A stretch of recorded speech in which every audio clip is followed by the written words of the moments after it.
Itsuki was once just a normal child, but one day his entire life changed when monsters suddenly attacked the earth. Those monsters killed his parents right in front of his eyes. Left alone in this world, he swore that he would kill every single monster. 10 years later, the day finally arrived when he could awaken his power and become a hunter. He stepped onto the stage as the world's most powerful hunters watched, placing his hand on the awakening stone. But little did he know, fate had other plans for him. He awakened the most mysterious talent, Limit Breaker, a power no one knew anything about. On top of that, he discovered that his level was fixed at level 0, meaning he could never level up. Now the question is, how will our protagonist take revenge on the monsters who killed his parents? This is only the beginning. There is much more to this story, so like this video before we begin this tale. This story starts with the memory of that day. Countless eerie black monuments fell from the sky. They dropped through the clouds one after another, their shadows covering the city below. Strange glowing spheres and lightning-like energy swirled around them as they descended. Right after that, barriers were deployed. A massive purple beam shot upward from the middle of the city, twisting the sky like a vortex. People standing on the streets stopped and stared, watching the glowing tower rise in front of them. Monsters called disaster beasts broke through the barriers and invaded the human world. Among them appeared a giant dark figure, the demon of destruction, Ringa, standing tall with purple energy swirling behind him. Soon, countless terrifying beasts flooded the streets. Armored monsters, winged creatures, and huge clawed beasts rushed forward while people screamed and ran. Disaster struck instantly. A monstrous armored creature swung its arm, sending a man falling backward as he shouted for everyone to run. Nearby, his child cried and reached out, calling for his dad as his mother ran while chaos erupted around them.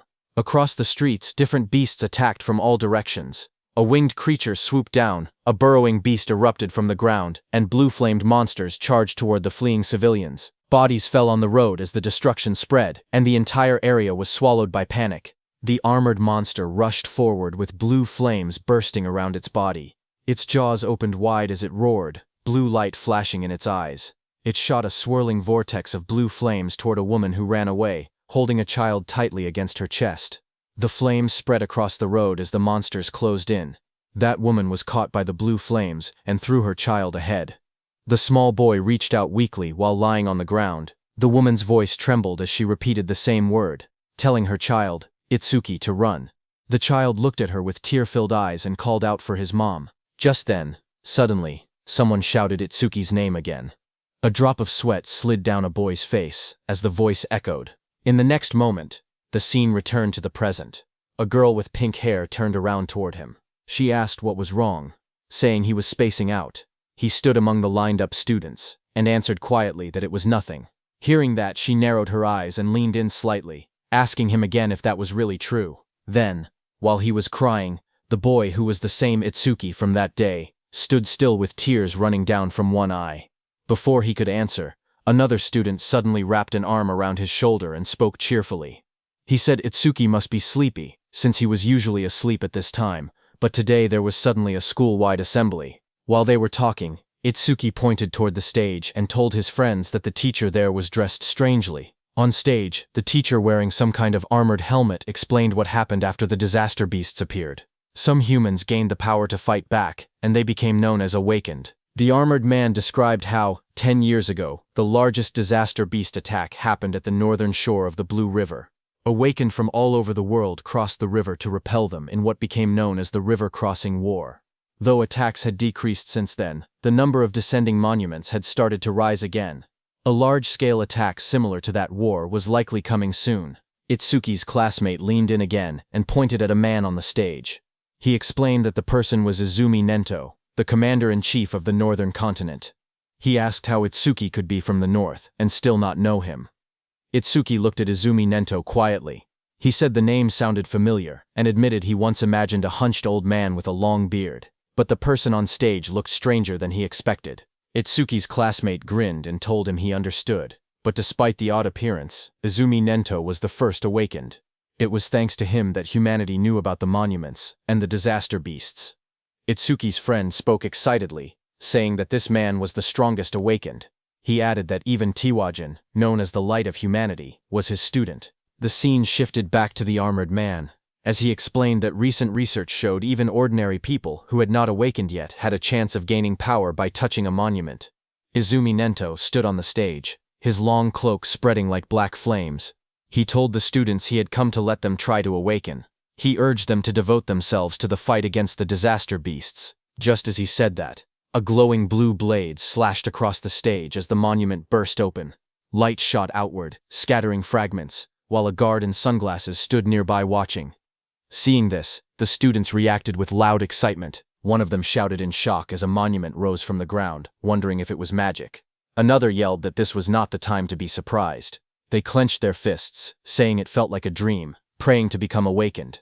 In the crowd, Itsuki's friend grabbed his arm in excitement. He told Itsuki that they finally had a chance to become awakened. His eyes shined as he said the word finally. Saying that, he started walking toward the stage. Seeing this, Itsuki's friend grabbed his shoulder, shouting that he shouldn't be left behind. The pink-haired girl called out to them, telling Itsuki to get back in line properly. But Itsuki walked past her, and a red glow flashed across his eyes. The girl looked at him in shock as the light streaked through the air. A close-up showed Itsuki's expression changing. His eyes shined red with excitement as he said that the day had finally come. On stage, a student touched the large black monument, but nothing happened. A guard immediately called out that it was no good, and told the next person to step forward. The students watching reacted nervously. One boy pointed out that the previous student had broken the school's athletic record in his first year. He said that if even someone like that couldn't awaken, then there was no way he could. The girl beside him replied that athletic ability probably wasn't related, and that it was too early to give up. More students reached out to touch the monument one after another. The guard repeated the same word, next, as the line kept moving forward. The students crowded together anxiously. One boy with white hair nervously pointed out that not a single person had awakened yet. Others muttered in worry. A girl with short brown hair said she thought it would be easy. The boy beside her trembled, wondering if their entire school would be wiped out. The guard called out the next name loudly. Oishi Hikaru. Nearby, a group of students whispered their concerns. One girl said she didn't want him to awaken. Another explained that he was already a habitual bully, and if he gained powers, they would be in trouble. A boy suddenly pointed toward the monument and shouted that something was happening. Lightning erupted violently from the monument, blasting outward. Oishi Hikaru's body was lifted off the ground as crackling blue electricity surrounded him. The sudden burst drew everyone's attention. A glowing blue screen appeared beside him, showing his information as he grinned excitedly. He thought to himself that both Izumi Nento and the woman beside him would surely recognize him now. The screen displayed, Oishi Hikaru, human, level 0, job elementalist, lightning gift, grade 2. Undisclosed, status attack 3, agility 4, defense 2, magic 3, total 12 stat points. Watching from beside the monument, the blue-haired woman spoke softly. She told her father that they finally had one. She explained that level 0 stats usually totaled only 5, but this boy had reached 12. Her father, Izumi Nento, remained calm. The girl said it was still better than nothing. The school courtyard grew silent as Oishi Hikaru raised both arms triumphantly. Confetti sparkled around him while he grinned proudly. He muttered to himself, wondering if the old man Nento had anything to say to the first awakened student. But before he could boast further, someone grabbed his shoulder from behind. He turned sharply, surprised to see Itsuki stepping past him. Oishi spun toward Itsuki angrily, shouting at him. He demanded to know why Itsuki was touching him with dirty hands, yelling if he had a death wish. The watching students whispered among themselves. One girl asked who the boy was, noticing that he had cut the line. Another replied that it was Tenma Itsuki from Class 5. Someone else muttered that he was finished. Once Oishi targeted someone, it was over. From above, the blue-haired woman and Commander Nento observed quietly. The woman narrowed her eyes and said she sensed incredibly intense emotions coming from that student. Itsuki stood before the towering monument, placing his hand on the stone. His eyes glowed red as dark memories flashed through him. He muttered that he refused to forget his hatred for the disaster beasts. He had burned the events of that day deep into his mind. Commander Nento stared forward, as if sensing something unbelievable. Out on the awakening platform, a massive blue apparition rose behind Itsuki. The glowing figure towered over him, holding a sword and radiating overwhelming power. Itsuki stood calmly beneath it. As blue light filled the air, the monument erupted with energy. A sharp glowing structure formed above Itsuki, surrounded by swirling streams of light. The light expanded outward, wrapping around the entire area like a giant lotus blooming in the sky. The crowd below watched as the school grounds were covered in a glowing dome. Students stared upward, speechless. One boy pointed out that the pillar of light reached hundreds of meters into the sky. Another said it looked far more spectacular than Oshi's awakening. Two of Itsuki's classmates watched with excitement. Both of them smiled and cheered proudly, shouting that this was exactly what they expected from Itsuki. The blue-haired officer stared at the sky in shock. She said that this phenomenon only appeared when the rarest job, Order Breaker, was born. She placed a hand near her mouth, unable to hide her surprise. Even Commander Nento said he looked forward to seeing how capable the student would be. Seeing that, Oishi's expression twisted with frustration as he glared at the overwhelming light. Itsuki opened his eyes in confusion. Surrounded by shimmering blue energy, he wondered where he was and asked himself if he had awakened. Looking around, he found himself sitting cross-legged in the center of a massive glowing lotus made of light. Countless petals surrounded him, floating in a calm, otherworldly space. Suddenly, a blue system screen appeared before him. Itsuki stared at it in shock as it displayed Tenma Itsuki's stats. He was a human at level 0, which was fixed. His job was Order Breaker, Nirvana. His gift was Nirvana, a special grade. His level was fixed. His stats increased when acquiring skills.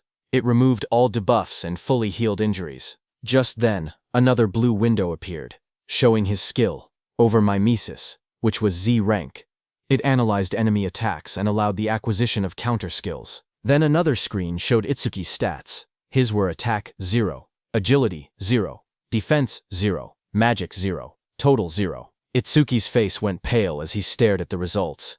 His jaw dropped, and he exclaimed silently that everything was at 0. But then, two blue system windows appeared in front of Itsuki. The first announced that the Z-rank skill Over Mimesis had been acquired. The second stated that the special grade gift, Nirvana, had activated, increasing all of his stats by 200. Another screen displayed the changes.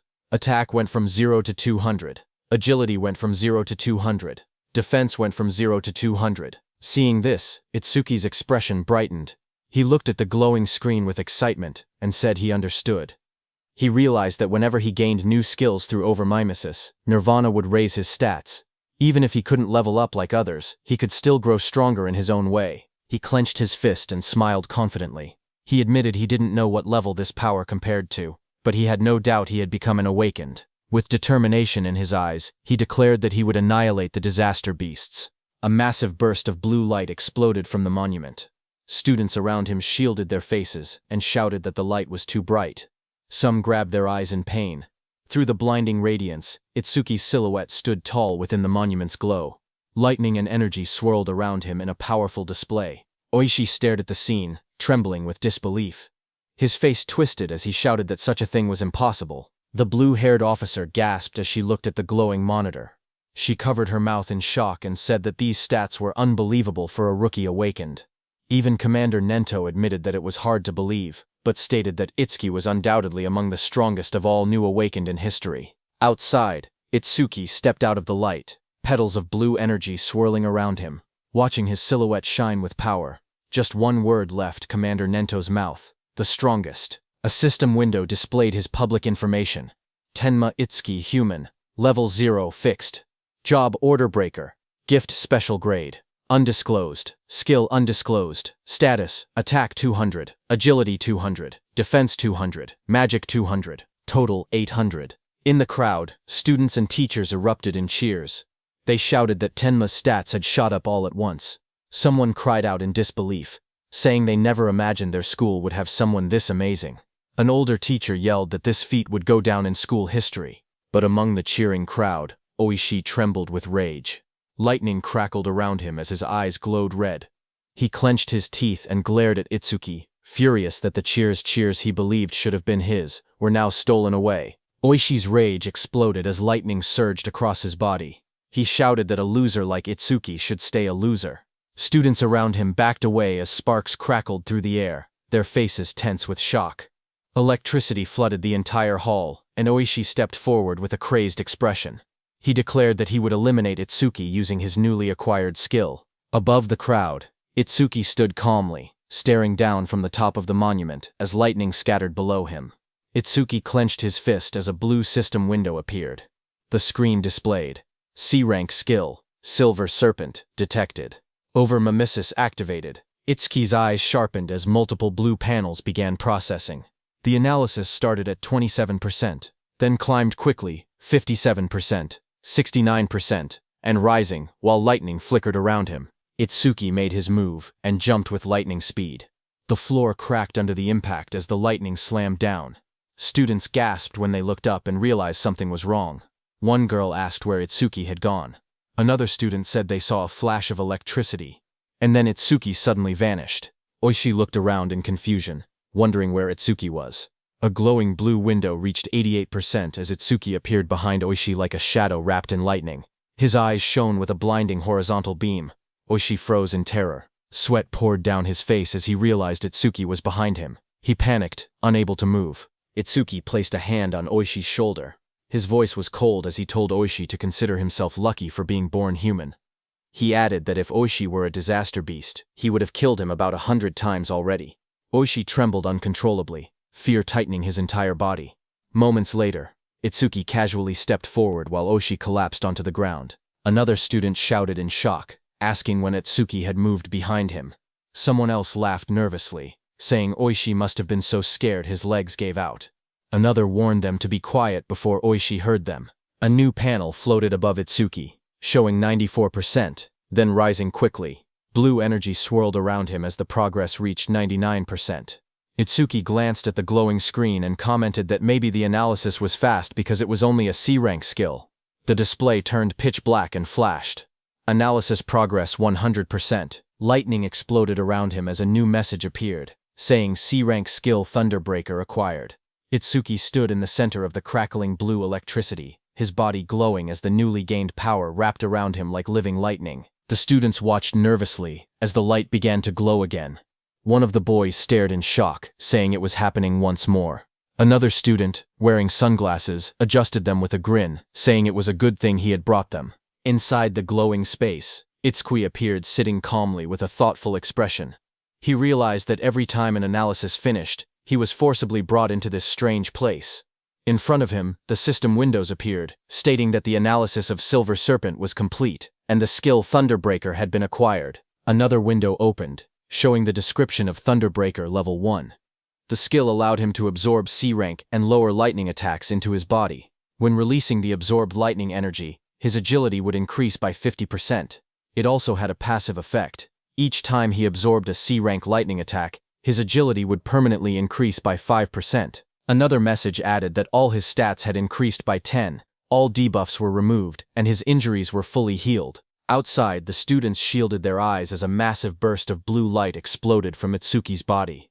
The lightning wrapped around him in swirling arcs as he stood in the center of the arena steps. The electric pressure pushed outward, and the crowd instinctively stepped back or covered their faces.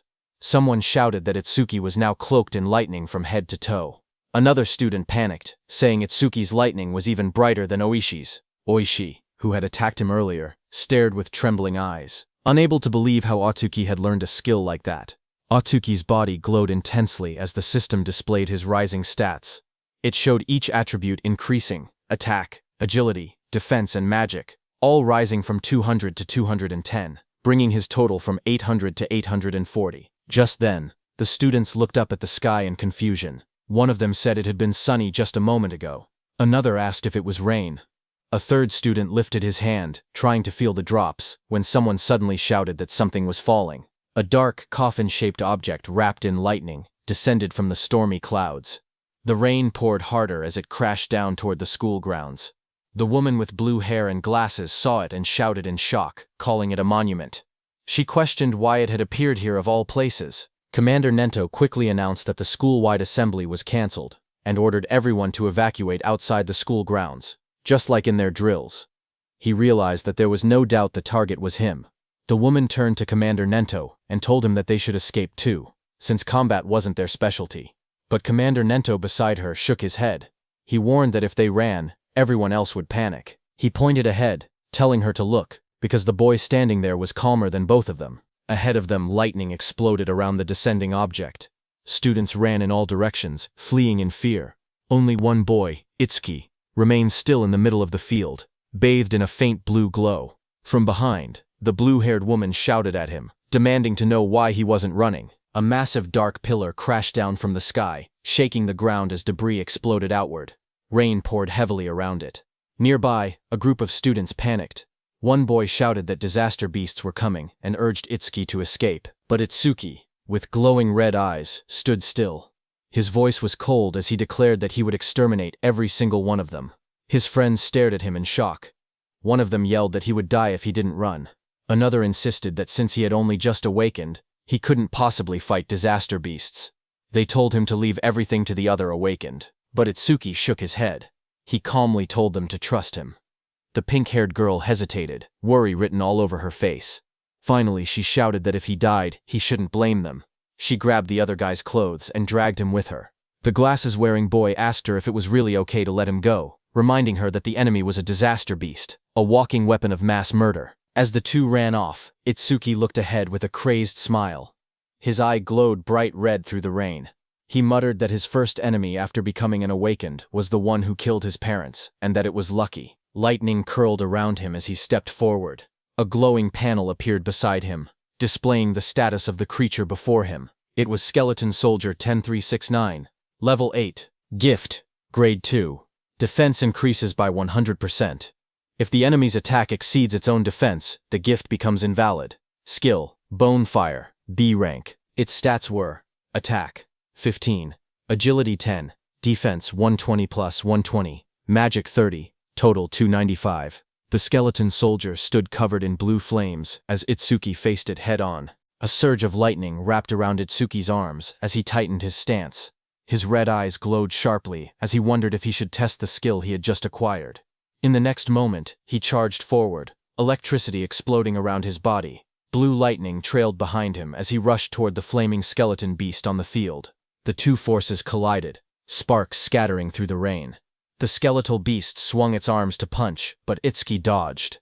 Then Itsuki swung his electrified fist with full force, shouting that he would not let anyone else die. His punch struck the creature's chest, and a violent burst of energy erupted. The impact sent the disaster beast flying across the field, smashing through the school building.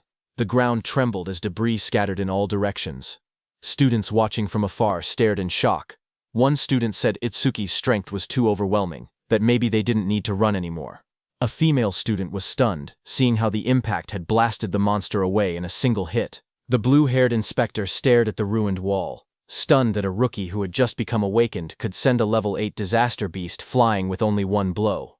Heavy rain poured down as Commander Nento watched from a distance, thinking to himself that Itsuki's speed and power were on a completely different level from other level zeros. But even then, he believed that defeating a skeleton soldier was impossible.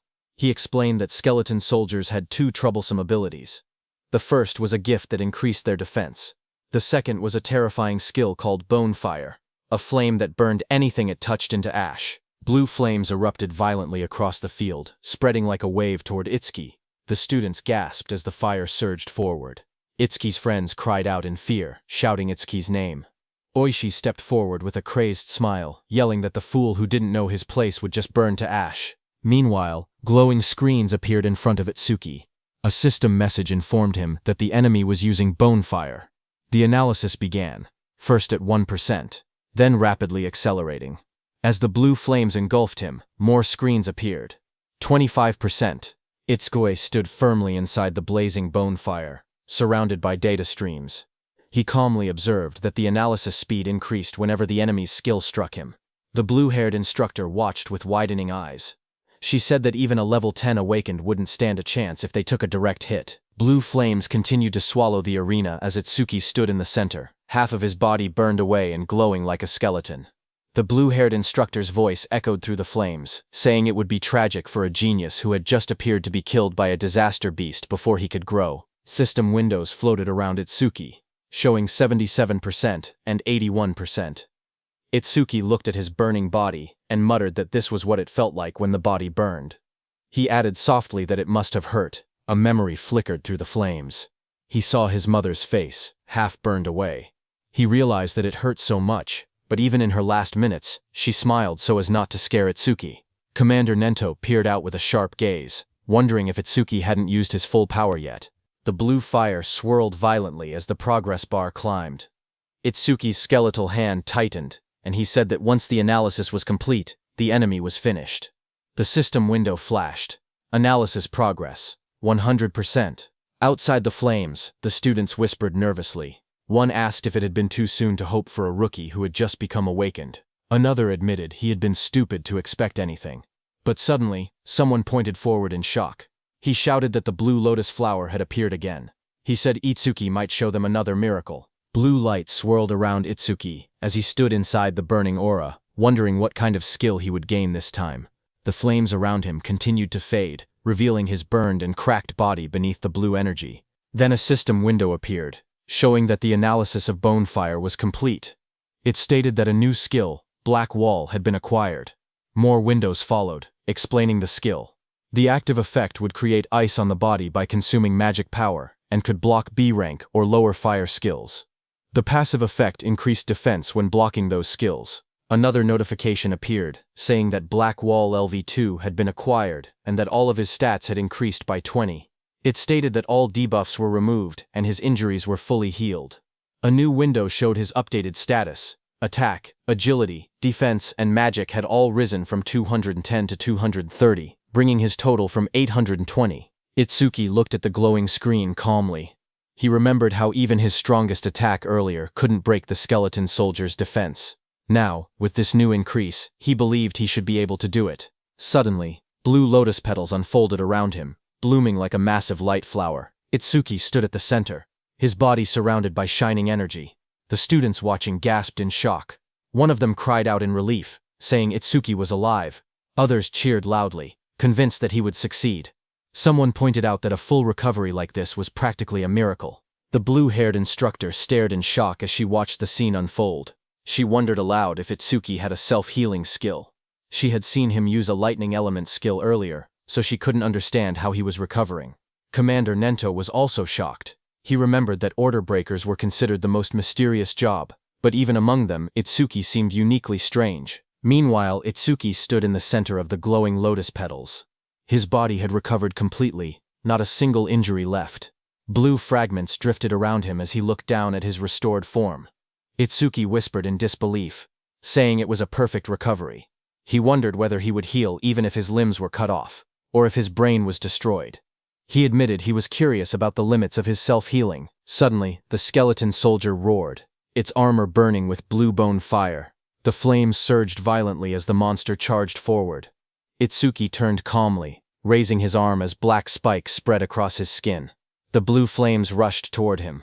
His entire body became engulfed in the fire, but he stood unmoving within it. Moments later, his silhouette appeared again through the blaze. Thick layers of black spikes covered him completely, and his red eyes glowed coldly behind the cracked ice armor. Itsuki cracked through the air as he shot upward. The explosion of blue flames shook the area when he crashed down. Itsuki's armored body glowed with electricity as he readied another strike. The skeletal beast struck, but Itsuki moved again, instantly appearing behind the beast faster than anyone could follow. Itsuki then raised his arm, and it turned into a massive black spike sword, lightning running through it. Itsuki moved with lightning speed, and with a single slash, cut the skeletal beast in two with that sword. The students watching from afar were stunned. One of them said that Itsuki moved behind the disaster beast in an instant, as if he had teleported. Another said that only awakened people could track movements like that. Oishi was also stunned, saying she couldn't see Itsuki's movements at all. She compared it to what she had seen before. The blue-haired instructor questioned if someone like Itsuki could really be a rookie. On the other hand, as the dust settled, Itsuki stood alone. As the black spikes on his body disappeared, he kicked and destroyed the skeleton beast's head. He was stunned to realize that it not only generated solid armor to protect his body, but could also shape that armor into any kind of weapon he wanted. A divine skill that combined both offense and defense. Suddenly, someone shouted his name. Itsuki turned his head in surprise as his friend rushed toward him and wrapped him tightly in a relieved hug, saying he was glad Itsuki had won because he had been worried the entire time. Itsuki stayed still for a moment before asking about Saya. His friend pulled back and admitted that Saya had been watching earlier with a face that looked like she might cry, but now she was nowhere to be seen. Itsuki looked toward the crowd, wondering why she didn't come. He scanned the students in the distance, confusion growing. He quietly wondered if she might be angry. Not far away, the blue-haired instructor watched the aftermath of the fight. She spoke seriously, noting that for a boy to defeat a skeleton soldier, Something even a level 10 awakened would struggle against was unbelievable. Commander Nento called the blue-haired instructor Choha and told her to stay and assist with the cleanup. He also told her to deliver his message to the principal that he would be taking Itsuki with him. On the other hand, Itsuki's friend patted Itsuki's hand, saying there was no way Saya would be angry after he won. He guessed that Saya was probably scared of falling behind Itsuki, so she might have gone to touch the monument instead. Itsuki lowered his gaze slightly and murmured that he hoped that was the case. Just then, a voice called out to him, asking if he was Tenma Itsuki. Itsuki turned and noticed someone approaching. Commander Nento, wearing a long cape, stood before him. Itsuki looked up at him in silence. People watching from a distance began whispering among themselves. They saw that Izumi Nento, a famous figure, was talking directly to Itsuki. Some wondered if he intended to take Itsuki as a student. Others doubted it, saying the only person Commander Nento had ever accepted as a student was Tiwajin, humanity's strongest. They insisted that no matter how strong Itsuki seemed, something like that wouldn't happen. Itsuki's friend stepped away nervously and said he would go look for Saya. Commander Nento then looked down at Itsuki and spoke calmly. He told Itsuki that he was quite special. Itsuki looked at Commander Nento and repeated the word softly, asking what he meant by calling him special. Commander Nento observed Utsuki closely and saw dark energy gathering around Utsuki. He told Utsuki that his heart seemed filled with anger and hatred. Utsuki stood in the darkness, a glowing light shining across his eyes. Commander Nento then stepped forward and said that he wanted to know the reason behind that hatred. Itsuki finally spoke, explaining that 10 years ago, his parents were killed by disaster beasts while trying to protect him. A scene from his childhood flashed before his eyes, his younger self crying helplessly as danger closed in. He remembered how he had nearly been killed as well, but an awakened appeared at the last moment and saved him. The powerful figure struck the beast right in front of the frightened Itsuki. Itsuki told Commander Nento that, right before his eyes, he had watched his mother die. A glowing blue flame slowly consumed his mother's body. Even as half her face vanished into bone and ash, she smiled gently at Itsuki and told him that he must walk the rest of the path on his own. Young Itsuki stared at her with trembling eyes, unable to understand. His voice cracked as he cried out for his mother. Anger raged inside him as he looked at the beast. Words echoed in his mind, reminding him that both his mother and father had died because of beings like this. Tears streamed down his face as he shouted in denial. Before him, a towering monstrous figure rose from the darkness, an enormous being surrounded by raging purple flames. Its shadow loomed over Itsuki as he realized the horrifying truth. The creature before him was the root of all evil. Shaking with rage, Itsuki glared upward. His eyes burned red as hatred filled his heart. On that day, he swore a vow. He would kill that demon, and every last creature of its kind. In the present, Itsuki clenched his jaw, a tear slipping down his cheek as he shouted that he would kill all of its kind.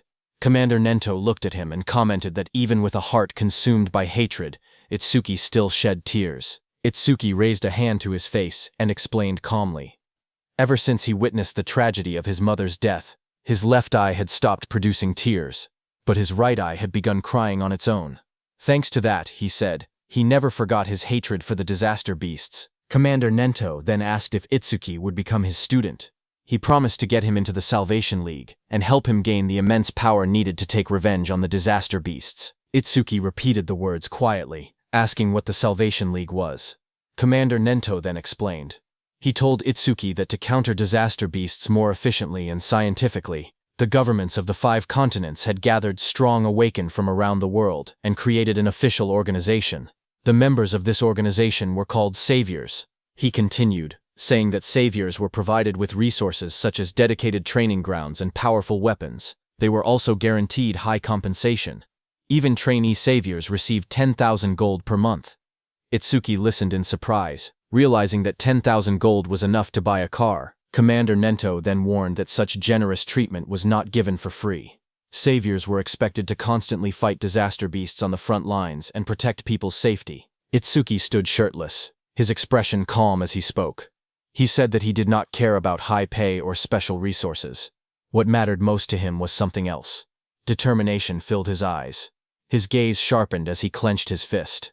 He declared that what mattered most was fighting disaster beasts on the front lines. With unwavering resolve, he announced that he wanted to become a savior as well. Commander Nento then explained the process. He said that the Salvation League held an exam every February, known as the National Salvation League Tournament, with more than 10,000 participants. Each contestant earned points based on performance, but only those who ranked within the top 100 were allowed to become saviors. Hearing this, Itsuki asked what the highest record in history was. Commander Nento told Itsuki that it would not be very useful as a reference. He explained calmly that the record was 115,000 points, set by Tiwajin 11 years ago. He added that passing required only 30% of that score, while securing first place required at least 50%. Itsuki silently recalled the name Tiwajin, the strongest awakened, known as the light of humanity, the one Rikuru had mentioned. Commander Nento told Itsuki that Jin was special, and that comparing himself to Jin would only bring despair. But even so, Itsuki should still have confidence, because he believed Itsuki could one day stand shoulder to shoulder with Jin. Itsuki stood shirtless on the training ground, his expression steady. With unwavering determination, he declared that he would surpass Tiwajin. Hearing those words, Commander Nento's eyes widened inside the helmet, reacting with surprise. He remembered something from the past, a time when he had stood with Tiwajin, and told him that he had become incredibly popular. The younger generation was trying to follow in his footsteps, but Tiwajin warned that following alone would never win the war against the disaster beasts. Someday someone would surpass him, just as a new sunrise replaces the setting sun. Tiwajin said that he looked forward to that day. Seeing Itsuki's resolve, Commander Nento thought that the sunrise Tiwajin had been waiting for had finally appeared. A few hours later, Commander Nento took Itsuki to another place. There, when Itsuki saw the massive dome-shaped structure rising in the distance, glowing under the sky, he asked quietly what it was. Commander Nento explained that these monuments acted as passages connecting the human world to the world of disaster beasts. He said that if the beasts were killed but the monuments were left untouched, new beasts would simply appear again. He pointed at the massive dome-shaped building, and explained that this facility was created to isolate monuments that couldn't be destroyed. Awakened individuals periodically entered it to sweep out the disaster beasts that emerged. This kept the danger under control, and also served as training. Itsuki looked at the building and asked if it was a training facility. Commander Nento, standing beside him, confirmed it, saying they called these places stages. He explained that the number and strength of the beasts inside couldn't be controlled, making it extremely dangerous. Commander Nento told Itsuki that the beasts in this specific stage were especially strong. Among all rookie-level stages, this one had the highest mortality rate. Because of that, people called it the rookie's graveyard. He told Itsuki that when Jin was still a rookie, he had cleared this deadly stage in 3 minutes and 14 seconds. Commander Nento turned to Itsuki and said that if Itsuki truly intended to surpass Jin, then 3 minutes would be his limit. As Itsuki walked toward the giant facility, Commander Nento told him that if he could clear the stage within 3 minutes, he would accept him as his student. Hearing that, Itsuki's eyes sharpened with determination. He wanted to surpass Jin and become Commander Nento's student. People in the lobby turned their heads when they saw a familiar figure. Someone pointed and said that Mr. Izumi had arrived. Another person noticed Itsuki walking beside him and asked if that was the rumored rookie. The crowd stared in surprise, whispering that there was no way a rookie could walk next to Mr. Izumi unless he was an awakened on Tiwajin's level. Itsuki looked around quietly and wondered to himself if this person was really that famous. Thinking that, he walked toward the stage entrance and saw the display showing the disaster beast level inside, level 10. He noted that it was only 2 levels higher than the skeleton soldier he had faced earlier, and wondered how strong that really was. But what surprised him more was that even though several people were gathered nearby, none of them seemed prepared to enter the stage. He wondered why that was. Someone nearby muttered that the rookie looked way too confident, and assumed that a high-level awakened must be accompanying him. Another wished they could be taken along too, while someone else joked that the rookie probably came just to flirt with the receptionist, saying that with a decent face, he was getting cocky. At the counter, the receptionist approached him with a polite smile. She asked if he wanted to enter the stage and how many challengers there would be. He calmly replied that it would be just him. Hearing that, the area fell silent as the receptionist stared at him across the counter. Suddenly, she leaned forward and yelled angrily. She told him not to make unfunny jokes and asked if he was messing around. She warned him that if he was just there to hit on her, it was pointless. She explained that even if the place was an artificial stage, it was still dangerous. People could get hurt or even die. Itsuki stared at her in confusion, wondering what she was even talking about. Behind them, several people watching from afar started laughing. They joked that he really was there to hit on her. Some said that there were always people who treated the stages like dating spots, and those people usually got scolded and went home. Itsuki looked at the receptionist calmly and explained the misunderstanding. He told her he had absolutely no interest in her. He said he only came to challenge the stage, nothing more. But the receptionist sighed and rubbed her forehead. She told him he didn't have to act tough just because he was embarrassed. She even said she would give him her contact information so he should just go home. But Itsuki's expression darkened. A shadow fell over his face. He told her not to make him repeat himself. He didn't care about her contact information at all. He only wanted her to let him enter the stage. Hearing that, the receptionist reluctantly agreed, and told him not to blame her if he died. She held out a metal bracelet with a nervous expression, clearly shaken. Seeing that, Itsuki muttered that she should have just given permission from the beginning, instead of making him repeat himself. The people watching from behind whispered among themselves. One man called Itsuki an idiot, saying he could have gotten her contact information but chose to act tough instead. Another pointed out that a level 0 rookie challenging a level 10 stage was basically suicide. They guessed he would run out in less than a minute. Someone else noticed how confident he looked and wondered if he might succeed since he also had a special grade gift. But another person reminded everyone that for awakened people, gifts were just bonuses. The most important thing was level. No matter how special the gift was, it meant nothing if the level was low. On the other hand, standing in front of the gate, Itsuki checked his bracelet. He said that his personal information was registered on it, so scanning it would let him enter. A glowing screen appeared above his hand, confirming, entry by awakened Tenma Itsuki has been approved. Itsuki stretched his hands forward and took a breath. He reminded himself that the promise was within 3 minutes. Then he said it was time to begin. A bright digital timer appeared, showing 001 in green numbers. And just as the gate opened, Itsuki moved with explosive speed. Red energy surrounded his body as he dashed forward, his eyes glowing sharply. He looked around and noticed the vast area. He thought that the interior space was much bigger than he expected. As he ran across the grassy field toward a tall black tower, he told himself that it was his first time entering a stage, even if it was an artificial one. Suddenly, Itsuki noticed a creature rush in, and said that it was coming. That creature jumped toward him. It was a wooden monster from the Kodama tribe. A blue window appeared beside it, showing its information. Kodama Num 1307. From Kodama tribe. Level 4. Gift none. Attack 49, Agility 48, Defense 53, Magic 24, Total 174. Seeing it coming, black spikes formed on Itsuki's hand. In the next moment, he slashed downward with overwhelming force. A sharp strike of energy cut through the target as he launched his attack. Itsuki stood calmly with the massive black spike axe hand. He smiled and remarked that an axe was always the best tool for trees. He then asked the remaining monsters how it felt to see their comrade cut in half. Dozens of Kodama creatures rushed at him. He stood tall and called them rotten trees. Outside, Choha spoke to her father, Commander Nento. She asked why, out of so many rookie stages, he had made the newcomer enter this one specifically. Commander Nento answered that Utsuki claimed he would surpass Jin, so he simply brought him to the same stage Jin first challenged. Hearing that, Choha frowned and said that surpassing Jin was impossible unless someone stepped outside the bounds of humanity. Hearing that, Commander Nento asked Choha if she believed Jin had already transcended humanity. Choha recalled the time she met Jin for the first time. She had once thought Jin was kind and approachable. Then she saw Jin instantly kill a level 97 disaster beast. She recalled that Jin's eyes during that fight were different. She remembered those eyes clearly, cold, solitary, and transcendent. She felt that they didn't seem human at all. She described Jin's gaze, saying his eyes were like the eyes of a god. Hearing that, Commander Nento told Choha that Itsuki also had potential comparable to Jin. But at the moment, he was nothing more than an unpolished gemstone. He added that if Jin could be compared to a godlike existence who saved people, then Itsuki was the opposite, a demon consumed by hatred. Meanwhile, on the battlefield, Itsuki stood among the fallen wooden beasts. He stated that Overmamises wouldn't even activate against disaster beasts of this level. Just then, a dark silhouette appeared behind him, its eyes glowing red. His own eye glowed the same way as the shadow towered over him. In the next moment, his body moved at extreme speed, cutting through the enemies with a sharp motion. Itsuki stood before the fallen creature and looked down calmly. He asked if that was the end.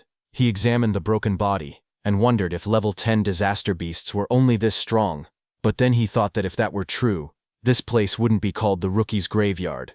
There had to be something else. Just then, a blue system window appeared before him. It displayed B-rank skill, self-regeneration detected. Over-mimesis activated. Another window followed. Analysis started. Then a second one. Analysis progress 5%. Itsuki turned as a sudden sound caught his attention. His expression shifted slightly. That level 10 disaster beast rose again behind him, its entire form twisting upward with glowing green eyes. Its long vine-like limbs burst outward and lunged at him. Itsuki braced himself, thinking in surprise that he had cut off half its head, yet it had regenerated. The moment the towering monster regenerated, Itsuki narrowed his eyes and muttered that he knew things wouldn't be straightforward. A glowing blue system window appeared in front of him, revealing the creature's details. It identified the monster as regenerated Kodama Sum 520 of the Kodama tribe, a level 10 beast with a grade 2 gift. Its defense had dropped by 50%, but its self-healing ability had greatly increased. Another blue window listed its stats clearly. Attack, 110, Agility 100, Defense 60, Magic 180, total 450. As the creature's roots and branches whipped wildly, Itsuki tightened his fist. A system alert flashed. Black wall activated. The next second, his hand was covered by black spikes cutting through the roots. Itsuki jumped at the monster. While dodging the monster's attacks, he quickly analyzed the situation. He realized the beast couldn't regenerate if he damaged it fast enough. He told himself that he had to deal massive damage in a short amount of time. The analysis window appeared beside him. Itsuki smashed forward with his armored arm, splitting through the Kodama's defenses as sparks and debris burst around them. His eyes glowed red as he moved like a shadow, slicing through the forest of wooden limbs. Each step sent shockwaves across the ground, and each strike pushed the progress window higher. Itsuki surged forward again, his blade-like arm shining with a cold blue light. Then he shot upward before crashing down like a falling spear, splitting the monster's giant body in half. Light from his attack cut straight through the Kodama, illuminating the entire battlefield. The towering creature's body split down the middle, a glowing crack running from its head to its torso. Its golden eyes shone through the gaps as its massive frame began to fracture. Itsuki watched with sharp red eyes, a grin forming on his face. He said he wasn't done yet. He said he would mince the creature completely so it wouldn't regenerate. In the next moment, he raised both arms. A blinding vertical slash of light tore downward, cutting the giant monster clean in half. Cuts spread across the creature's body, and the wooden shell shattered into countless pieces. The fragments scattered through the air, glowing faintly before breaking apart completely. As the dust settled, Itsuki lowered his arm and exhaled. He said this should be enough. He added that using black wall for so long was draining his magic, but before he could rest, vines and roots twisted together again in front of him. That wooden creature's form surged upward with glowing yellow eyes, rising from the remains and preparing to attack. The glowing display in front of Itsuki showed 60%, but the fight still raged on. Wooden tendrils whipped toward Itsuki as he moved between them with sharp, fluid steps. He glanced back with an annoyed expression, thinking that even after all of this, the monster still refused to die. He quietly muttered that it was becoming a real pain. The attacks continued to strike from every angle. As he dodged, he noticed something important. Every time the monster regenerated, Over-Mimes's analysis speed increased. His eyes narrowed. That meant the longer this continued, the faster the analysis would complete. He realized he needed a new approach. He decided to cancel Black Wall to conserve his remaining magic, and instead rely on Thunderbreaker to avoid the attacks while keeping his distance. Continuing this pattern until the analysis finished would be the winning strategy, but there was a problem. He didn't have much time left before the 3-minute limit ran out. Lightning crackled across his arm as the display climbed to 75%. Determination hardened his expression. He activated Thunderbreaker and Black Wall at the same time, pushing his offense to the extreme while forcing the monster to repeatedly regenerate. Doing so, he thought, would increase the analysis speed even further. Power surged around him, arcs of lightning dancing across his arm as he charged forward with a cold, focused expression. The creature's wooden body split down the middle, its golden eyes glowing through the cracks. Electric sparks flashed violently as he fought. If Over-Mimes failed when his magic hit 0, he knew he would die right there. The percentage rose to 80%, then 85%, as he forced his body forward through the storm of wooden strikes. He told himself that if he died now, then everything he'd done would amount to nothing. Lightning gathered in his arm as he unleashed another powerful strike. But right before hitting the monster's head, his magic power hit 0. Finally, his body staggered. Blood dripped from his mouth. He lowered his head and quietly muttered, "Damn it." Itsuki stood pierced by sharp wooden spikes, his body battered and barely holding on. He lowered his head as white steam drifted off his wounds. He quietly admitted that his magic seemed to have finally run out. Then a glowing window appeared beside him, showing 99%. Seeing that, Itsuki's expression sharpened. Blood streamed down his chin as his eyes glowed coldly. He declared that, just as he thought, Overmimesis did not need magic to activate. With a strained smile, he announced that this match was his win. The window in front of him then showed.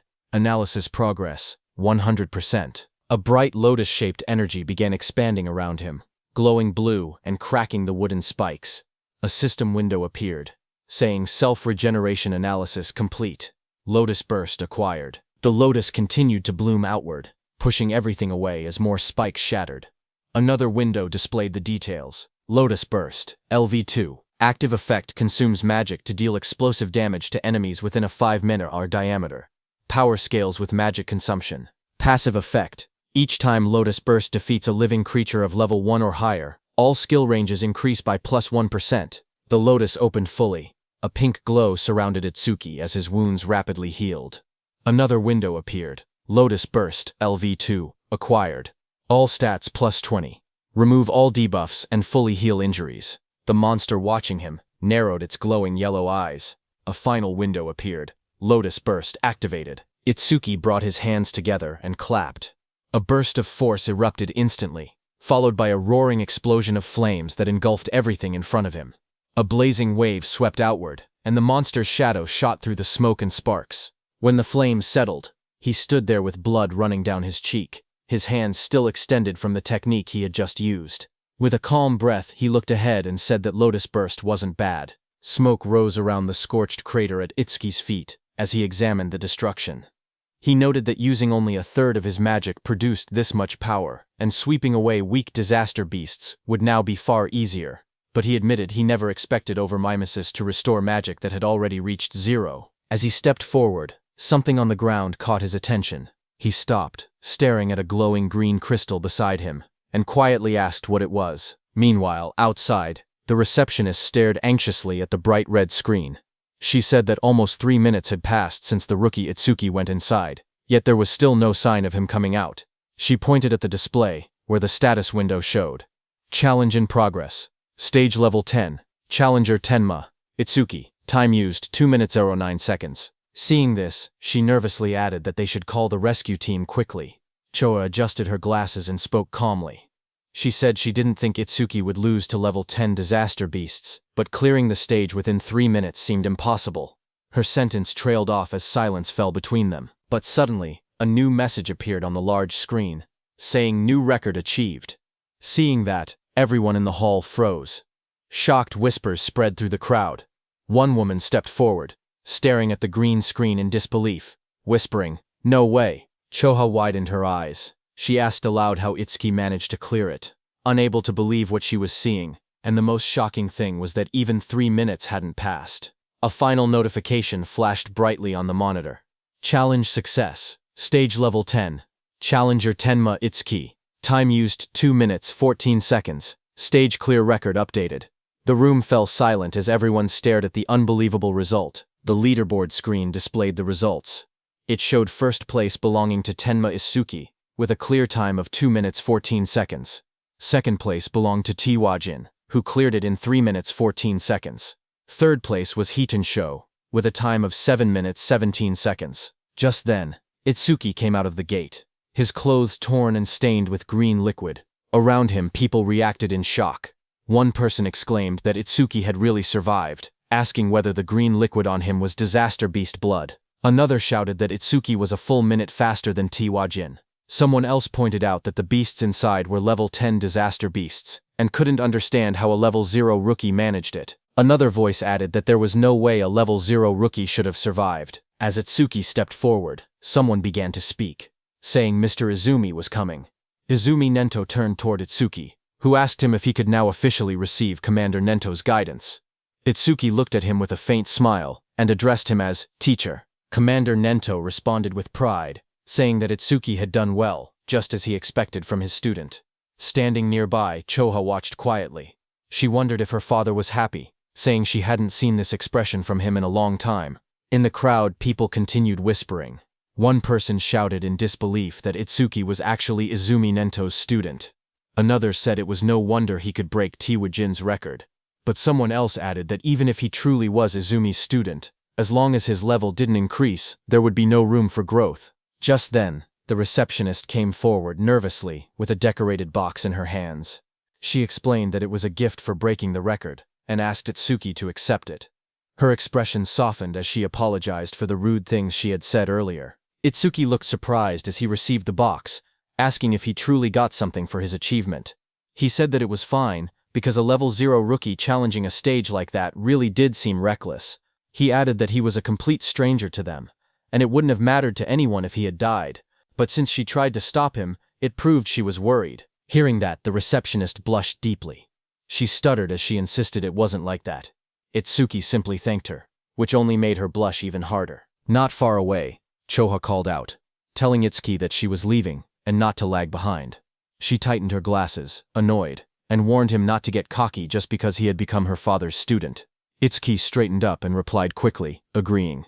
Then Commander Nento, beside Choha, studied Itsuki and commented that a stage of this level now seemed too easy for him. He suggested raising the difficulty. He continued, saying that Itsuki should be able to challenge advanced stages now. Itsuki looked at him, surprised, and repeated the words, advanced stages. As the three of them walked together across the rooftop at sunset, Commander Nento continued explaining. He said that a disaster beast's strength was not determined by level alone. The most important factor, he stated, was something else entirely. He explained that the true deciding factor was species. Choa explained that species without intelligence, which moved only by instinct, were usually easy to deal with, but some species possessed intelligence equal to or greater than humans. She explained that such species were far more troublesome than ordinary disaster beasts. Choka continued. She said that awakened beings and disaster beasts were essentially the same type of creature, but with one difference. Only humans were said to possess jobs. Because of that, stats differed depending on species. She went on to explain that advanced stages contained these powerful species, or intelligent disaster beasts. Their difficulty was several times higher than normal stages. Most of the northern continent's advanced stages were located in North District 4, and she told Itsuki that this would be his next destination. She asked whether Itsuki had any other questions. Hearing her explanation, Itsuki suddenly remembered the two beasts he had defeated earlier. He thought about them in silence. They hadn't shown any signs of intelligence, and they hadn't screamed even when attacked. He wondered if that meant they didn't even have pain receptors. Itsuki's eyes glowed with sharp intensity as he looked up. He asked Choha whether intelligent disaster beasts had pain receptors or not. Hearing that, Choha suddenly felt a chilling pressure behind her. As she turned, her expression stiffened. She wondered what this terrifying aura was, and what Itsuki was thinking. Behind them, a group of people gathered and whispered among themselves.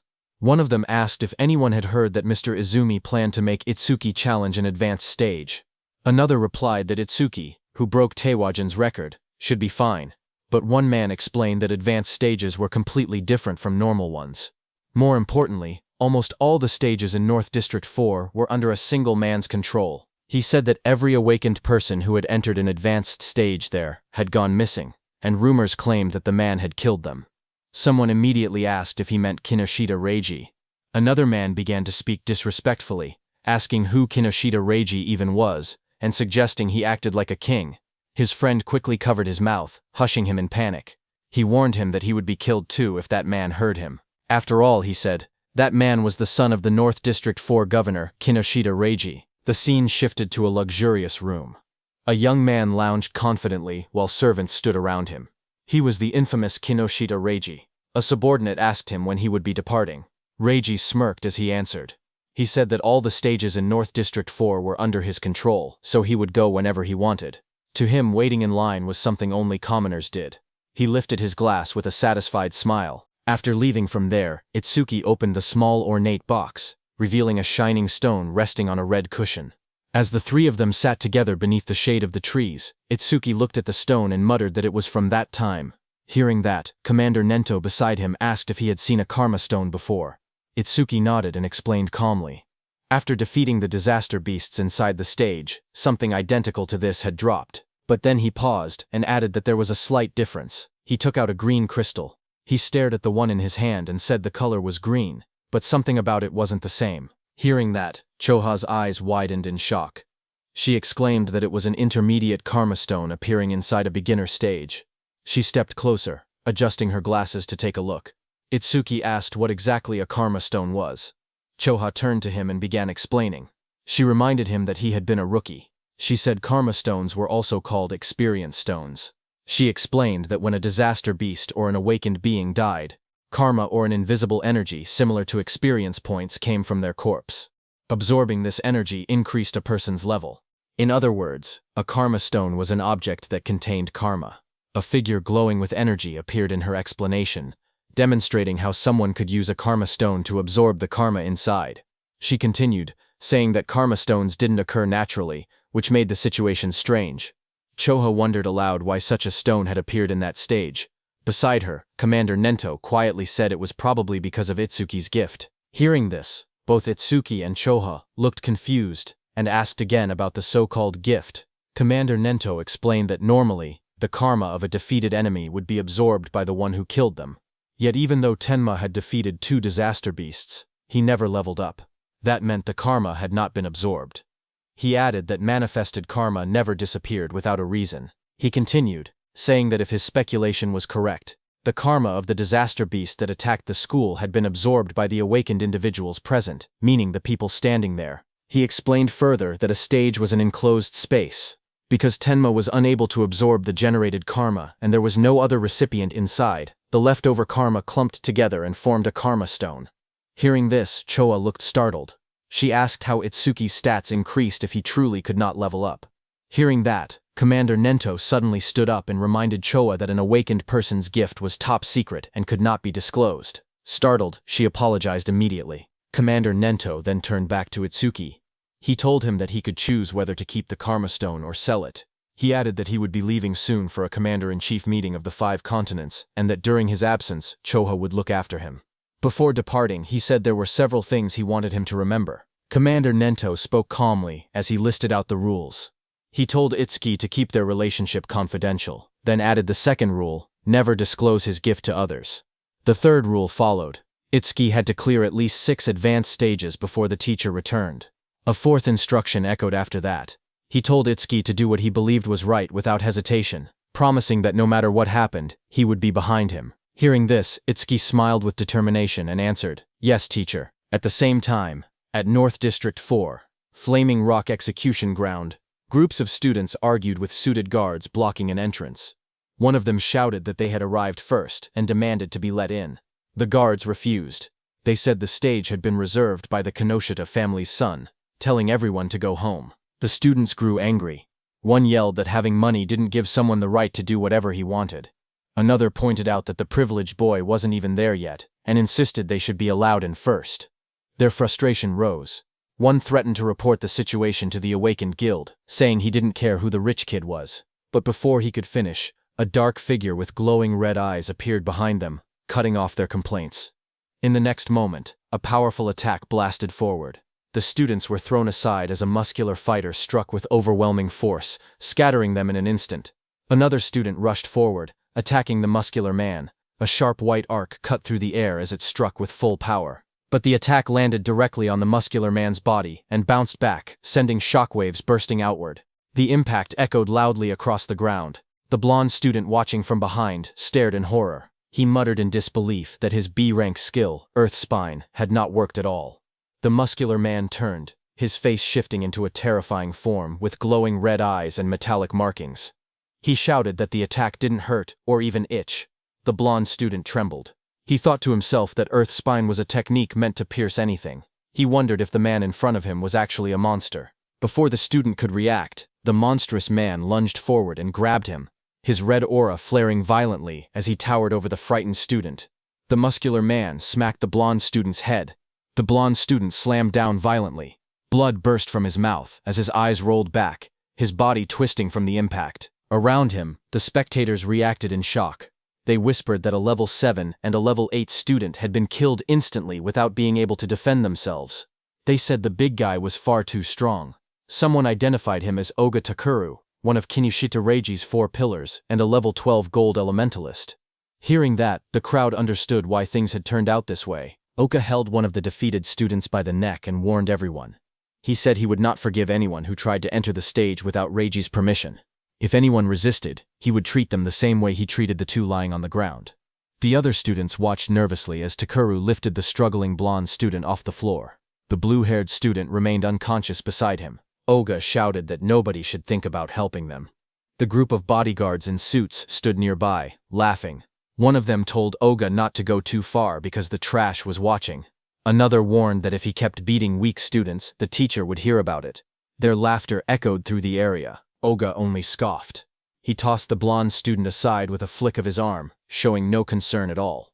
The injured blonde student collapsed forward, but before he could hit the ground, Itsuki caught him. Blood dripped from the student's nose as his body went limp in Itsuki's hands. Around them, the other students whispered in shock. One of them asked who the newcomer was and wondered why he didn't listen when they told him not to interfere. Another panicked voice said that a level 0 person was definitely going to die. Someone else stared at Choa and muttered that the beauty beside him looked familiar. Not far away, Oga glared at Itsuki.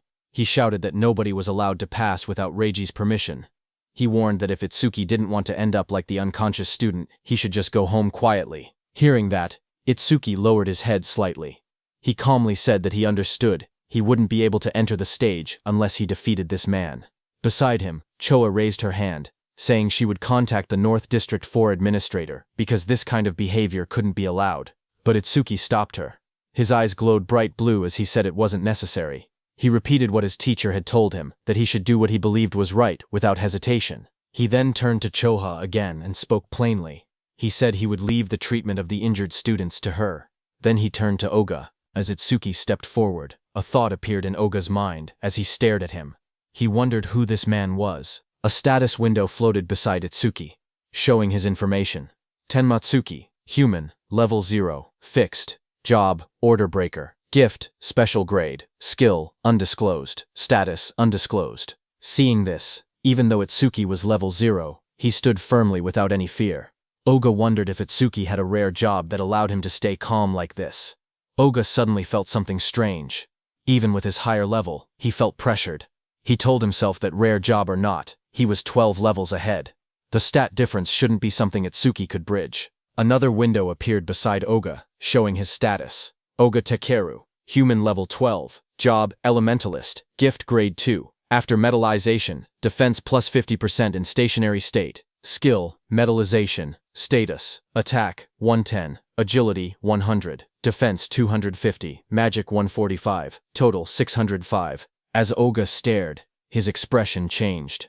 His eyes widened, and in the reflection of his pupil, he suddenly saw Itsuki rushing toward him at incredible speed.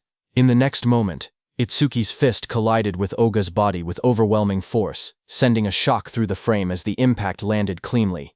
The crowd watched in shock as 2 students stared ahead, sweat running down their faces.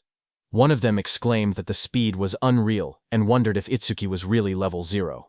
The other admitted that even though he was level 8, he wasn't sure he could keep up with that kind of movement. But as the dust settled, it was revealed that Itsuki's fist had struck Oga's metal head, sending steam rising from the impact.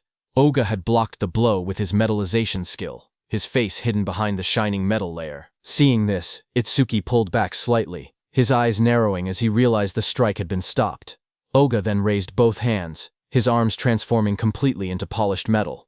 He looked down at Itsuki and commented calmly that the speed was good. Then he moved and lunged forward with overwhelming force, shouting that Itsuki's attack still lacked power. The floor shattered beneath him as debris exploded outward. Itsuki braced himself, analyzing the situation in silence. He thought about what it would take to successfully land a surprise attack on an enemy above level 10. As his body blurred into motion again, he concluded that he needed to further increase his agility using Thunderbreaker. Just then, a system window appeared. The display showed Tenma Itsuki's status. It listed him as a human at level 0, with a fixed job called Order Breaker. Nirvana Gift, a special grade ability. His Nirvana skills were shown. Over Mimesis, Zoo Rank, Thunderbreaker, Love Library Run. Blackwall Love Library 2, on Lotus Burst Love Library 2. All of his stats, attack, agility, defense and magic, were listed as 250, totaling 1000. Then another screen appeared. It detected a C-rank skill, metallization. At the same moment, overmimesis activated and began analysis. The progress bar rose to 1%. Itsuki crouched on the ground, watching his opponent. He wondered if the threat level was high enough for overmimesis to activate. He decided he needed to get serious. A new screen showed the analysis increasing to 5%. Itsuki observed Oga's metal-covered body in front of him and thought that normal attacks couldn't break through the metallized areas. He concluded he would have to aim for the parts that were still flesh. His foot slid across the ground as he accelerated. But Oga looked at him and laughed, calling him a weakling with no power or speed as he raised his shining, hardened arms to counter. Itsuki tightened his gaze as he thought to himself that his opponent had let his guard down, believing that the speed Itsuki had shown earlier was his maximum. His expression remained calm and focused, a faint glow of blue lightning beginning to trace along his body. Lightning wrapped around him as he prepared to accelerate. He readied his fist, and in that moment, he decided to increase his speed using Thunderbreaker. Across from him, Oga widened his eyes in shock when he saw the lightning erupt. He shouted in disbelief, wondering how Itsuki possessed the lightning element. Before he could react, Itsuki surged forward, lightning crackling violently around him. Itsuki declared that he wouldn't give him time to metallize. Itsuki continuously attacked Oga.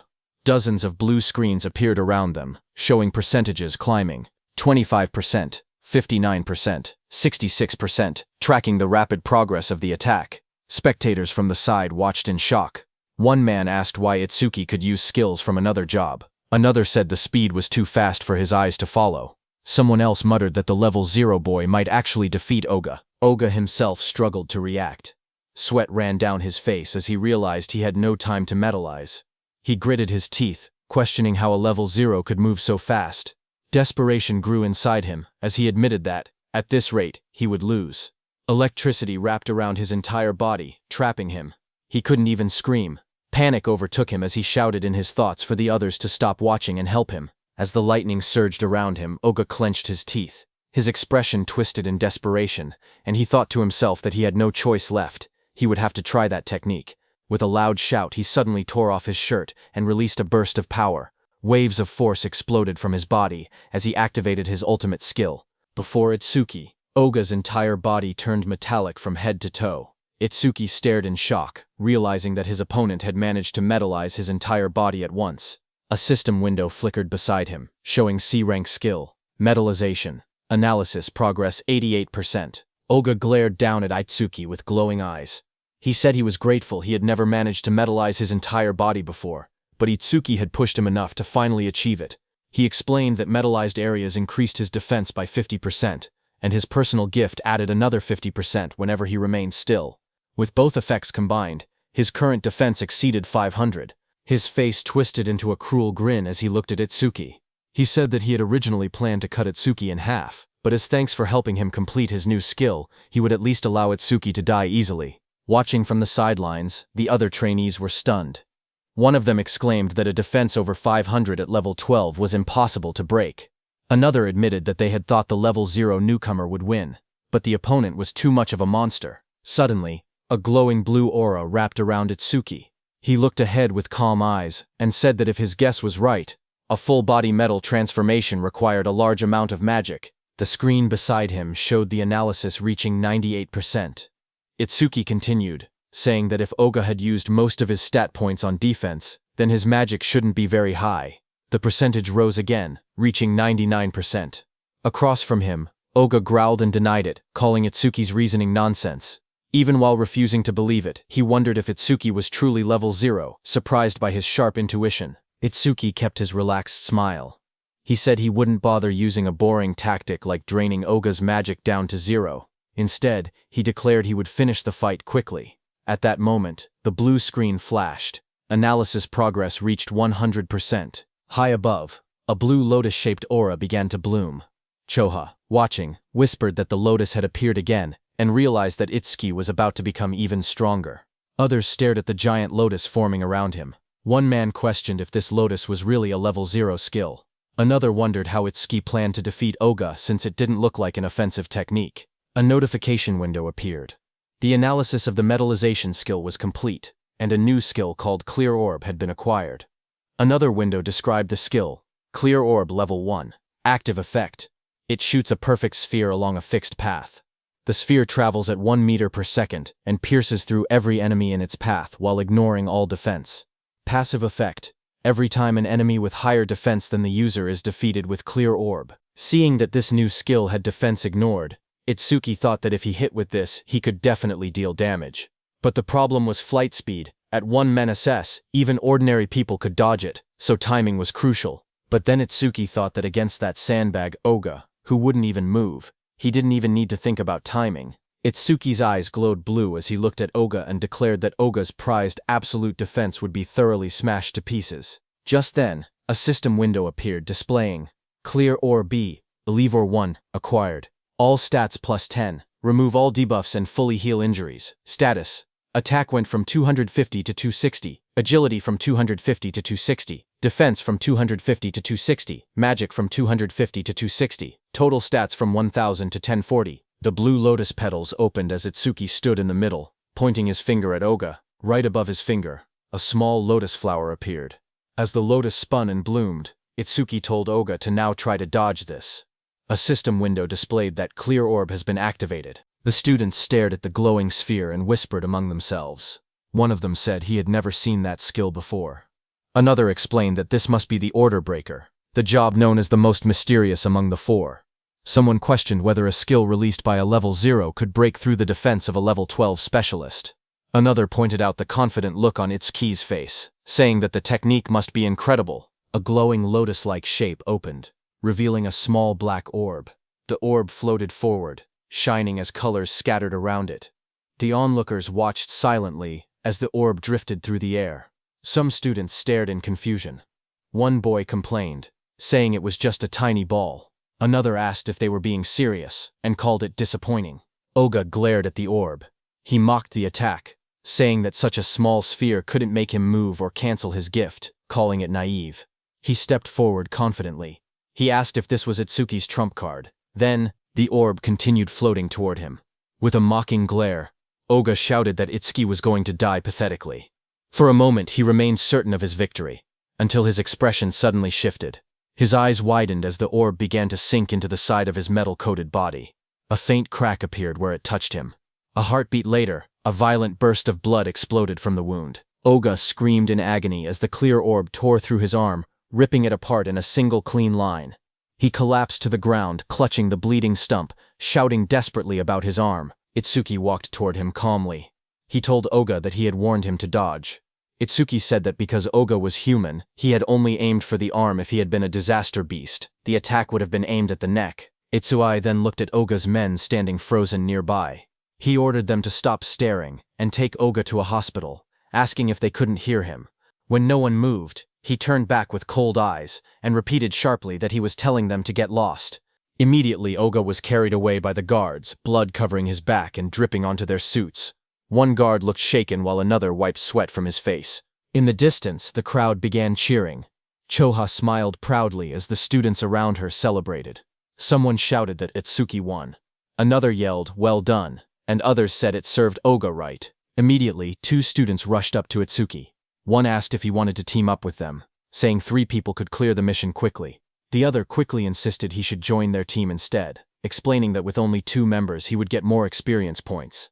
They argued again, asking if he planned to challenge the Flaming Rock execution ground with 3 people. They warned that all the disaster beasts inside had defense equal to Oga's. One of them added that their team had a healer, who could restore his magic and let him fire the orbs endlessly. Itsuki looked ahead calmly.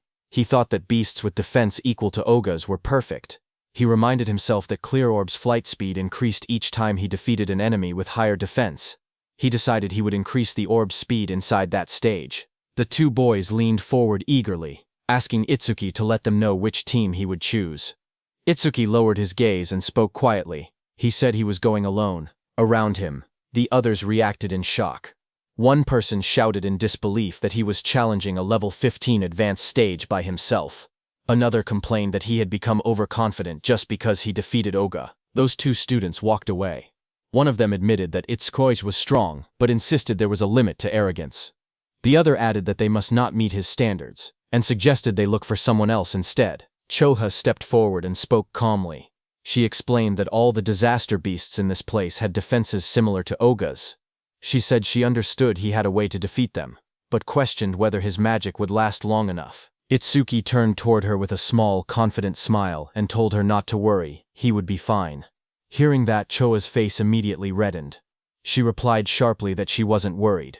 She said she only asked because her father would blame her if he died. Then she turned away, saying she would go treat the injured and that he could do as he pleased. Before she left, she adjusted her glasses and added one more warning. She explained that the Stone Tribe had no intelligence, but they moved in groups. She told him to be careful about his magic consumption. Itsuki stepped toward the glowing entrance device and raised his hand. A soft beep echoed through the air as the system confirmed him. A notification projected beside the door, stating that entry for the awakened Tenma Itsuki had been approved. Once inside, Itsuki looked ahead with sharp eyes. He muttered that there were more enemies than he had expected. Right in front of him, countless stone beasts filled the rocky canyon, their bodies made of thick boulders and glowing yellow eyes. The ground cracked under their weight as they charged. Itzquant watched them and noted that the disaster beasts in this advanced stage had levels and stats far higher than before. A blue system window appeared in front of him, showing the information of a stone statue from the Stone Tribe, level 9, with its gift converting all magic power into defense. As one of the stone beasts rushed toward him, Itsuki held out his glowing purple orb. He spoke calmly, saying he would test whether these enemies met the clear orb's passive conditions. The purple aura around the orb burst outward as he activated it. The clear orb shone brightly, its power swirling in layers of violet and blue light. The stone beast charged forward, its massive body bursting through the dust as Itsuki raised his hand. The purple orb floated above his palm, swirling with bright light as he aimed it at the incoming monster. The orb shot out instantly, tearing straight through the beast's rocky body. A large hole opened behind it, and Itsuki stepped through the fading purple glow as the system window appeared. The screen displayed the message, Stone Statue, Level 9 defeated. Another line followed, Clear Orb, flight speed increased by 100%. Itsuki watched the notification and nodded. He thought to himself that it was exactly as he expected. More stone beasts roared as they appeared in front of him, their yellow eyes shining from within the broken cliffside. Itsuki stood calmly among them, the purple light reflecting across his silhouette. Lightning began crackling around Itsuki's body, and his eyes glowed red. He looked ahead and said that these slow beasts with poor evasion were perfect prey for the clear orb. System windows continued to appear one after another. Stone Statue, Level 9 defeated. Clear orb flight speed increased by 100%. Pieces of broken stone scattered across the ground as the notifications filled the air.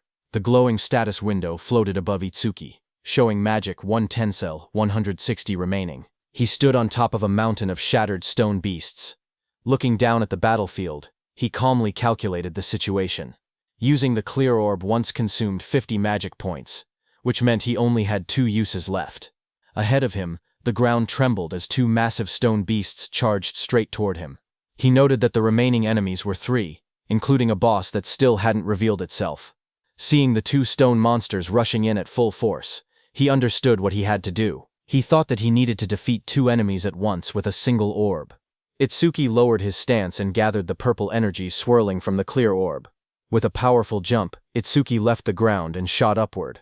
Then the beasts crashed with explosive force, shattering the rocky ground. As dust and stone fragments blasted outward, Itsuki leapt forward. Now, he said, moving straight through the debris. His eye glowed blood red as he pushed through the shockwave. A fierce grin formed on his face. Take this, he shouted, preparing the next strike. The purple orb shot downward with blinding speed, its light stretching across the sky as Itsuki hung in the air above it. Immediately, glowing system windows appeared one after another, displaying Stone Statue, Lever 9, defeated. Clear orb flight speed increased by 100%. After the impact, Itsuki collapsed on the ground, panting heavily. Sweat dripped down his face as he lay flat on the rocky floor. He muttered that the exhaustion he felt right before his magic ran out was rough. He hoped he would someday get a magic recovery skill. He slowly sat up and looked at the glowing screen in front of him. He said that with the orb now flying at 5 meters per second, he could catch up to running enemies. The system window displayed the details of the skill. Clear Orb. Level 1. Active effect. Fires a perfect sphere with a fixed trajectory. The sphere flies at 5 meters and penetrates all enemies in its path, ignoring defense.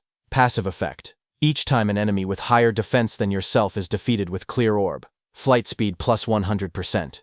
Current flight speed increase 500%. While he was checking the details, suddenly the ground shook, and a massive stone arm dropped toward him with a loud crash. Itsuki looked up in surprise as the enormous mass slammed into the earth, sending dust and rock exploding in every direction. A massive stone giant charged forward, its rocky body trembling with each step as dust exploded around it. A system window appeared, detecting a B-rank skill and revealing the monster's details. Giant Stone Man 28, Level 15. Stone Tribe, Grade 2.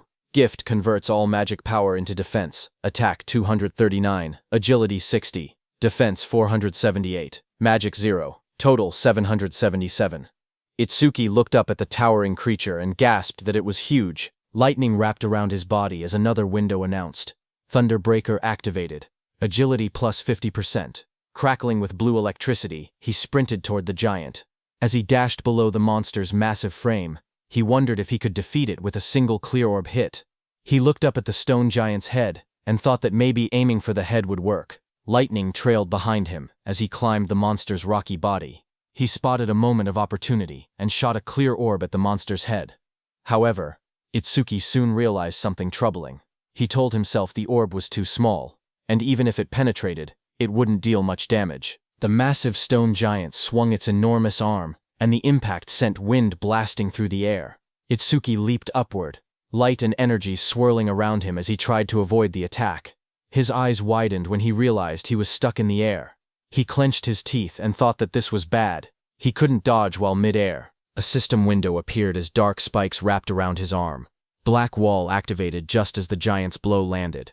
Itsuki smashed into the rocks with a violent explosion, kicking up dust and debris across the rocky ground. When the dust settled, Itsuki was wedged into a stone wall, breathing heavily. He muttered that this big guy was tougher than he expected. Another system window flickered in front of him. A B-rank skill, Gigantification, was detected. Overmimesis activated and began progressing at 1%. Seeing that, Itsuki looked up with a confident grin.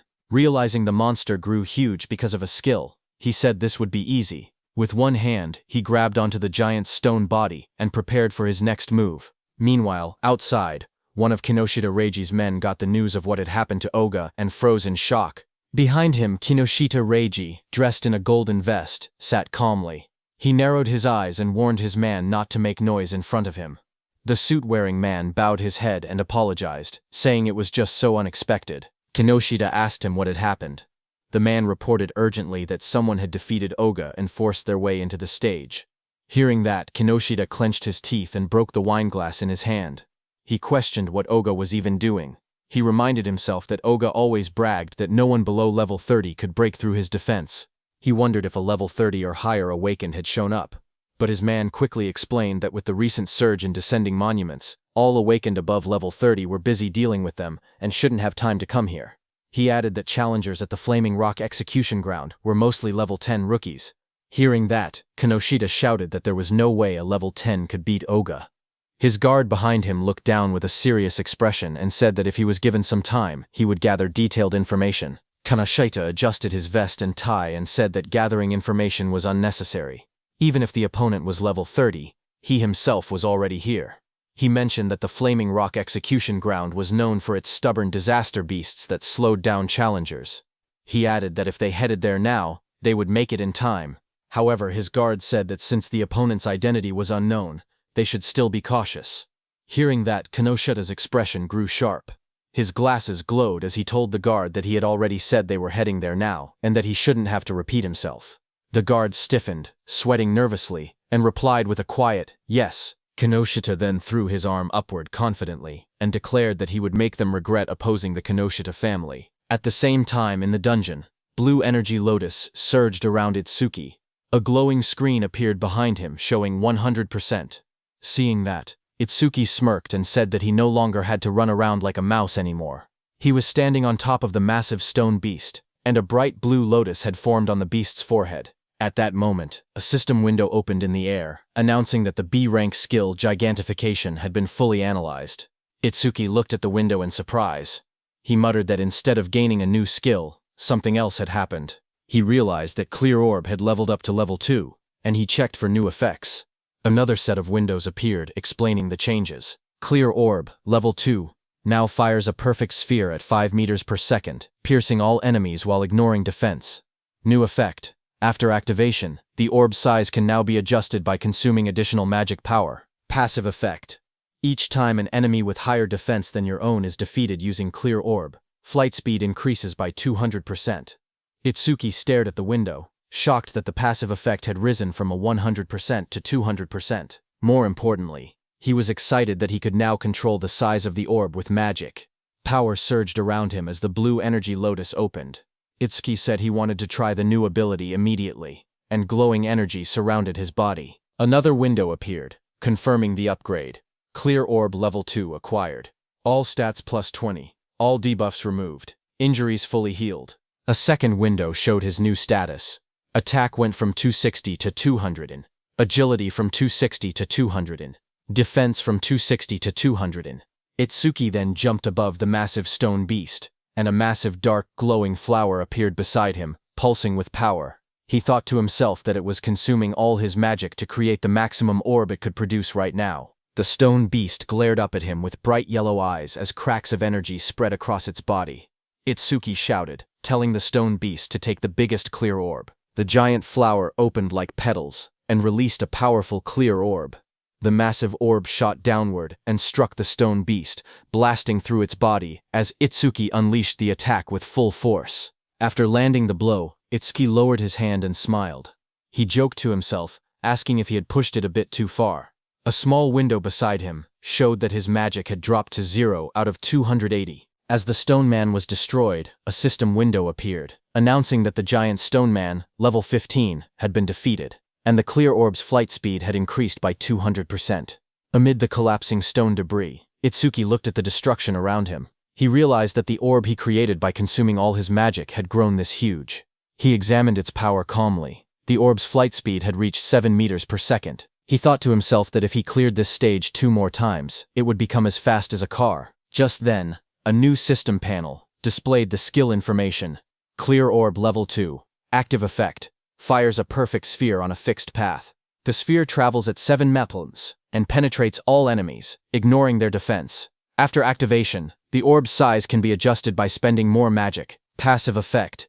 Each time he defeats an enemy with higher defense than his own using Clear Orb, the orb's flight speed increases by plus 200%. The current total increase had reached 700%. Itsuki held a glowing green crystal in his hand while reading the information. He admitted that he had ignored passive effects until now, but now saw how useful they actually were. Dust settled around him as he walked forward. He then thought about another passive skill. Lotus Burst's passive expanded the range of all skills. That meant Clear Orb's range should also increase along with it. He then checked Lotus Burst's passive effect. Each time Lotus Burst defeats a living creature of level 1 or higher, the range of all skills increases by plus 1%. Seeing this, Itsuki smiled slightly as he looked at the system panel floating beside him. Itsuki imagined and thought to himself that if he kept increasing Lotus Burst's passive effect, he could eventually defeat disaster beasts from thousands or even tens of thousands of meters away. Then, outside, a bright green display screen lit up. It showed the result of the challenge. The challenge was successful. The stage level was 15. The challenger was Tenma Itsuki. The time used was 3 minutes and 1 second. The stage clear record was updated. Seeing that, the crowded group reacted immediately. One man shouted in disbelief, saying that 3 minutes and 1 second was impossible. Another said that even a 5-person party needed more than 10 minutes. Someone else wondered if Itsuki had defeated all the disaster beasts in a single hit. Another person pointed out that he had even broken Tuwajin's 3-minute 19-second record, and asked what kind of monster he was. They all turned as someone announced that he was coming out. More voices followed. One person questioned why he was still level 0, and wondered if the clear notification was a bug. They looked at him and said he wasn't even injured, only a little dirty, so they didn't believe he had cleared it at all. Choa, in armor, stepped forward with a smile as a green butterfly flew around her. She was happy that he had cleared the stage unscathed again. And he had broken Jin's record again. She admitted that he always managed to surprise her. Choa then adjusted her glasses and, with a restrained tone, admitted that the challenge had ended unexpectedly quickly. Itsuki answered casually. He said the disaster beasts inside were weak against defense, so he had taken them down easily. The glowing butterfly hovered in front of Itsuki. He looked at it with surprise and asked what it was. Choha explained calmly. She said that her job was a Shikigami user, and the glowing butterfly was her Shikigami. Itsuki watched the butterfly flutter near his hand. He softly repeated its name, Tamacho, and admitted that this was his first time seeing a Shikigami. To him, it looked beautiful. Curious, he asked Choha what kinds of awakened jobs existed. His question startled her, and she asked why he didn't know something so basic. She then began explaining. Jobs, she said, were divided into 4 major types. According to her, he should have already encountered 3 of them by now. She raised her hand and continued her explanation. The first type she mentioned was Elementalist. Elementalists controlled 7 elements: fire, water, wood, metal, earth, wind, and lightning. She said Elementalists had the largest population among awakened jobs and also possessed the highest minimum combat capability. She then explained that his classmate who used electricity attacks and also the Oga muscular, iron-skinned man from earlier, belonged to that same type. She then introduced the second type, Shikigami user. She explained that Shikigami users could summon Shikigami that obeyed only their master. A blue system window appeared beside the butterfly, displaying that it was Tamachu, Li rank, level 15, ITS skill is undisclosed, status is undisclosed. Choha continued explaining that a Shikigami stayed with its master from birth. Then another system window appeared showing her own status. Izumi Choha, human, level 6, Jobert Shikigami user, gift grade 2, undisclosed, Shikigami undisclosed, status undisclosed. After explaining everything, she asked him if he had any questions so far. Itsuki looked at her Shikigami, and then asked why her own level was lower than her Shikigami's level. He wondered aloud if she was really a veteran awakened. His words hit Choha like arrows. She wondered to herself if Itsuki had no concept of sugarcoating things. Choha touched her forehead with a tired expression and explained that Shikigami also absorbed experience and leveled up. Because of that, they were basically always at a higher level than their master. Hearing that, Itsuki's expression darkened. Half of his face sank into shadow, and his eyes glowed coldly. He stated that in that case, when fighting a Shikigami user, it was faster to target the person themselves. Seeing that, Choa's eyes widened. She noticed the negative aura seeping out of him again and wondered what was going on with him. Itsuki then looked at her calmly and asked what else there was, pointing out that she had only introduced 2 types so far. Choa straightened herself and explained that the third job was currently the most mysterious one, with the least information known about it. She pointed at Itsuki and told him that his job was Order Breaker. Itsuki listened quietly as she continued explaining. She said the reason this job was mysterious was because every Order Breaker possessed different abilities, like the Blue Lotus Flower ability he had shown earlier. She then explained that there were Order Breakers who could change the size of their bodies at will, others who could create infinite clones, and even some who could stretch their bodies freely like rubber. Next, she compared Order Breakers to regular awakened jobs. She explained that normal jobs had skills divided into 4 ranks, C, B, A, and S, while Order Breakers had only Z-rank skills, abilities that stood completely outside that ranking system. Choa said that Order Breakers were treated differently because of these rare exclusive skills. She warned that if an Order Breaker's abilities became known to their enemies, they would lose their greatest advantage. That was why her father had scolded her earlier when she tried asking about his skills. She looked at him seriously and added that he was an irregular existence, even among Order Breakers. From what she had observed, he could already use at least 3 different skills, and 2 of those skills were normally only possible for elementalists. Hearing her words, Itsuki looked uneasy as he realized the teacher wasn't there. He thought to himself that he would be in trouble if Choha continued talking about him. Itsuki then asked her about the last job, adding that he had never seen it before. When Choha heard Itsuki asking about the last job, she kept a calm expression and told him she would only explain it after he actually saw it. She added that this was his punishment for never telling her anything about himself. Hearing that, Itsuki let out a quiet sigh and answered with a simple, "Fine." As she turned away, Choa reminded him that the students he saved were now safe. Then she asked what he planned to do after this. Itsuki replied that he was thinking of clearing the stage a few more times. Choha looked back at him sharply. She asked him if he really didn't know anything, explaining that stages had cooldown times. She warned him that this one had an especially long cooldown, meaning he couldn't enter again for at least 2 days. Hearing that, Itsuki's eyes widened in surprise. He wondered aloud if cooldown times really existed. He realized that this must be why Kinoshita monopolized the stages. Determined, He decided that if he couldn't raise the passive effect of his clear orb skill, then he would increase the power of his lotus burst instead. Itsuki then turned and asked Choa if there was a stage filled with disaster beasts. Choa thought for a moment, trying to remember any stage filled with disaster beasts. She then smiled confidently and chose a stage for him. She explained that in that stage, the levels of the disaster beasts were not very high, but the number of them was enormous. The place was called Locust Wasteland. She explained that there were at least 100 locust-type disaster beasts, even by a conservative estimate, and many awakened people backed out just from seeing how many there were. She then looked at him seriously and asked what he planned to do, since it would be difficult without AoE skills. For those who didn't know, AoE meant Area of Effect, or Area Attacks. Itsuki answered firmly that he was going. In his thoughts, he remembered that he hadn't used Lotus Burst in front of her yet, so she didn't know he actually had an area attack. A shocked Choa asked him again if he was really going. She reminded him once more that without AoE skills, he would have a really hard time. But Itsuki told her not to worry, saying he would be fine. Some nearby awakened individuals became shocked as they listened. One of them asked if he was really going to the Locust Wasteland and said he must not know fear. Another person whispered that once Kinoshita Reiji heard about Oga, he would definitely come. The group decided to leave quickly. They said they should get out before getting caught in the crossfire. Then, a few minutes later, Kinoshita Reiji arrived there and looked around the empty area. He asked in shock why there wasn't a single person present. His bodyguard in a suit stood behind him and reported that the target had gone somewhere. Kinoshita Reiji asked how it was possible. It had only been 30 minutes since the target entered, yet the target had already cleared the Flaming Rock execution ground. His bodyguard said it was hard to believe, but seemed to be true. He then asked what Kinoshita planned to do now. Kinoshita Reiji gritted his teeth and said the target was making a fool out of him. He then said that if the target had used skills, there should still be magic traces left behind.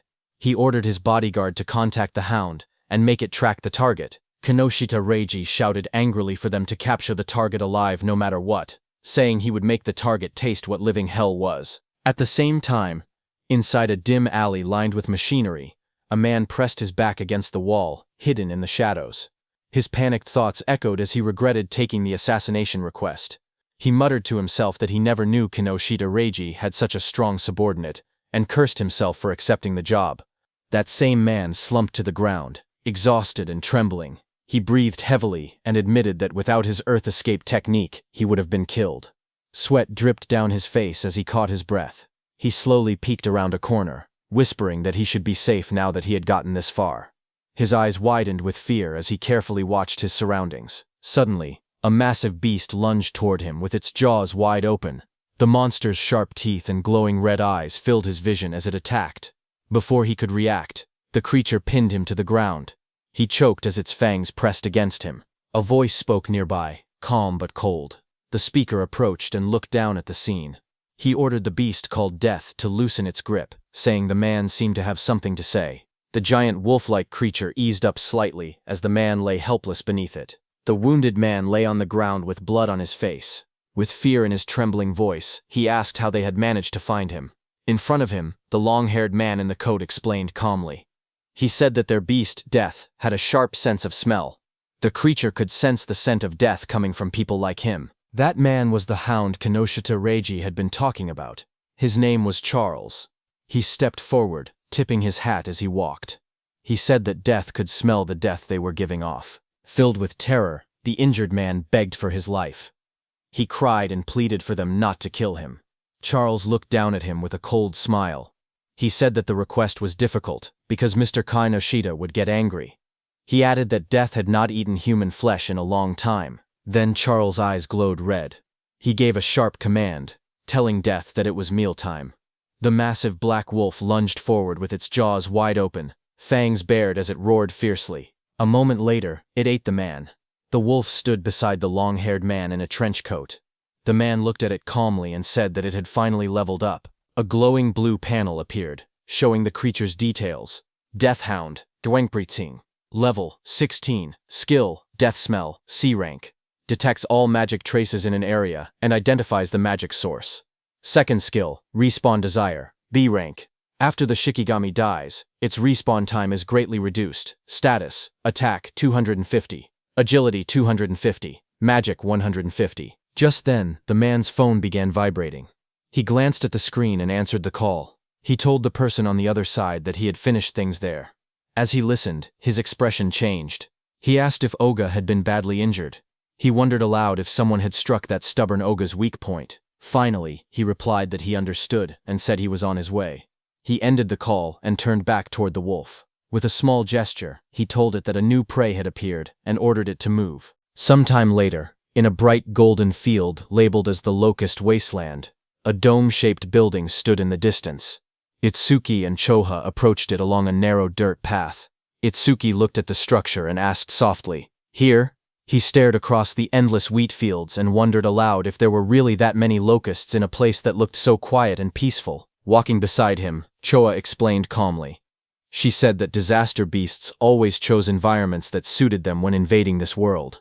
Because of that, predicting the type of beast based on the surrounding terrain was an important skill for awakened individuals. Hearing that, Itsuki nodded. As they moved closer, he noticed there wasn't even a reception desk. Choha touched her forehead and explained that the danger level of this stage was extremely high, so high that it had already reached the point of a dismantlement resolution. Confused, Itsuki compared it to the Flaming Rock execution ground, noting that this stage was actually below level 13. He asked why such a drastic decision was made. Choha replied that in normal stages people could still escape if they couldn't win. But here, the disaster beasts were unnaturally aggressive and appeared in overwhelming numbers. As they studied the stage's environment, Choha explained the danger. She said that if an awakened person let their guard down even a little, they would quickly be surrounded by countless locusts. She continued, saying that anyone caught like that would be devoured completely, down to the marrow of their bones. Hearing all of this, Itsuki only smirked. He said that it was perfect if there were really so many disaster beasts here. His excitement made Choha stare at him in disbelief. She asked if he was in a rush to die. He calmly replied that he wasn't desperate enough to die by being eaten by bugs. Moments later, he stepped toward the entrance of the glowing stage gate. Choha watched him, noting from his attitude that he seemed confident enough. She reminded herself that he had entered this stage by his own choice, and she had already given him all the advice she could. With a quiet sigh, she accepted the situation. If something happened inside, it would be entirely his own responsibility. But Choha suddenly froze, as worry washed over her face. She wondered what she should do. She realized she had forgotten to tell Itsuki an important detail. Locusts inside the stage would continue spawning endlessly unless the boss was defeated. Panic rose as she decided she had to enter the stage and warn him herself. But suddenly she heard some noise from behind. Just as she turned, her expression stiffened. Someone had appeared behind her. She saw a tall man wearing a hat, with glowing red eyes, standing beside a giant hound.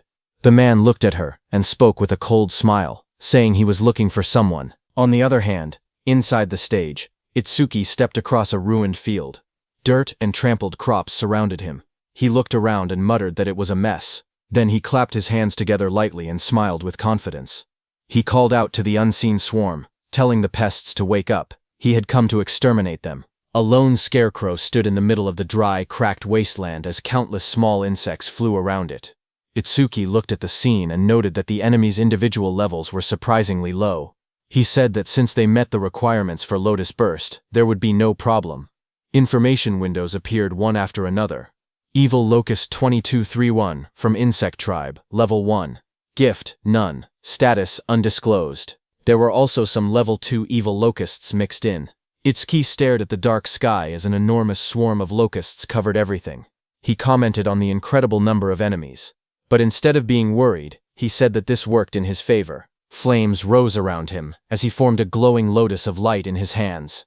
He explained that the more the locusts clustered together, the less effort he needed.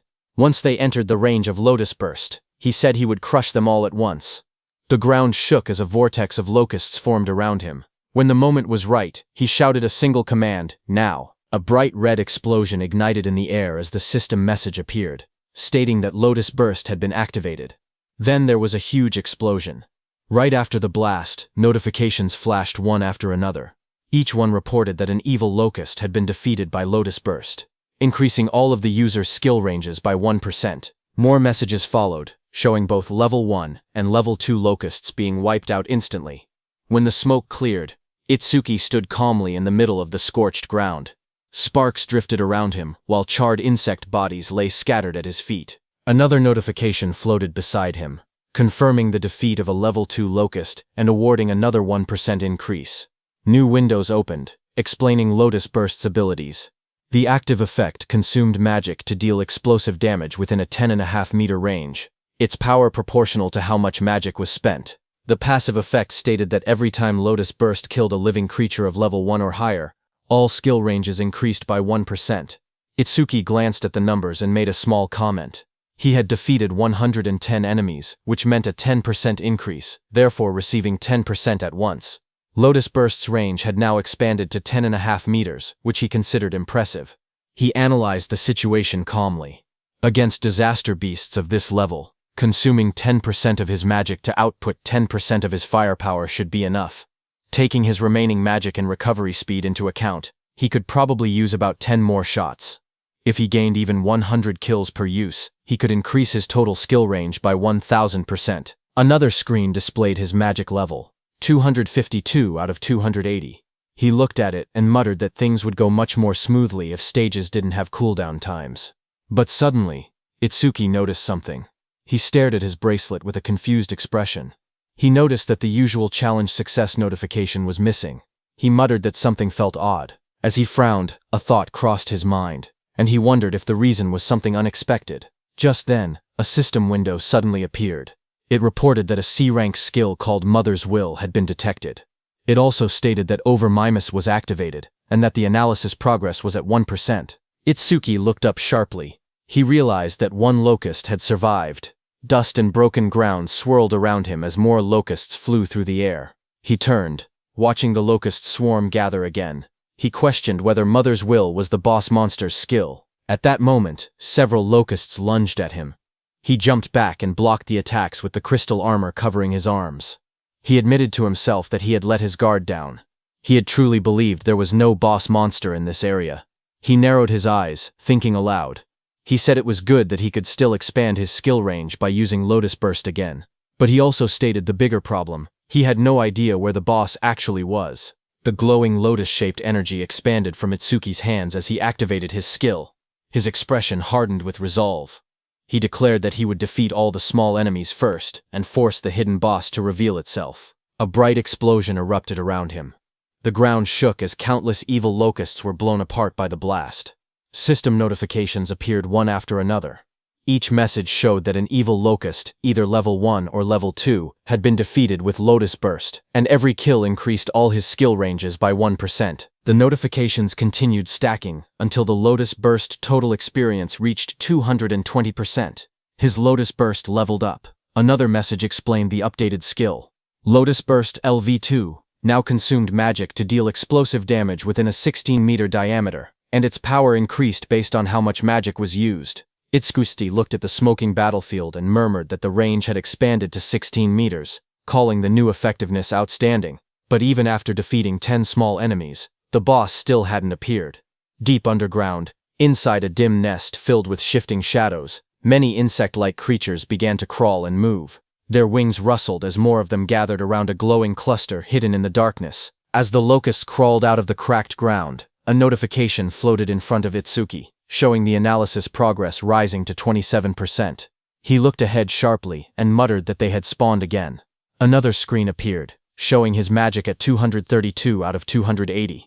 He noted that he could still use Lotus Burst 9 more times. Fire erupted around his hand as he stepped forward, declaring that no matter how many times the monsters appeared, he would thoroughly deal with them.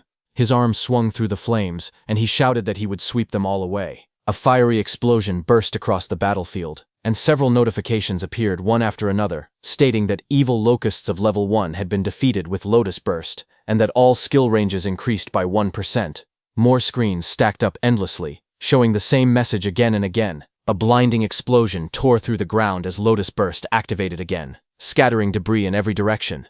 Bright light flashed across the stage, and the blue notification window appeared with the same message, Lotus Burst. Another massive blast followed right after, engulfing the area in a wave of yellow flames and flying rubble. The screen repeated the skill name, Lotus Burst. A new system panel displayed the updated description of the skill. It stated that Lotus Burst LV2 consumed magic to deal explosive damage within a 54.5-meter diameter, its power tied directly to magic consumption. Below it, another panel explained the passive effect. Every time the skill defeated a creature of level 1 or higher, all skill ranges increased by +1%, now reaching a total of +990%. Itsuki ran forward through the burning battlefield, sweat rolling down his face. He glanced at the glowing screen. He said that up until now, he had wiped out large groups 9 times and expanded Lotus Burst's range by 990%, but he only had enough magic left to use it one more time. He wondered why the monsters kept appearing non-stop. His magic display dropped to 5280. He looked up as the sky darkened with swarming insects. He muttered in frustration that there was no end to them. The swarm grew thicker overhead, but even after all the destruction, he saw no trace of the stage boss. He frowned and said that there was still no sign of the boss appearing at all. He considered withdrawing temporarily from the stage and returning after the analysis finished. But even as he thought it through, the endless swarm closed in around him. Itsuki narrowed his eyes sharply as a thought erupted in his mind. He declared that behaving like that was what third-raters would do. Fire gathered in his hand, and flames wrapped around his arm. With determination burning in his expression, he stated that no matter how many disaster beasts appeared, he would defeat every single one of them. A massive explosion erupted like a lotus blooming in fire, sending shockwaves across the ground. As smoke rose around him, Itsuki steadied himself and muttered that with this attack. But before he could finish, countless more insects filled the air. Swarms surrounded him, and he realized in frustration that there were still more, and their numbers hadn't decreased at all. A glowing system screen appeared before him, showing the analysis progress at 91%. Itsuki's eyes widened as he tried to make sense of the situation.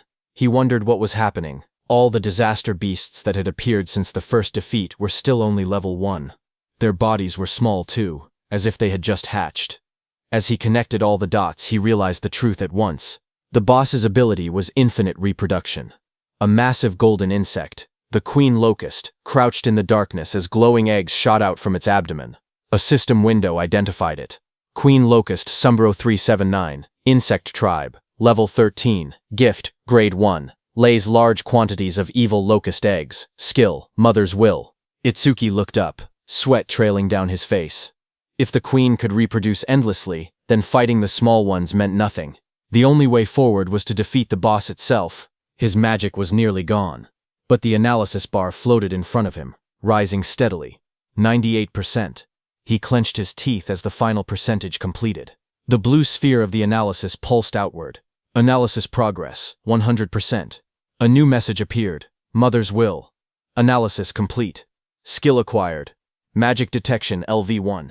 Another window followed. Magic detection LV1. Active effect. After activation, continuously consumes magic to sense magic flow within a 100-meter diameter. Passive effect. Range expanded to 1100 meter because of Lotus Burst's passive effect. Additional passive. Each time one enemy unit is detected, the user's magic recovers by 10%. Seeing this, Itsuki's eyes widened as he read the description. A detection skill. Its effective range now stretching over 1,000 meters, and every enemy detected would restore his magic. A smile curved across his lips. The passive effect was perfect for this stage. Hunting the smaller creatures again and again would now benefit him greatly. He tilted his head slightly, his eyes shining with confidence. He thought that leaving the queen alone for a moment and clearing out more enemies wouldn't be a bad plan at all. As he lowered his gaze, he thought quietly to himself. He realized he had been keeping Choha waiting. For now, he decided to finish clearing the stage before returning. A blue system window appeared before him, announcing that magic detection level 1 had been acquired. All of his stats rose by 10 points. All debuffs were removed, and his injuries were fully healed. Another window displayed the updated numbers. His attack increased from 280 to 290. His agility rose from 280 to 290. His defense moved from 280 to 290. His magic stat climbed from 280 to 290, where, terrening, his total grew from 120 to 1160. Itsuki then raised his hand to his forehead, as swirling energy surrounded him. He activated the new skill, focusing intently. He began locating the boss using magic detection. Wide ripples of energy spread out from his body, expanding across the entire area like rings on water. The waves traveled far into the distance, lighting up the surroundings as they moved. Down below, the massive golden insect boss lifted its head, its yellow eyes glowing as the waves passed over it. Itsuki's eyes suddenly sharpened. In the next instant, He spotted the reaction in the distance. He slowly raised 2 fingers and pointed them forward, a confident smile forming on his face. A surge of dark, swirling energy formed at his fingertips, twisting the air around him. He was going to use his clear orb skill. Amid the chaos, his steady voice echoed. He said that even if the enemy used its children as shields, it would be useless. The clear orb began to glow, merging with the power of Lotus Burst. A bright lotus-shaped light burst outward, illuminating the battlefield. He declared that with Lotus Burst's passive effect and the clear orb's current flight range, the attack would definitely reach its target. A system window appeared, stating that the clear orb's flight distance was now 120 meters. In the next instant, the glowing orb shot across the field like a streak of purple lightning. Wind burst apart in its wake as the Queen Locust recoiled in shock, spreading its golden wings wide to escape, but Itsuki was already behind it, surrounded by crackling blue crystal. His transformed figure loomed like a shadow. Lightning surrounded Itsuki as he appeared above the queen. Looking at her, he said, "Checkmate." He slammed his attack down, overpowering the queen with sheer force. He cut down the queen into pieces. Immediately, the whole insect swamp was disturbed. Seeing that, he realized the swarm fell into chaos after losing its queen. Itsuki turned toward them with cold eyes. Flames erupted from his crystal-covered arm as he promised to send the remaining creatures to their mama right away. After the Lotus Burst explosion, all insects fell to the ground. Itsuki stood in the settling dust, looking at the battlefield calmly. He stated that all his skill ranges had increased by 1210%, that Lotus Burst's explosion radius now reached 65.5 meters, and that the clear orb's flight distance had expanded to 131 meters. A system window appeared, describing Lotus Burst at level 2. It explained that the active skill consumed magic to cause explosive damage within a 65.5 meter diameter, its power tied to magic consumption. The passive effect showed that every time Lotus Burst defeated a living creature of level 1 or higher, all skill ranges increased by 1%, now totaling plus 121-10%. A second notification appeared, showing the flight distance of the true ball, 131 meters. Itsuki looked at the result and smiled, saying it had been a good harvest. He held a green leaf in his hand while sitting on the ground, surrounded by rising dust. He then thought to himself that when the cooldown ended, he would challenge it again and raise Lotus Burst's passive effect to 5 digits. As he returned to exit the dungeon, a new notification appeared, stating new record achieved. Another line reported time used, 17 minutes 7 seconds. Standing in front of a glowing blue portal, Itsuki looked at the timer and noted that it had taken 17 minutes. He thought that Choha must be worried. He imagined Choha waiting outside. He believed that when he returned safely, she would probably act aloof again, yet he knew she was actually kind and considerate. He thought her inability to be honest was somewhat cute. Stepping out of the portal, surrounded by a swirl of blue energy, he lifted his hand and greeted her, saying he was back and sorry for worrying, but then his eyes widened sharply, shock filling them. Right in front of him, Choha appeared injured, blood on her lips. A man with glowing red eyes held her up by the collar. He looked down at Itsuki and spoke coldly. He said that going solo and coming out of the stage safely could mean only one thing. Itsuki was the guy Reiji had been looking for. Charles in the wide-brimmed hat looked at Itsuki and spoke calmly. He said the timing was perfect. He had been trying to get information about Itsuki from Choha, whom he had captured, but even in her current condition she refused to talk. Charles added that Choha had more backbone than most men. Across from him, Itsuki stepped forward. His voice was cold as he told Charles to let go of Choha with his filthy hands. He warned that if Charles did not do so now, he would only be half killed. Hearing that, Charles laughed loudly. He mocked Itsuki and told him not to get cocky, calling him just a level 0 rookie. But in the next moment, blue electricity burst from Itsuki's body as he shot forward with incredible speed. His eyes glowed with a sharp red light as he charged toward Charles. Charles flinched in fear, shouting that he was fast, then called out to Death. Before Itsuki's blow could land, Death, a giant black beast, suddenly leapt between them. Itsuki's lightning-covered punch slammed into Death instead, sending sparks and force blasting outward as Death roared. Just as Death appeared in front of Itsuki, a glowing system window appeared, announcing that a B-rank Shikigami called the Death Hound had been detected. Another window followed, showing that overmimesis had activated, with analysis beginning at 1%. When Itsuki saw the notification, he realized the truth. This dog was a Shikigami, which meant the man wearing the hat was its user. The analysis window continued to rise, reaching 12%. Charles narrowed his eyes as he watched Itsuki move. He noted that there were no wasted movements and that his opponent's speed was extremely high. He understood now why Oga had lost. Oga likely did not even have enough time to metalize before being defeated. But Charles showed no fear. He grinned and declared that he had death and a hostage. Behind him, Choa struggled weakly in his grasp.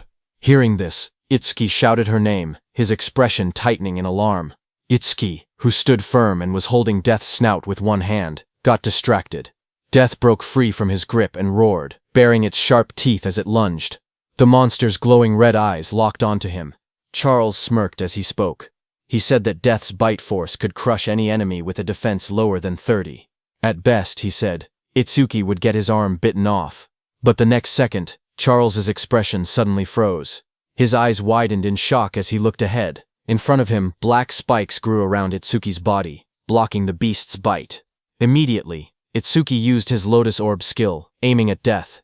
With a violent burst of energy, the Lotus Orb was released from Itsuki's hand and hit Death directly in the head. It tore through Death's skull, ripping out its core and ending its life instantly. A blue window appeared, showing the analysis progress climbing. The number reached 77%. Itsuki stood calmly over the defeated hound. He explained that without a Shikigami user was basically defenseless. Charles stared at him in disbelief. He wondered if Itsuki did not know that as a rookie, the Shikigami could respawn. On top of that, because of the B-rank skill Respawn Desire, Death's respawn time was greatly reduced. The next second, Death respawned and attacked Itsuki from behind. Charles warned Itsuki that staying careless like that would make him Death's prey. The beast charged, jaws wide open, but suddenly waves of magical detection spread out as Itsuki activated his skill, Magic Detection. Itsuki sensed Death's attack and moved with lightning speed to counter it. Well to himself that keeping Magic Detection active ever since he acquired it had been the right choice. The analysis progress climbed. 89%, 91%. Itsuki glanced at Charles, who was watching while holding Choa, and noted that the analysis would finish soon. He thought that if the Blue Lotus appeared from over Mimas, Charles might become wary. The progress bar reached 95%. Seeing Itsuki move and kick Death without even looking back, Charles started sweating. He realized the truth: this opponent had more power and more speed than Death and even possessed detection skills. He panicked, realizing he could not launch a surprise attack at all in this situation. Charles pulled Chosha in front of him and tightened his grip around her neck. His voice trembled with panic as he warned that if Itsuki resisted any further, Chosha's life would end. Itsuki watched quietly. He wanted to finish his analysis without revealing the Blue Lotus, but the situation made it difficult. Just then, a bright system window appeared before him, showing analysis progress 100%. Another screen followed. Death Eater analysis complete. Shikigami Eater has been acquired. It explained the active effect. By directly touching a Shikigami, he could take ownership of the opponent's Shikigami. Itsuki looked at the result and realized he could even control whether the Blue Lotus appeared, because the analysis had completed without revealing it. More system messages appeared, saying Shikigami Eater, Level 2 acquired. All stats increased by 20. Then a system notice explained that because Over Mimas had activated incompletely, debuff removal and full recovery had failed. Itsuki's updated status flashed. Attack, agility, defense and magic increased from 290 to 310, and his total stat points increased from 1060 to 1240. Seeing the notification, Itsuki thought to himself that skipping the Blue Lotus came with a price, since it lost its recovery ability. But he had already fully recovered once during the last stage. Because of that, he could still fight at almost full strength even without recovering now. Just then, Death charged forward with its jaws wide open, roaring as it rushed toward Itsuki. In that moment, Itsuki realized something important. He understood that this new skill allowed him to steal other people's Shikigami. He looked down at the glowing energy gathering in his hands, calm despite the danger. He thought to himself that if that was the case, then he already knew what he should do. Blue energy burst around him as he raised his hand. With sharp determination, he placed his hand on top of Death's head, deciding that he would take Charles's dog. Blue flower petals erupted like a storm. Death's body was wrapped in swirling petals of energy as the power pulled it away. The next second, Itsuki stepped forward with overwhelming speed and kicked Death, sending it blasting across the field. Death went flying and fell behind Charles. Seeing that, Charles panicked. He stared at the scene and cursed angrily, calling Death a useless mutt. He shouted in frustration, demanding to know what he had fed it all that experience for. Charles tightened his grip on the injured Choka and shouted in rage. He warned that if Itsuki resisted any further, he would snap her neck. Choka, battered and barely conscious, forced her eyes open. With a trembling voice, she told Itsuki not to worry about her. Across from them, Itsuki slowly raised both his hands in surrender. He called out, telling Charles not to touch her. Seeing that, Charles smirked coldly. He said that if Itsuki had been obedient from the beginning, Choa wouldn't have had to suffer like this. Itsuki glared at Charles and asked why he was being targeted, saying he didn't remember doing anything to earn such a grudge. Hearing that, Charles sneered, accusing him of still trying to probe for information. He then explained that it didn't matter, because Itsuki would meet him soon anyway. He told Itsuki that Kinoshita Reiji was furious that Itsuki had entered a North District 4 stage without permission. He introduced himself, saying he was Charles the Hound, sent under Reiji's orders to capture him. Hearing that name again, Itsuki muttered that he needed to meet Kinoshita directly and talk things out. Charles grinned and said that Itsuki would meet him soon, but only in a battered body. He then announced that death would bite off his legs next and warned that if Itsuki wanted Choa to stay alive, he was forbidden from using that strange ice again. Charles pointed at Itsuki and gave the command, telling Death to bite off both of Itsuki's legs. Hearing that, Itsuki narrowed his eyes. Instead of fear, a cold determination filled them. He told Death to prove it was worthy of being his Shikigami. In the next instant, Death turned and lunged, not at Itsuki, but at Charles, sinking its teeth into its former master. Taking advantage of the moment, Itsuki moved at lightning speed, appearing behind Choha. Blue sparks burst around him as he caught her gently in his arms, pulling her away from danger. Charles screamed as he stared in shock. Sweat ran down his face as he shouted, asking why Death was attacking him. Its own master. Shikigami Death stood beside Itsuki with glowing red eyes. Death growled quietly as Itsuki praised it, telling it that it did well. Itsuki then held the injured Chotra in his arms. Blue energy surrounded him as he spoke coldly. He said he would return the pain Chocha suffered 10 times, no, 100 times over. He warned that Charles would regret laying hands on them, crying and wailing. Hearing that, Charles fell back, terrified. He begged for a chance to speak, claiming he had only followed Reiji's orders. His voice shook as he suggested they team up instead. He said he would lure out Reiji for him. Itsuki's eyes glowed red. He looked down at him and said that it was a good proposal. Seeing this, Charles's expression changed. A sharp grin spread across his face as he muttered that he had found an opening. He threw a blade toward Itsuki and shouted for him to die. The attack flashed forward with blinding light, but Itsuki was calm and easily dodged the blade. His eyes narrowed as he watched the attack pass by. He muttered that he alone was more than enough to kill Kinoshita Reiji. Beside him stood Death, its eyes glowing red, ready. Itsuki ordered Death to make Charles suffer the same treatment Choha had endured. Death's jaws opened wide, revealing sharp fangs as it prepared to strike. Seeing that, Charles froze in terror. Sweat dripped down his face as he begged for mercy. He insisted that his hand had slipped earlier and that he would apologize. Trembling, he pleaded for one more chance. But Itsuki didn't falter. Holding Choha in his arms, he stared coldly and told Charles that it was mealtime. Death, with glowing red eyes, rushed forward, its fangs bared as it charged at the man. Charles panicked as he stumbled back.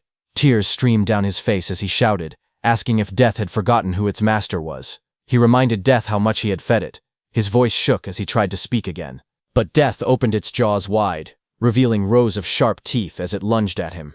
Death finished off Charles. A short distance away, Itsuki stood while carrying the injured Chodua in his arms. He had sensed someone watching them. Itsuki told the hidden person that he had been watching them ever since Itsuki left the stage. Itsuki then turned and asked how long the hidden person planned to stay hidden, telling him to show himself. Hearing his words, nearby tall grass rustled as someone began to move, stepping out into the light. It was a hooded blonde young man who stepped out from the tall grass, scratching the back of his head with an awkward smile. He said softly that they had caught him. Itsuki held the injured Chofa in his arms as a dark aura spread behind him. His eyes glowed as he asked the blonde man if he was working with Charles from earlier. Startled, the blonde man waved his hands frantically and shouted that he wasn't an enemy. He begged them to listen. Itsuki glanced at him coldly and said fine. He didn't have time to deal with him. Behind them, Death continued eating Charles it had taken down. Itsuki ordered Death to follow him after finishing the meal. The blonde man watched in shock. Even a savage beast like death obeyed Itsuki without hesitation. He thought that someone like Itsuki might actually be able to help him. He quickly approached and introduced himself as Iberia, asking for Itsuki's name. Excited, he said the fight earlier was amazing, even though there were some terrifying moments. He added that Itsuki must be the mysterious man who defeated Oga Takeru. Itsuki answered calmly. His name was Tenma Itsuki, while continuing to hold the unconscious Choga in his arms. Iberia nervously followed beside Itsuki. He smiled awkwardly and asked if Itsuki could lend him a hand. He said he would pay him, or he could give him karma stones, or even a weapon. Itsuki stayed silent, walking forward with the injured Choha. Iberia watched him leave, sweat forming on his face. He wondered why Itsuki wasn't responding. His father had once told him that anyone would happily help if given enough compensation. Now he questioned if that had been a lie. A memory surfaced. His father hammering steel in front of a blazing forge. His father explained that compensation required creativity, just like how a cup of water was more valuable than treasure in the desert. His father said that for someone seeking revenge, one must offer a blade. For someone injured, offer medicine.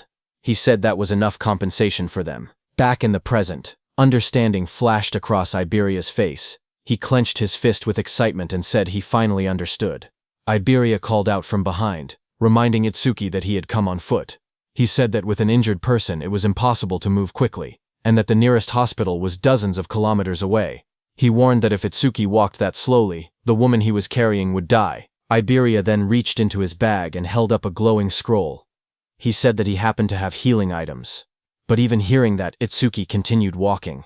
Iberia shouted in a hurry that he could save her. Hearing this, Itsuki stopped and turned his head, asking if that was really true. Iberia explained that he couldn't fully heal her right away, but he could save her life. The two of them knelt beside the injured Choha. Itsuki asked if the healing could be done through her clothes. Iberia replied that the bandage he was using wasn't ordinary. He wrapped the glowing bandage around her, explaining that it was a rare karma tool, made from bandages worn by the Shadow Tribe, and bark taken from the Kodama tribe. Itsuki looked at Iberia and repeated the unfamiliar term, asking what a karma tool was. Iberia studied him and said that at his level he must have just become an awakened. He explained that it was no surprise Itsuki didn't know.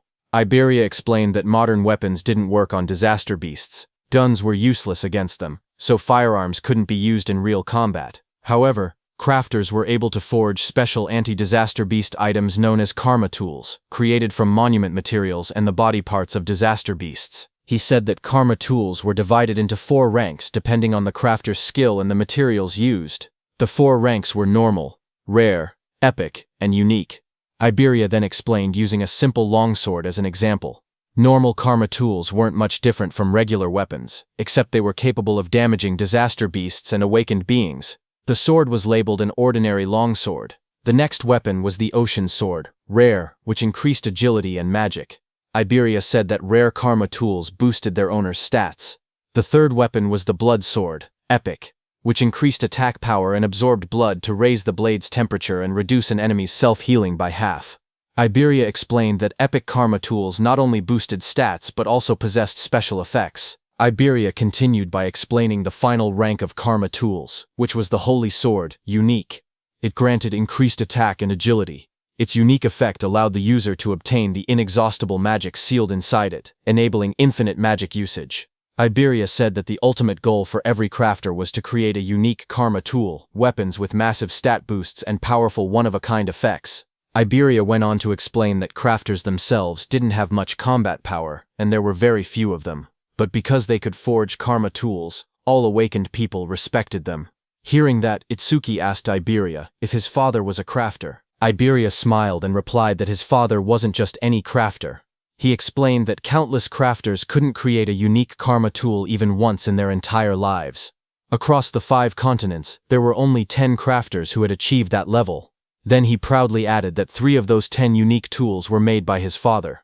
That was why everyone called his father the Crafter King of the Northern Continent. Saying that, Iberia grinned proudly. Finally, he turned and saw that Itsuki wasn't even looking at him. He got angry and shouted, asking Itsuki if he was even listening. He complained loudly that he was explaining everything kindly, while Itsuki was being rude. He shouted at him not to ignore him, but Itsuki didn't respond. Instead, he quietly examined the crossbow in his hands and said that it was the same crossbow Charles had been using.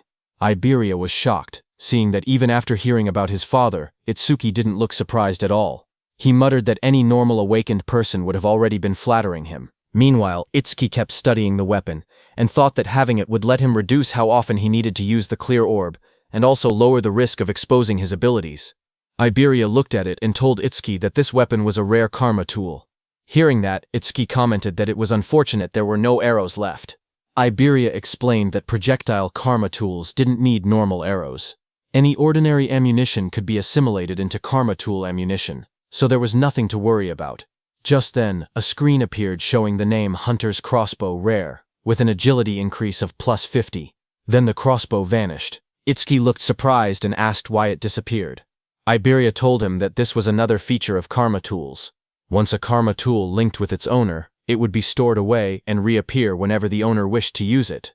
Hearing that, Itsuki said it was convenient. He thanked Iberia for the treatment, and told him to let him know if he ever needed help. He added that once he finished his own business, he needed to go find Kinoshita Reiji. Hearing that name, Iberia reacted and said he thought he had misheard earlier.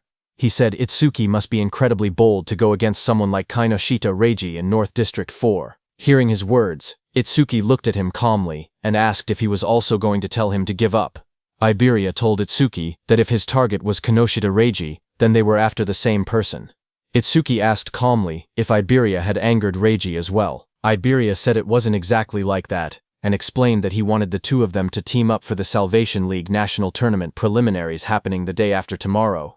Hearing about the preliminaries, Itsuki remembered Choha mentioning that only the top 10 would advance to the main tournament, and he had been grinding stages non-stop these past few days to prepare. Itsuki asked Iberia what the tournament preliminaries had to do with Kinoshita Reiji. Iberia explained that the preliminaries were divided by continents, and for the northern continent, the venue was located in North District 4. He explained that as the son of the North District 4 administrator, Reiji was determined to compete in the main tournament.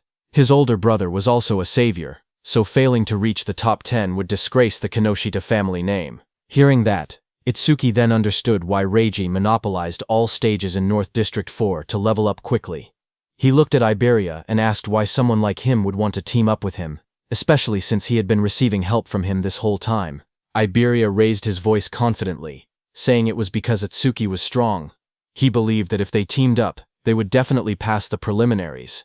Itsuki then asked why Iberia was so fixated on this year, pointing out that he was younger and had plenty of opportunities ahead. Hearing Itsuki ask that, Iberia looked tense as he clenched his fist.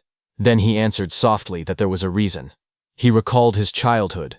Since he was young, he had watched his father create karma tools right in front of him. His eyes had always sparkled as he watched. Every completed karma tool looked perfect, like a piece of art. His admiration for his father kept growing. He remembered his dream. He had always wanted to become an awakened one someday. He imagined himself fighting disaster beasts, using the karma tools his father made. A month ago, he finally awakened. Excited, he begged his father for a karma tool, but his father refused, telling him it was too early. His father said that only saviors could use his karma tools. Iberia didn't give up. He kept begging. Finally, his father set a condition. If he passed this year's preliminaries, he would receive one. Iberia clenched his fist tightly. With determination in his eyes, he declared that this was why he had to win this year's preliminaries no matter what. Itsuki looked at Iberia and spoke calmly. He said that with such an amazing father, Iberia should have plenty of options. There was no need for him to team up with someone like a level 0. Iberia lowered his eyes and replied that his father had thought of that too. So before he left, his father told him to pass the preliminaries with his own skills. His father warned him that if he teamed up with strong partners using his father's name, he would not receive any karma tools. Hearing that, Itsuki commented that his father seemed strict. Iberia explained further that according to his information network, most strong participants had already been bought off by Kinoshita. What remained were lone wolves who disliked teaming up, or groups with fixed members. He had no prospects for teammates. With excitement, Iberia grabbed Itsuki's hand and explained that 2 days ago, he had heard news that someone had defeated Oga Takeru, one of the 4 pillars, and even broken stage records. Because of this, he dug for information continuously and eventually found his way here. Itsuki first freed his hand and then agreed to team up. He said the team was no problem, But first he wanted to take Choa to the hospital. With excitement, Iberia declared that he would come along. From now on they were a duo. Iberia then said they needed a duo name. He brought up possibilities, combining Tenma Itsuki and Iberia. He suggested Iba-10, but rejected it because it sounded like a store name. He tried Ibeitsu, then Tenmaria, then Tenibe, changing ideas one after another. Nearby, Itsuki carried the unconscious Choha in his arms. He looked tired and thought to himself that he was in trouble, because Iberia talked even more than Rikuru. Suddenly, Itsuki thought about Rikuru and Saya. He wondered how they were doing and whether they were participating in the preliminaries now that both had awakened. Just then, Iberia suddenly brightened with an idea. He said that since both of their names contained the letter I, they could call their duo Double I. Far away, as Itsuki thought of Rikuru, Rikuru suddenly sneezed while training. Saya looked at him and asked if he had caught a cold. Rikuru scratched his head and said maybe someone was talking about him. Maybe Itsuki. Saya lowered her gaze and quietly asked how long it had been since the attack incident. She said she never expected them to be apart for so long, and wondered if Itsuki was doing well. Rikuru looked at her strangely. He said that if she was that worried, she should have gone to see Itsuki after the disaster beasts were defeated. Saya blushed deeply and bowed her head in embarrassment. A moment later, she thrust her hands forward and released a burst of water, sending Rikuru flying back as he shouted in surprise. Rikuru shouted that attacking suddenly was unfair, but Saya quickly replied that fair or not, it was sparring practice, and he was the one who left an opening. Just then, their teacher appeared behind them. Both students straightened up in shock. Rikuru called out, "Sensei," while the teacher scolded them, reminding them that the national tournament preliminaries would start the day after tomorrow. He asked if this was really the time to fool around. Saya's eyes lit up. She said she was excited to finally fight other awakened people, because sparring only with Rikuru had become boring. A glowing screen appeared beside her, revealing her stats as an awakened water elementalist. Rikuru looked at his own status window as well. He said he had never been to North District 4 and had heard it was a prosperous town. He said he wanted to see it with his own eyes soon. Elsewhere, someone opened a metal case holding 3 sharp crystal stones. It was Kinoshita. He looked at the crystals and frowned impatiently. He commented that the hound still hadn't arrived and said it was unusual for him to be late. His bodyguard standing behind him wondered if something unexpected had happened. Hearing that, Kinoshita's expression darkened. He muttered that those useless fools had failed again. His glasses glowed red as a message appeared, saying the Karma Stone had been used and experience had been gained. His bodyguard asked if they should send people to search. Kinoshita looked frustrated and said to forget about that person. The national tournament preliminaries were the top priority now. He muttered that if he failed, his father would lock him in the confinement room again. Then he asked about the matter he had assigned his bodyguard. His bodyguard reported the results. Out of the 3,113 participants in the northern continent, he had persuaded 87 to cooperate. All of them were level 5 or above, just as ordered. Hearing that, Kinoshita smiled and said his subordinate had done well, and that he was the only one he could rely on. He then took another glowing stone. His bodyguard told him that it was the last Karma Stone. Light surrounded Kinoshita as he broke it. The experience was absorbed, and his level went up. Power surged around Kinoshita as lightning burst from his body. He said it was enough and that he would use this strength to crush the commoners. A status screen appeared, showing Kinoshita Reiji, at level 12, Job Lightning Elementalist, Gift Grade 2, Attack 135, Defense 130, Agility 168, Magic 170, Total Points 603. Then few hours later, a bright blue teleportation column formed outside the hospital, as Itsuki stood calmly in the front of it. He lowered his head, said sorry to his teacher, as he had let Choha end up in such a condition. His teacher commander Nento came out of the teleportation portal and asked what he wanted to do. He said he could dispose of Kinoshita if Itsuki wished. Itsuki looked up and answered firmly, telling his teacher to leave Kinoshita to him. His teacher agreed. He told Itsuki to explain the details of what happened later. Nearby, Iberia watched in amazement. He realized that the Northern Continent Commander-in-Chief had been Itsuki's teacher. Iberia understood why Itsuki wasn't surprised even after hearing who Iberia's father was. Iberia thought that Izumi Nento was truly a mysterious person. He even wondered if he should ask for his autograph later. Then, in the hospital room, Itsuki calmly explained what had happened and told his teacher that that was why he chose to participate in the Salvation League National Tournament preliminaries. His teacher said he understood and turned toward Choha, asking how she was feeling. Choa smiled softly. She said Tamacho had treated her, so she had fully recovered. A glowing green butterfly floated near her hand. She added that Iberia's rare karma tool had also helped in her healing.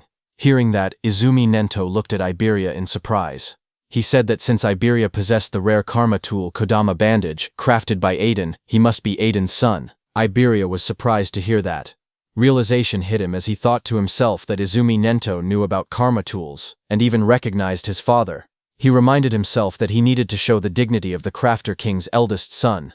He pointed proudly at himself, and shouted with confidence that he was Aiden's father. Hearing that, everyone stared at him in silence. Then Itsuki told him that he had gotten it backwards. Hearing that, Iberia lowered his head, hiding his red face behind his hand. In a shaky voice, he apologized and admitted that Aiden was his father. Commander Nento cleared his throat and tried to shift the atmosphere. He said he was grateful that Iberia had saved his daughter. He added that once the preliminaries ended, he wanted to visit Aiden together with Tenma. He then reminded Itsuki and Iberia that they had to prepare for the tournament and told them to head out.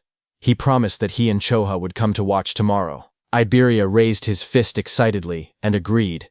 He told Commander Nento that he could relax because they would definitely pass the preliminaries.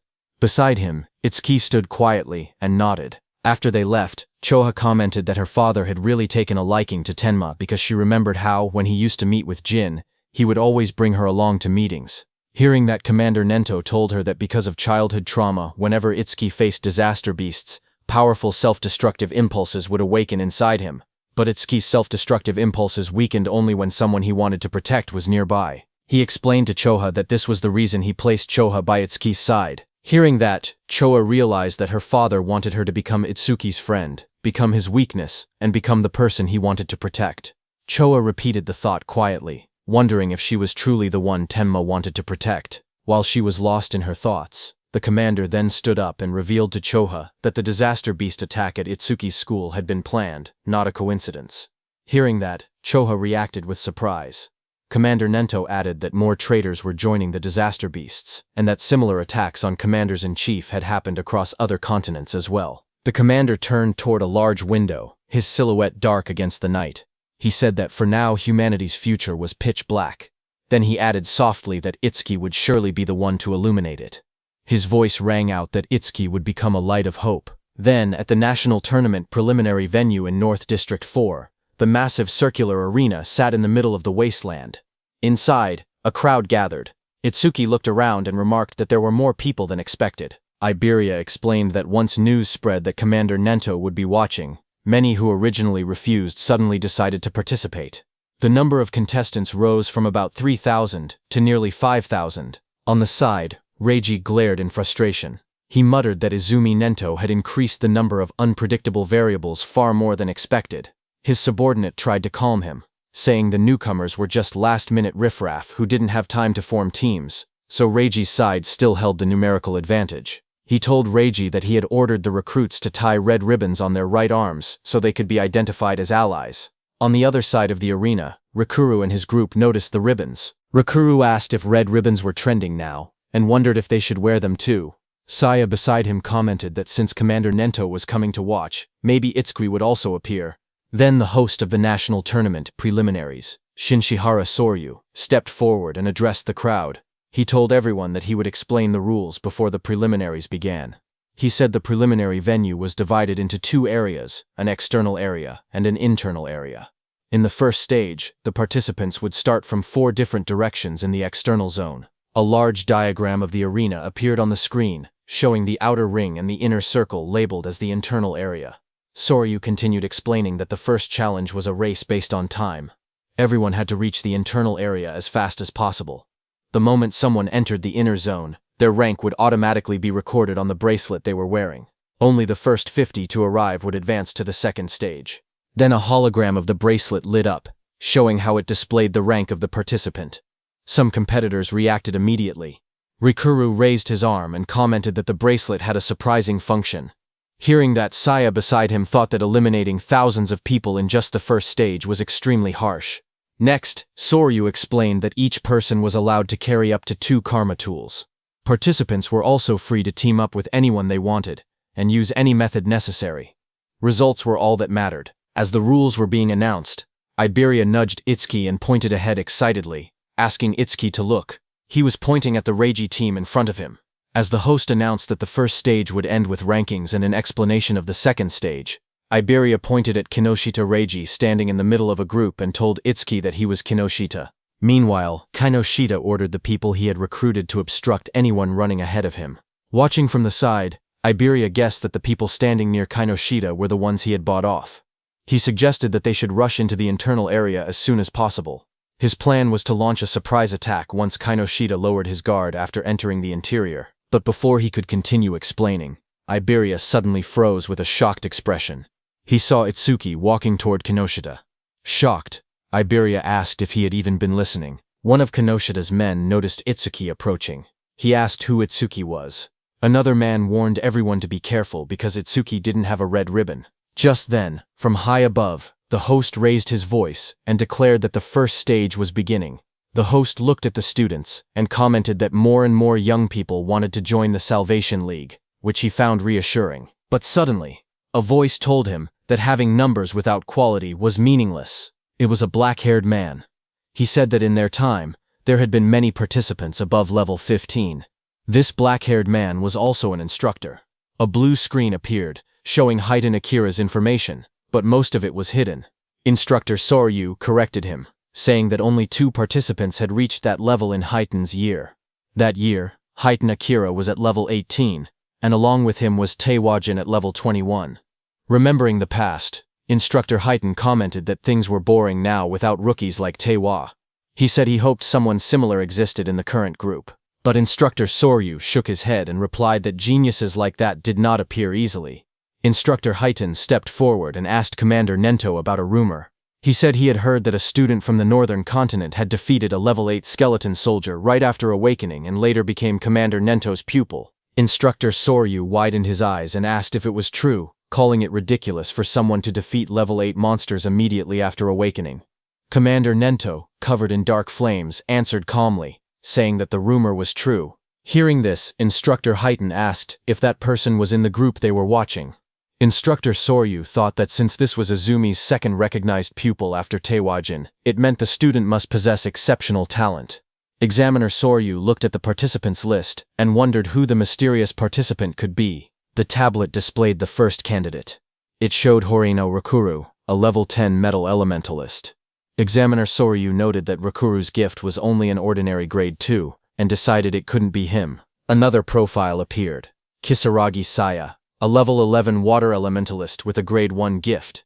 She specialized in support-type abilities, so he assumed she wasn't the one either. The next image revealed Hanyu Kana, a wood elementalist at an unusually high level 16. Seeing this, he guessed she must be the hidden talent, but when he looked at Commander Nento, he didn't say anything. Seeing that, Instructor Soryu realized that his guesses seemed incorrect, even though Hanyu had the highest level among all participants. Just then, Instructor Heitan pointed out that among this year's participants, there was even someone at level 0, but Instructor Sorya didn't think much of it, and remarked that there was always one person every year who joined the tournament out of curiosity, only to get beaten badly and withdraw soon after. On the other hand, Kinoshita's group burst into laughter as Kinoshita pointed toward Itsuki, shouting in disbelief that a level 0 had really joined the competition.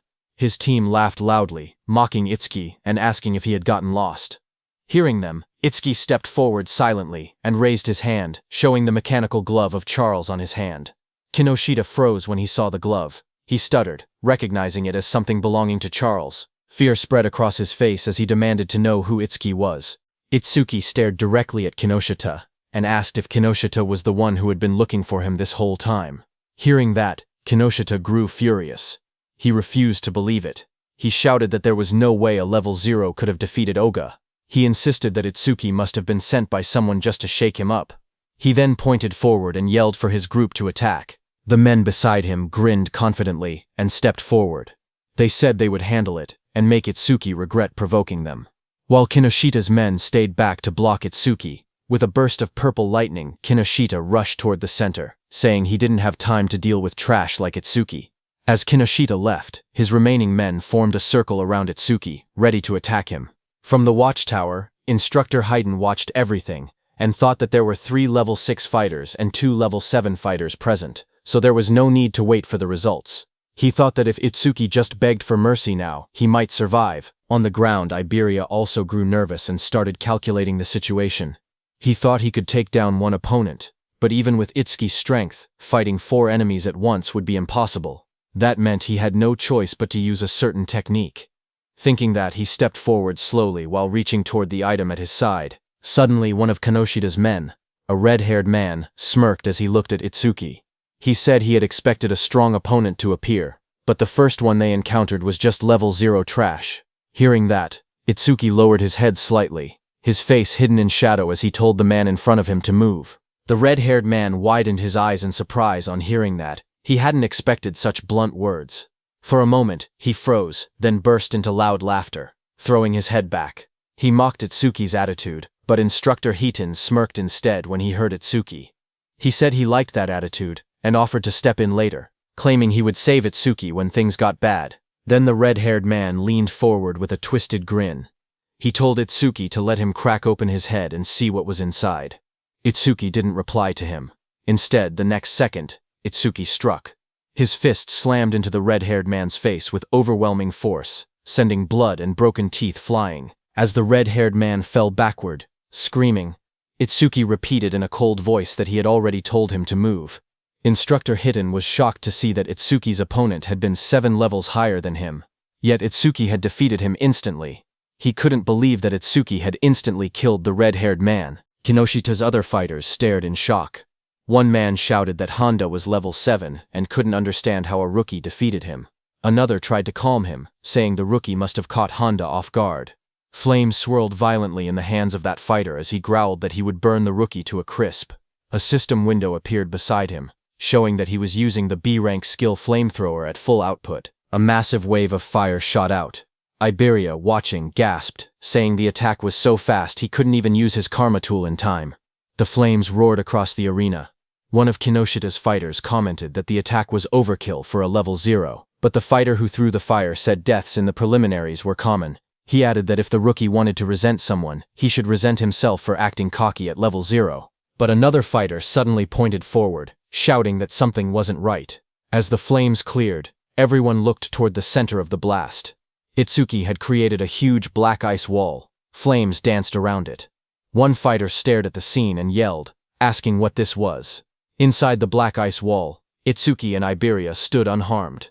Iberia stared at the scene with wide eyes. He shouted in shock that Itsuki had blocked such a wide-range flame attack completely. To him, it was exactly what he had expected from someone that strong. Itsuki didn't react to the praise. Instead, he looked to the side and told Iberia to get away from him. A system window appeared beside him. It stated that he had blocked a B-rank fire skill using Black Wall, and his defense increased by 10%. Another window listed his updated stats. Attack 310, Agility 310, Defense 341, Magic 310. Seeing that, Itsuki noted that his defense had increased by 31. He thought to himself that he needed to confirm whether Black Wall's passive effect would activate again if he blocked the same skill more than once. From a distance, one of Kinoshida's fighters pointed at Itsuki in disbelief.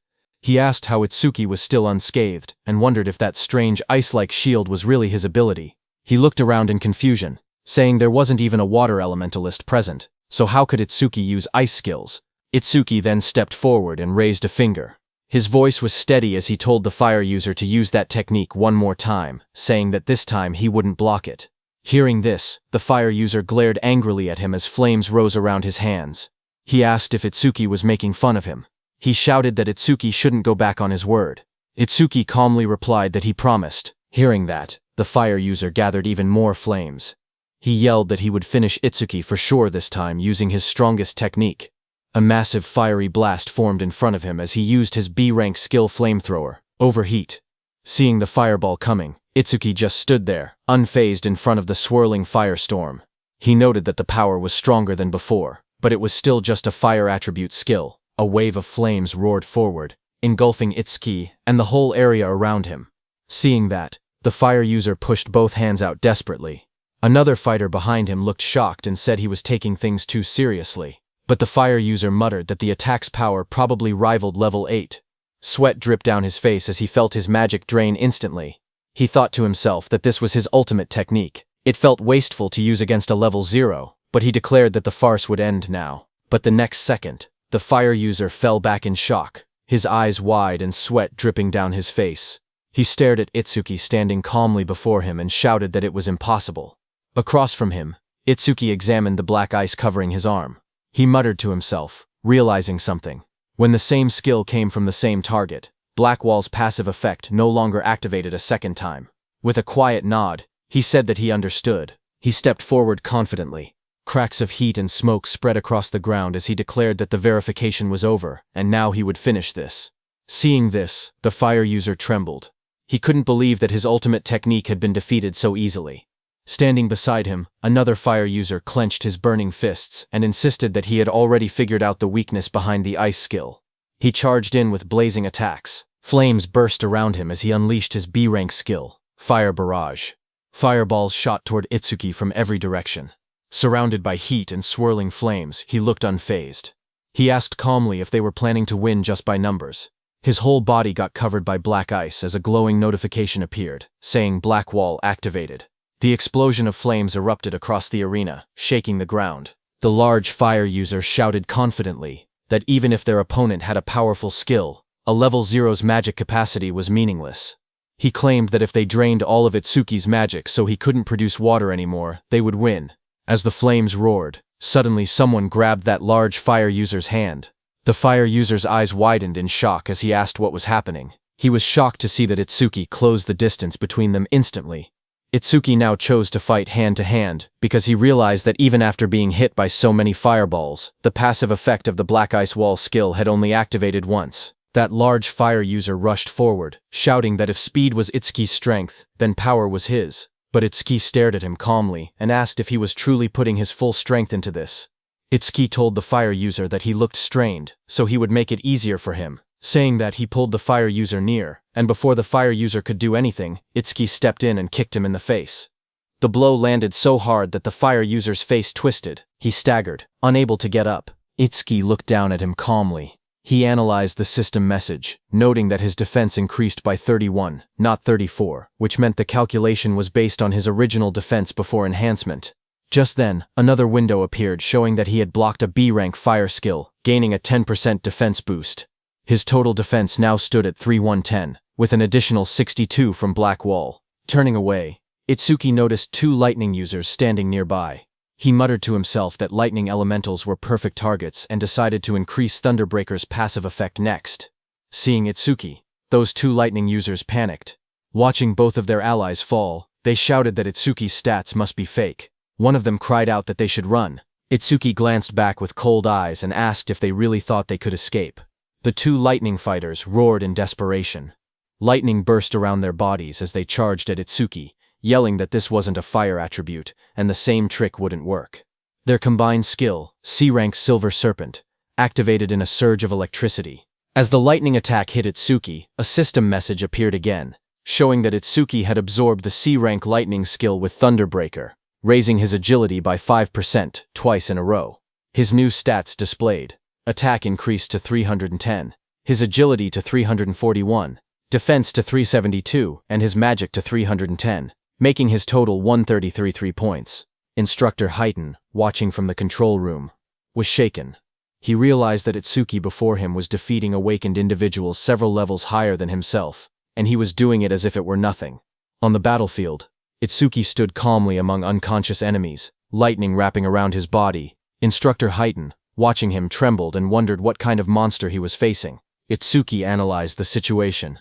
He thought about how Thunderbreaker's passive effect worked the same as Blackwall. It only increased once for the same skill coming from the same target. Nearby, Iberia checked the fallen enemies and was surprised to see that everyone had been knocked out. He admitted that he expected a difficult battle, but never imagined Itsuki would be this strong. Just then, one of the fire users who was badly injured asked from behind what ability Itsuki was using. His voice shook as he shouted, insisting that Itsuki wasn't level 0 at all. Hearing the fire user ask who they were, Iberia stepped forward with a grin. Seeing that, Itsuki realized that Iberia was going to do something. Iberia looked back as his smile widened. He proudly declared that together they were Double I, and that one day they would become the strongest duo on the northern continent. He told the fire user to remember them. But before he could finish his proud introduction, Itsuki cut him off and said they should stop talking and chase Kinoshita. Iberia flailed in frustration, shouting that what he was going to say next was the good part of his speech. From the side, the fire user whispered, double I to himself in disbelief. He muttered that it sounded lame. On the other hand, Kinoshita, who was running at full speed surrounded by crackling purple energy, noticed the commotion. He assumed that the level 0 participant was probably being beaten badly by now. But then he hesitated. He remembered the crossbow he had seen on Itsuki earlier. It had definitely belonged to Charles. He told himself that he needed to investigate later because he knew that, other than the saviors, there shouldn't be many people on the northern continent capable of capturing Charles. While he was lost in thought, something in flames passed him. It was another participant who shot into the sky. Kinoshita's eyes widened in surprise as the fiery trail blurred past his face. That brown-haired participant, moving with extreme confidence, smirked as he rushed forward. He thought to himself that he had passed another opponent with ease and had overtaken yet another one. Unlike the brute force types, he considered himself someone who specialized in pure speed. But before he could enjoy that pride, a violent surge of purple lightning hit him from behind. It swallowed him completely. The brown-haired boy screamed as the electricity tore through his body. He crashed onto the ground, coughing out smoke. Still stunned, he muttered in disbelief, wondering how an attack managed to hit him even while he was running at full speed. He struggled to understand who could possibly land such a blow. Just then, a shadow appeared behind him, followed by a sharp kick, smashing that brown-haired boy's head into the ground. It was Kinoshita, wrapped in purple lightning, stepping forward. He looked down coldly and declared that this was what happened when someone dared to run ahead of him.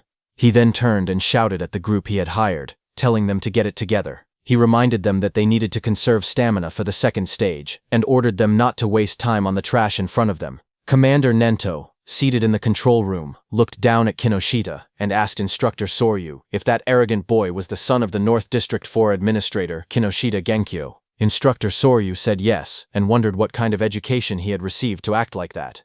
Choha was also there and was very angry, but Instructor Soryu told them that what Kinoshita was doing wasn't against the rules, so they couldn't intervene. Kinoshita stood surrounded by flames and crackling power. He said that thanks to the others clearing obstacles for him, their stamina was almost full. He confidently declared that they could pass the second stage easily like this. He looked at the gigantic blue barrier ahead and said that the internal area was right in front of them.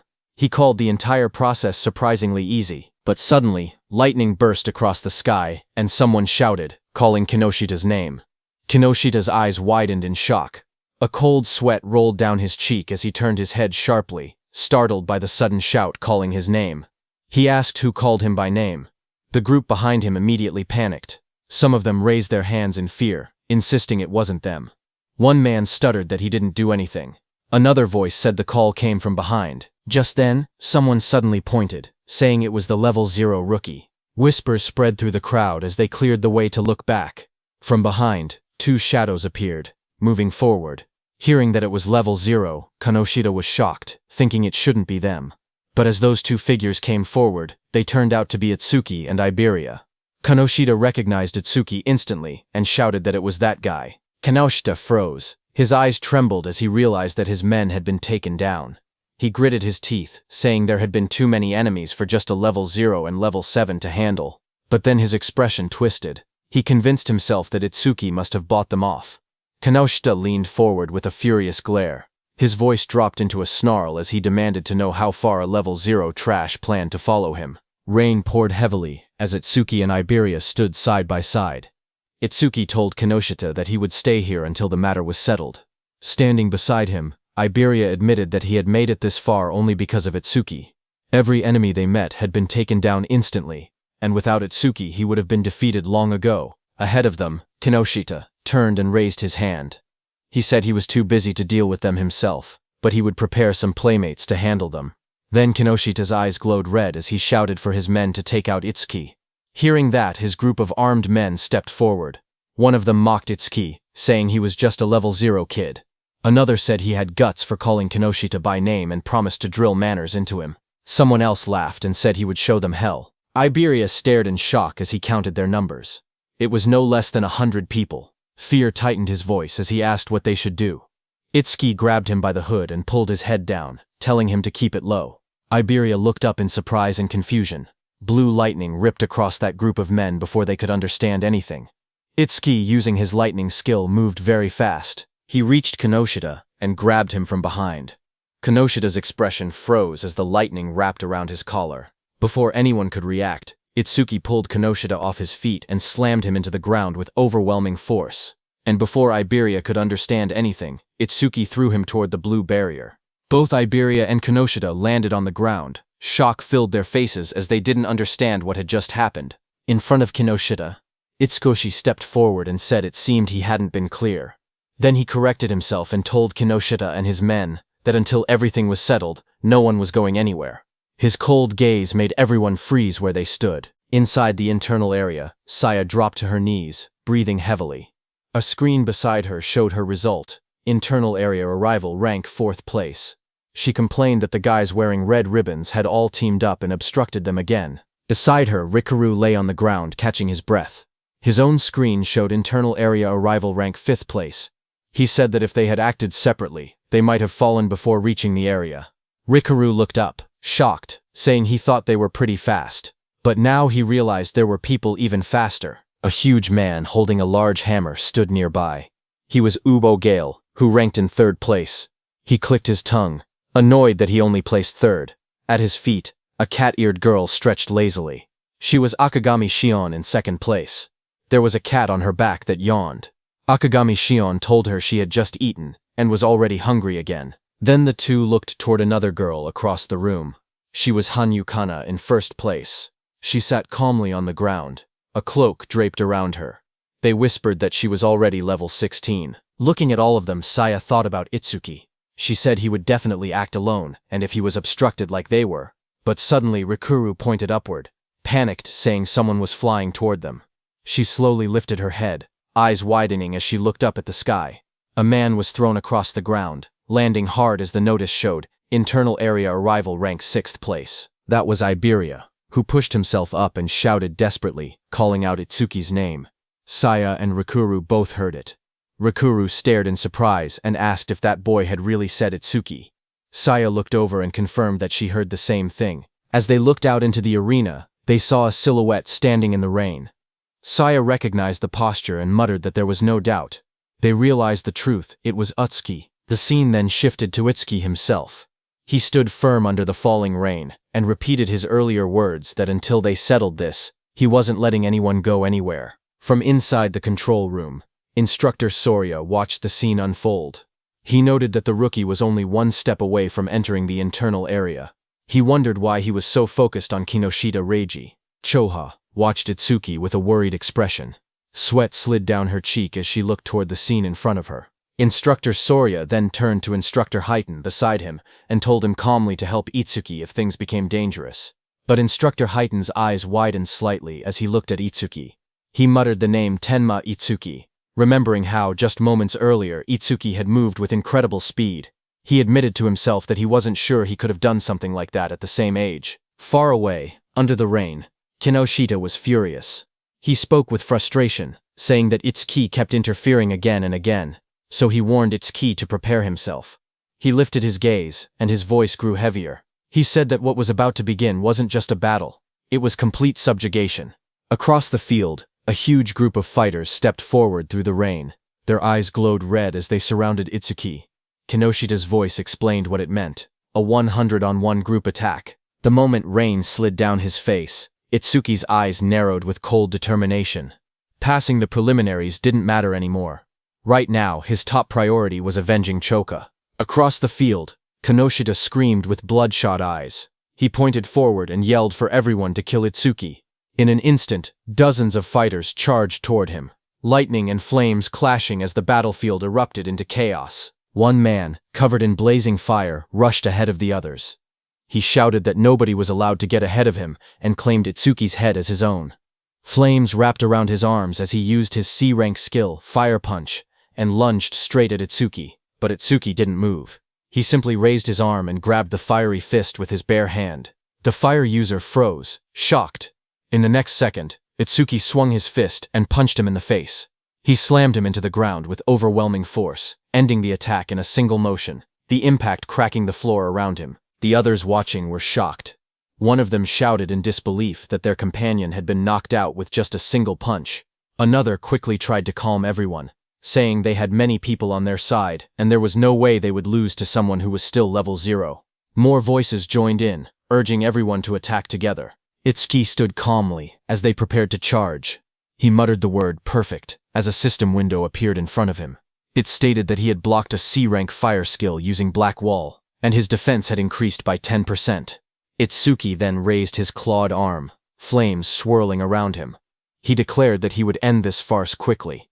The fiery lotus in his hand glowed brighter as the system announced, Lotus Burst.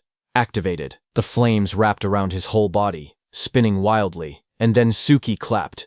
A massive explosion erupted. The fire burst outward like a wave, blasting everyone off their feet and sending bodies flying across the arena. The dust settled, and everyone stared at the ruined ground. Rikuru trembled as he looked at the destruction. He asked in shock if this overwhelming attack was really Itsuki's skill. Behind him, Saya covered her mouth, unable to speak. Gaku rushed over, asking what had just happened. Beside him, Shion calmly stroked her small cat, saying that Michan should be able to swallow an explosion of this size without any problem, speaking as if the blast meant nothing. Not far away, Kana sat silently with her sword, her expression unreadable as sparks drifted through the air. From inside the control room, Instructor Soria stared at the screen in disbelief. He shouted that the explosion had been caused by a level 0. He couldn't understand how someone with such a low rank could use so much power. What shocked him even more was how Itsuki used skills that didn't belong to his job class at all. Instructor Haiten was also shocked. Choth couldn't believe her eyes because she never knew Itsuki had learned an AoE skill. She thought back to the Locust Wasteland incident and finally understood why he had been so confident back then. She looked at him, wondering just how many trump cards he had. On the battlefield, Itsuki stood calmly. His suit was torn, and faint flames glowed around his clawed hand. He thought that 30% of his power would be enough. Since his opponents were human, he reminded himself to hold back and not to kill them. Kinoshita looked at the destruction in front of him. Smoke filled the air as the ground cracked open. Bodies lay scattered across the arena. Itsuki was standing in the middle. He looked straight at Kinoshita and said that he was the only one left. Seeing that, Kinoshita panicked, sweating heavily. He shouted that there had been over 100 people, and they were all taken out instantly. He asked why Itsuki was targeting only him. Itsuki stepped forward through the smoke. He repeated Kinoshita's words, and said that it was Kinoshita who had attacked him first and seriously injured his friend. Itsuki said now he would return the pain she had suffered back to him. Enraged, Kinoshita released a surge of purple lightning. He called himself the young master of the prestigious Kinoshita family, saying every stage in the area was under his control. He bragged that with his family's karma stones, he could reach levels commoners would never achieve without even fighting disaster beasts. He raised his crackling hand and shouted that he and Itsuki were on completely different levels, and that he would definitely kill him. Purple lightning gathered as he unleashed his B-rank skill, Lightning Cannon. Purple. But at the same moment, Itsuki's system activated. It detected the skill, and Overmimus started copying it. The analysis began at 1%. Lightning fired at Itsuki, but he dodged easily. He then moved with lightning speed and punched Kinoshita in the stomach. Kinoshita fell to the ground as shock spread across his face. He couldn't understand how a supposed level 0 could move that fast.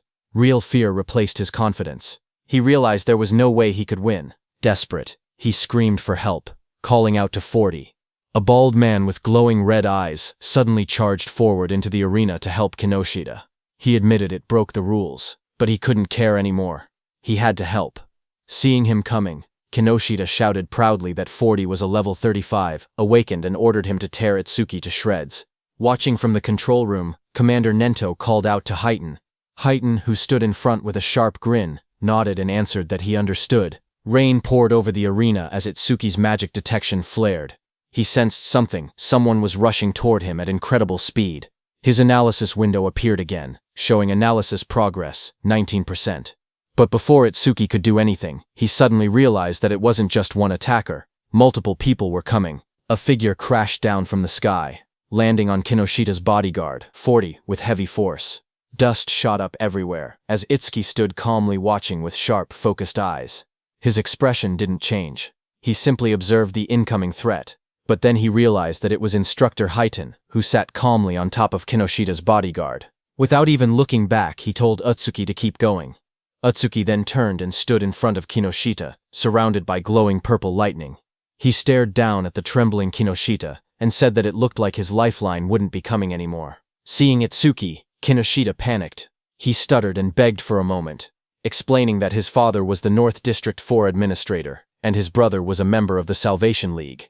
Sweat rolled down his face as he warned that touching him would cause trouble. Before he could finish, a scream tore through the air, long and painful. The next moment, Kinoshita lay flat on the cracked ground, unconscious. Rain fell lightly around him. Itsuki walked away slowly, his coat swaying in the wind. He then looked up at the control room and muttered softly that this settled the score for Choha. From the control room, Choha looked toward him while blushing, realizing that he did this for her. Instructor Soria was surprised to see that Itsuki had really beaten Kinoshita Reiji, but he wondered why Itsuki was suddenly looking their way. Meanwhile, the system window showed Itsuki that his analysis was at 99%. He thought to himself that if he paused it now, he could reset his condition once during the second stage. He stopped the analysis just before completion. Just then, from the internal area, Saya shouted Itsuki's name. Hearing her voice, Itsuki froze for a moment. His eyes widened as he recognized it. He turned slowly toward the sound. He whispered her name, Saya. As he saw her standing in the internal area with Rikuru and Iberia, Saya stood in the rain, holding her arm as the cold wind hit her. She looked up and softly asked Itsuki to hurry inside. She told him he would catch a cold if he stayed out any longer. As Itsuki came inside the internal area, Saya smiled gently and said it had been a while. In front of her stood Itsuki, whose arrival rank in the internal area was 7th place. Just then, suddenly, Rikuru and Iberia rushed toward Itsuki, shouting his name. Rikuru cried that he wanted to see him, calling him a bastard out of frustration and relief. Both of them hugged him tightly, crying that they were glad he was safe. But when both of them saw each other hugging Itsuki, they glared at each other. Rikuru demanded to know who he thought he was, crying on Itsuki like that. Iberia pointed at himself in confusion, asking who he was. With a proud grin, Iberia raised his fist and declared that he was Itsuki's partner. Hearing that, Rikuru shouted angrily at Itsuki, saying he never heard about him teaming up with someone else. He called him a traitor. Saya looked at them with surprise, while Itsuki stood quietly beside them. Soria thought it was rare for Itsuki to make friends. Iberia and Rikuru started arguing. Iberia asked how Itsuki was a traitor and whether Rikuru had been in a duo with him. He demanded to know their duo name. Rikuru yelled back, asking why a duo name even mattered, and saying they weren't kids. He then asked if they themselves had a duo name. Iberia immediately puffed up with confidence and said, "Of course." Hearing that, Rikuru asked him to say it. Itsuki, watching from the side, quietly whispered for Iberia not to say it, but Iberia's eyes shone dramatically as he proudly announced the duo name, Double I. He insisted it took a lot of effort to come up with it. Hearing that, Rikuru fell to the ground laughing, saying Double I sounded lame. Iberia became frustrated and shouted that it was a good duo name. Just then, Instructor Soria walked out onto the high platform. He announced that 500 people had reached the internal area, and those who had not arrived were eliminated. He said the second stage would begin shortly. He told them that in the second stage they would fight disaster beasts alone in the trial grounds for 1 hour. Hearing that, Rikuru got very excited, saying finally it was the second stage. But Iberia was shocked when he heard that he had to be alone in the second level. A wide smile appeared on Instructor Heiton's face when he heard that the second stage was finally here. He had been looking forward to it. He looked at the top 7 participants, wondering what they had got. These 7 participants were Kana at first stage rank 1st, Shion at first stage rank 2nd, Gaku at first stage rank 3rd, Saya at first stage rank 4th, Rikuru at first stage rank 5th, Iberia at first stage rank 6th, and Itsuki at first stage rank 7th. Then sometime later, as the large metal structure stood in the center, countless participants gathered around it from all sides. Itsuki and the others walked toward the entrance. Rikuru looked up and asked if the second stage venue was inside the building. Iberia said that this place felt gloomy and scary. Rikuru asked Itsuki that it had been a while, and he was still at level 0. He asked if his level was still fixed at level 0. Itsuki quietly answered yes. He then asked how Itsuki became stronger if his stats never increased. Iberia agreed, saying he was also curious why Okuki was so strong despite being level 0. Okuki looked away awkwardly and said his teacher told him not to tell people. Saya reminded them that they learned in class that order breaker skills were state secret level. She told Ikuki he didn't have to deal with the questions. Then suddenly, far ahead, the instructors and Commander Nento, along with Choha, appeared. They walked forward with serious expressions. Instructor Soria asked if everyone was ready. Hearing that, Iberia suddenly stiffened in shock, turning his head sharply. Up on the raised platform stood several well-known figures. Someone in the crowd whispered that the man in front was Fujiwara Soryu, the one who oversaw the national tournament every year. Another person explained that the muscular man beside him was Hitin Akira, a war veteran known for having the strongest physique. They also pointed out the masked individual, and called him the legendary Izumi Nento. The murmurs spread as people recognized them as all legends. Instructor Soria then stepped forward and began speaking. He announced that he would now explain the second stage rules, and told everyone to listen carefully. He continued, saying that various disaster beasts would appear in the trial grounds and kill points would differ based on difficulty. A screen appeared showing the values. A hard-class disaster beast gave 1,000 kill points. Another screen listed the full chart. Beginner class, 100. Normal class, 500. Hard class, 1,000. And Nightmare class, 5,000 points. He explained that after defeating each disaster beast, participants would receive a 1-minute break before being forced to advance to the next difficulty. Hearing that, Gaku, holding a long staff, smirked confidently. He declared that he would go straight to Nightmare class. A status window appeared beside him displaying his information. He was the Gaku, human. Level 13, Job Elementalist, Earth Gift. Grade 2. Status, undisclosed. Just then, Itsuki stepped forward slowly, his voice low as he said that he had a question. Seeing that, from around him, several contestants whispered among themselves. They pointed at him and mocked him, saying he was only level 0. Some wondered how he even passed the first stage. Others laughed, claiming he must have been carried. They joked that now that he knew the second stage involved individual combat, he was probably scared and thinking about withdrawing. Up on the platform, Instructor Soria looked down and told him not to hesitate. He could ask anything. Itsuki raised his head and asked calmly if Nightmare class was the highest difficulty. His question made several people freeze. Instructor Soria and Instructor Highton both looked surprised. Highton even grinned with interest. But in the crowd, the mocking continued. Some said he was acting tough. They whispered that if a level 0 encountered a Nightmare class disaster beast, he wouldn't stand a chance. Others scoffed, saying he couldn't even beat a beginner class beast. One of them clicked his tongue, calling him trash who only talked big. Instructor Soria then explained further. He said that theoretically, there was no upper limit to disaster beast difficulty. He told them they would understand once they actually defeated a Nightmare class beast. Hearing this, Itsuki's expression darkened as he repeated that there was no upper limit. Rikuru told Itsuki that thinking about such things was pointless, because Nightmare class required at least level 10, and defeating a hard class would already be amazing for them. Instructor Soria continued explaining the rules. He said that points earned in the preliminaries carried over to the main tournament. In other words, today's performance would greatly affect whether they could join the Salvation League in the future. Down below, hearing that the points earned here would also become points in the main tournament, Rikuru got very excited. But Iberia got nervous, thinking he had no choice but to use that thing. Itsuki watched silently. He thought about Tiwajin's record of 115,000 points, which included what he earned in the preliminaries. To surpass him, Itsuki believed he needed to take advantage of this opportunity. Soon, the order was given. The instructor announced loudly for everyone to enter the trial grounds. The announcement echoed through the dome, declaring that the second stage of the preliminaries had begun.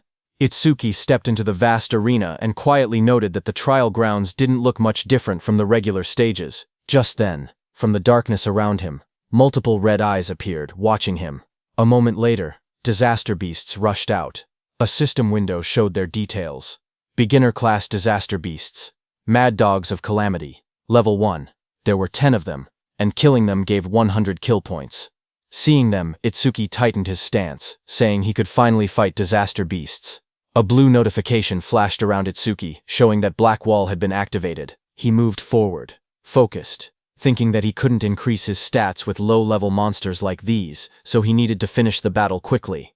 Meanwhile, in the control room, Instructor Soria looked at the screen and asked if Instructor Highton was monitoring Itsuki again. He added that he also wanted to see that Hanyu girls battle, but Instructor Highton beside him stared at the screen with a grin. He said that Itsuki was more interesting. Suddenly, he pointed at the screen with excitement and shouted for Instructor Soria to see. Instructor Soria beside him looked confused and asked calmly if it was really so surprising every single time. On the battlefield, Itsuki moved like a flash. In just 1 second, he cut through the pack of disaster beasts. The system window appeared, stating that 1 second had passed and 100 points were earned. Back in the control room, Instructor Soria stared at the numbers in shock. He muttered that it normally took several minutes. Instructor Highton only laughed and reminded him that he had already said this. Itsuki guy was far more interesting. Instructor Soria explained that the Mad Dogs of Calamity came in large numbers but were only level 1. Someone strong enough could instantly kill them if they went all out. But the next opponent was level 8, and instant killing something that strong should be impossible. Inside the trial grounds, a massive red salamander covered in flames appeared. The system window identified it as a level 8 salamander worth 500 points.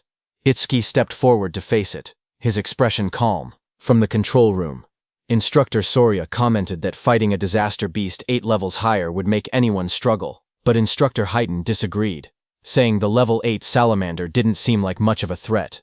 Just then, Commander Nento, standing behind, asked them how the other participants were doing.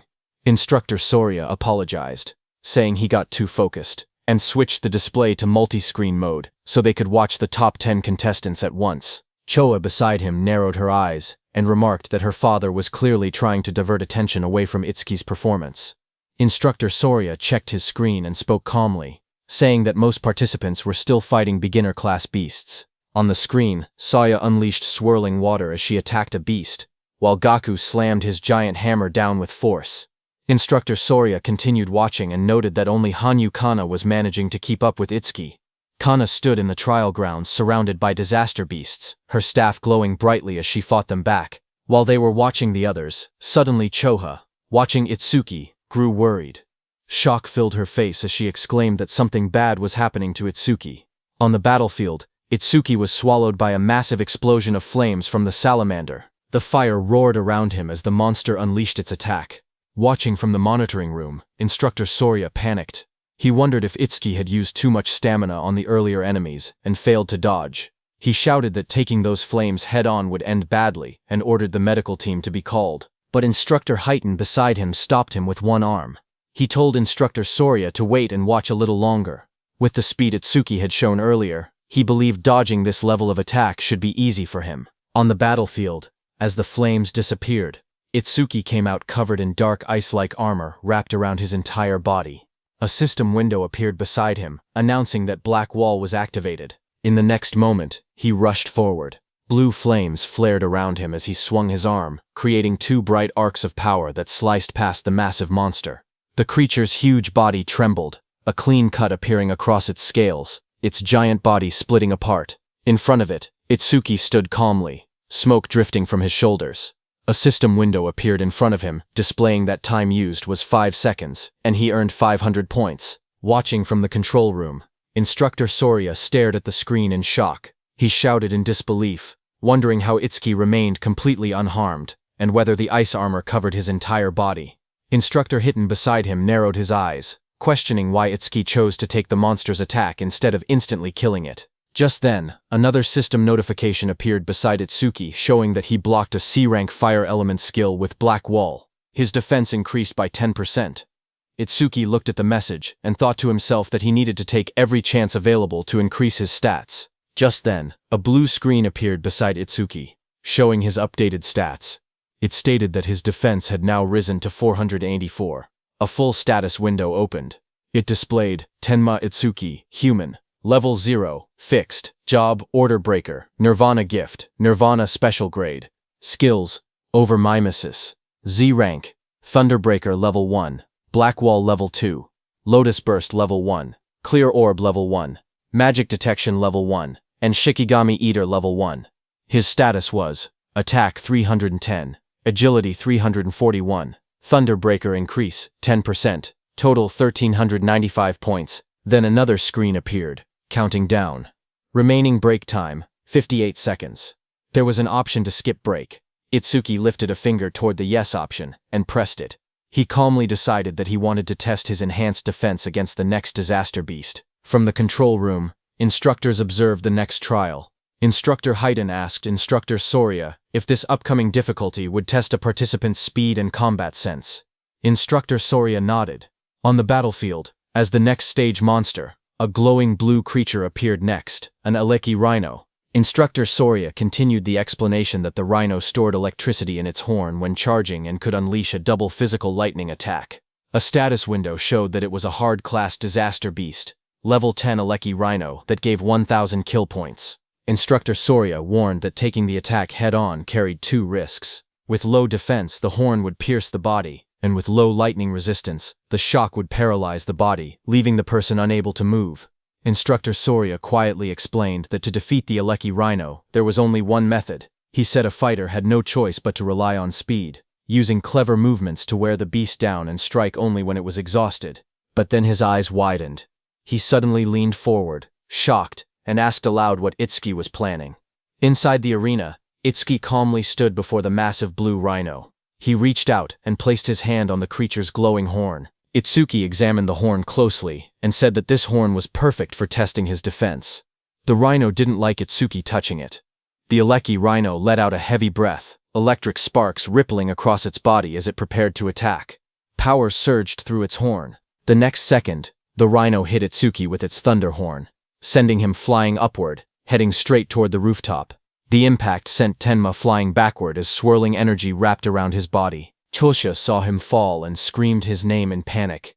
Instructor Haydn watched quietly and remarked that Itsuki always acted unpredictably, yet his results always went beyond imagination. A massive explosion shattered the rooftop as Itsuki hit it hard, but he was completely fine. A system window appeared, stating that Itsuki had absorbed a C-rank lightning element skill called Thunderbreaker, increasing his agility by 5%. Itsuki crouched amid the broken rooftop and noted that the test was complete.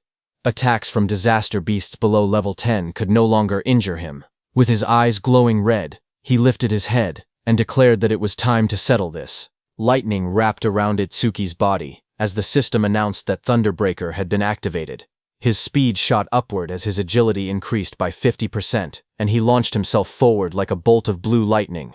The Aleki rhino exhaled steam, its glowing horn crackling with electricity as it braced for impact. Itsuki's swirling sphere of lightning tore across the ground. Before the rhino could even react, Itsuki's speed overpowered it. In a flash, the lightning sphere struck. A moment later, Itsuki stood over the fallen rhino. He had pinned his hand, covered by ice wall, into the rhino's head. Mist swirled around him as the result window appeared. Time used, 7 seconds. 1,000 points earned. From inside the control room, Instructor Haydn stared at the screen in disbelief. He said that the total time Itsuki used so far was under 15 seconds. He laughed, saying Itsuki was even faster than he had been in his youth, and it still didn't look like Itsuki was using his full power. But then Instructor Soria narrowed his eyes, his tone shifting. He said softly that what came next was on a completely next level. Its sharp claws moved swiftly, slicing enemies into shreds. Iron chains shot out, and a giant mouth opened wide, ready to swallow everything. The creature's massive body was covered in a rigid, armor-like exoskeleton. Instructor Soria explained that a ferocious disaster beast possessed all these traits. It was the most powerful creature in the preliminaries, and the greatest goal for every participant. A system window appeared, showing the identity of the monster. Nightmare-class disaster beast, Inferno Giant. Level 15. Kill points 5,000. The giant charged forward with a roar as chains rattled around its body. Seeing that, Itsuki raised his hand and purple energy gathered around his hand. A system notification came, saying his skill Clear Orb activated. The next second, a beam of dark purple energy shot forward, striking the giant. The impact tore through its body. Itsuki lowering his hand after using his skill. A system window appeared below him. It announced that the Inferno Giant, level 15, had been defeated, and the Clear Orb's flight speed had increased by 200%. Inside the control room, both instructors and Commander Nento stood frozen. Their eyes widened in shock as they stared at the screen. The remains of the Inferno Giant lay on the ground as Itsuki stood beside it. A system window appeared soon, saying that Clear Orb flight speed was 9 meters per second, and its flight speed increase was 900%. On the giant display screen, Itsuki's face appeared, telling the instructors that he would now move on to the next stage. Instructor Soria watched in disbelief that even the Nightmare-class Inferno Giant had been instantly killed. Just then, a new window flashed as Itsuki killed another beast. It showed that time used was 3 seconds, and he earned 5,000 points. On the other hand, a massive beast with glowing red eyes opened its jaws wide to attack, but a torrent of blue energy burst out like a violent stream and killed it. A system window appeared, announcing that a C-rank skill, Water Bullet, had been activated. The one who used that skill to kill the beast was Saya. She stepped forward with her fingers pointed like a gun, as water swirled around her hand. She told herself that if she defeated the remaining 2 monsters, she could advance to normal class. Another window displayed her current status. Beginner class clear progress, 80%. On the other side, Gaku faced a giant monster. Flames burned beside him as he spoke confidently. He said that since the other person skipped the break time, he would definitely reach normal class first. His panel showed, normal class clear progress, 0%. Meanwhile, Hanyu Kana stood atop a defeated creature, surrounded by bright green magic. She said she needed to recover the magic she used before moving on. Her window displayed, normal class clear progress, 100%. Just then, there was an announcement saying, Nightmare class clear confirmed. Time used, 21 seconds. Rank first. Hearing the notification, Saya reacted first. She said the one who finished must be Itsuki. Gaku was shocked, shouting that someone finished faster than him and wondering if it was Hanyu. Hanyu remained silent, only staring calmly ahead. On the other hand, Itsuki stood on the cracked ground and pointed forward. In a calm voice, he told the inspectors to move on. Inside the control room, Instructor Soria stared at the screen in shock. He couldn't believe that the level 15 Inferno Giant had been instant killed. He questioned how something could pierce through its armor, and wondered what that black sphere was. Instructor Heighten grinned and told Instructor Soria to raise the difficulty, saying he wanted to see how far Itsuki could go. A new system message appeared, showing Nightmare Class Phase 2 starting. Now, 2 level 15 Inferno Giants would appear, and they would give 10,000 kill points. Itsuki looked up as the 2 giant monsters appeared. He said he had been expecting something, but the challenge had only increased in number. Both Inferno Giants roared as they charged. Their bodies blurred as they rushed forward. Itsuki watched them calmly. He lifted his hand again, and said that while one of them was still roaring, he might as well take care of one first.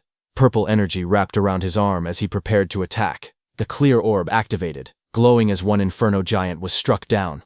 The system window appeared, announcing that the level 15 Inferno Giant had been defeated, and the clear orb's flight speed had increased by 200%. Another window followed, showing the orb's speed, 11 meters per second, with its total increase reaching 1100%.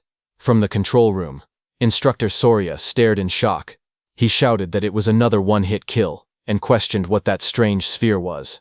He wondered aloud if there was no limit to how many of those spheres could exist. Instructor Heighten stepped forward, watching the screen closely.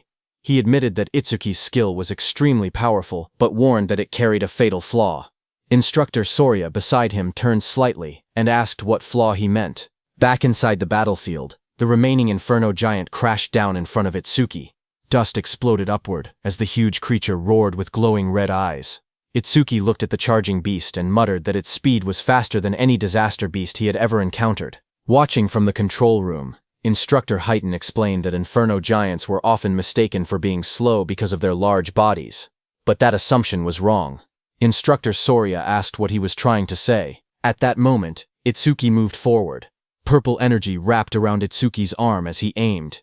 His eyes glowed sharply, and dark cracks of power spread around him. A system window appeared, announcing that the clear orby skill was activated. Itsuki shot, and at the same moment, the Inferno Giant rushed toward him with chains rattling and red light burning in its skull. At the same time, Instructor Heighten explained the Inferno Giant's traits. He said that as a racial trait, the Giants had no magic power, but their other stats were greatly enhanced. Despite their huge bodies, they were technically a speed-type race. Just as he said that, on the battlefield the Inferno Giant moved to the side with lightning speed and dodged Itsuki's clear orb. A glowing window displayed its information. Inferno Giant of the Giant Tribe, level 15, unable to use magic, but all other stats raised by 25%. Its attack, agility, and defense numbers flashed on the screen. Itsuki stared in shock. He couldn't believe that such a big monster moved that fast and dodged his attack. Back in the control room, Instructor Heaton analyzed the situation. He said Itsuki's black ball caused massive damage but wasn't actually very fast. Itsuki had taken advantage of the giant's habit of roaring before fighting to catch the first ones off guard. He added that Itsuki clearly had good combat sense, but if he couldn't increase the black ball's flight speed, he wouldn't be able to advance any further. As he said that, the Inferno Beast charged at Itsuki with overwhelming force to punch. The Inferno Giant hit Itsuki with so much power that Itsuki's body shot forward like a cannonball, tearing across the battlefield and smashing into the ground with explosive impact. Dust and shockwaves rippled outward as the ground cracked under the force. Through the cloud of debris, Itsuki pulled himself up from the crater. He calmly noted that from mid-range, this Inferno Beast's attack could still be dodged. In the control room, Instructor Soria commented that even knowing the attack wouldn't land, Itsuki still used it, meaning he probably had no other moves left. But Instructor Heaton didn't believe it. He wondered if that were the case, then why was Itsuki smiling? Lightning flickered around Itsuki's face as he grinned, blood running down his cheek. He admitted that the monster's speed wasn't bad at all. Then he said he would simply close the distance and finish the fight his own way. Saying that, Itsuki moved. A blue notification appeared in the air, stating that Thunderbreaker had activated. Lightning burst across the ground as the shockwave exploded. He shot upward like a streak of blue light, electricity trailing behind him. The giant monster looked up as he rose through the air. The monster swung its massive fist, wrapped in spinning force, aiming straight toward him. Its punch landed hard, crashing into the ground as the impact spread in wide circular shockwaves. From the control room, Choa covered her mouth in shock, her eyes trembling as she watched. Instructor Soria stared at the screen, panic rising in his voice. He said this attack was nothing like the Aleki rhinos. If Itsuki took a direct hit, even he wouldn't survive unharmed. He ordered the rescue team to be called immediately, but Commander Nento told Instructor Soria to wait. Instructor Soria was shocked to hear that. Instructor Heaton watched the battlefield and spoke calmly. He said the monster's strike had tremendous power, but power meant nothing if the attack didn't land. Down below, the monster raised its massive metal fist, but there was no blood. The monster looked at the crater, its red eyes glowing and its chains rattling. It looked around for Itsuki in confusion. Then a voice called out from behind, telling the monster he was here.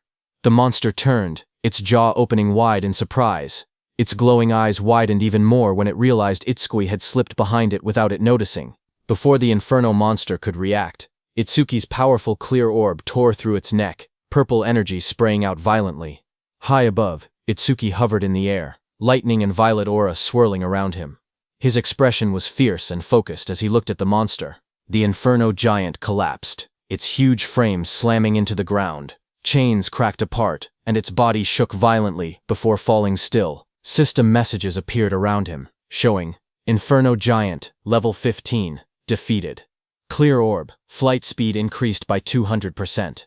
Itsuki landed lightly amid the dust and smoke, red eyes glowing as he surveyed the fallen foe. More notifications followed, saying clear orb flight speed, 13 ms less. Flight speed increased by 1300%. Then another message appeared beside Itsuki, showing time used, 12 seconds. 10,000 points earned. Watching from the control room, Choa smiled brightly and shouted that Itsuki did it. Instructor Soria, watching from the side, commented that it was rare to see Choa so fired up. Hearing that, Choa started blushing. She stammered that she was only praying for everyone's safety. She explained that if young people who carried humanity's future died, it would be a huge loss. Their families would be sad, so she simply wanted everyone to survive. She insisted that she didn't think Itsuki defeating the Inferno Giant was cool at all. Even if it wasn't Itsuki, she would have reacted the same way, so they shouldn't get weird ideas. Instructor Soria and Commander Nento stared at her silently, surprised. Instructor Soria muttered that Choha had become quite talkative since the last time he saw her. Instructor Soria then turned to Instructor Heaton and asked how he knew Itsuki would dodge the attack. Instructor Heaton replied that Itsuki's normal speed wasn't much different from the Inferno Giant's, but when electricity ran through his body, his speed increased dramatically. And once his speed reached that level, the Inferno Giant's attacks would never land. Instructor Soria agreed and said that Itsuki had succeeded in defeating 2 of the giants, but there were dangerous moments. With his current points, first place was already guaranteed, so if it were him, he would stop there. But Tenma was aiming higher. He was thinking about surpassing Teiwaijin, humanity's strongest. Itsuki raised his hand and got ready. shouting that he couldn't stop even for a second.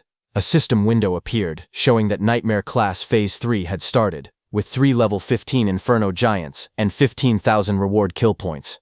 3 Inferno Giants appeared in front of him as chains rattled around their bodies. Tenma activated his clear orb. A bright purple blast shot upward toward the first giant's head, killing it instantly. Back in the control room, Instructor Haydn smirked proudly. He said that, as expected, Itsuki chose to continue. But suddenly, Instructor Soria turned to Instructor Haydn and asked if he hadn't also gone all the way to Phase 4 in a single attempt. Instructor Haydn replied that he had only gone there once.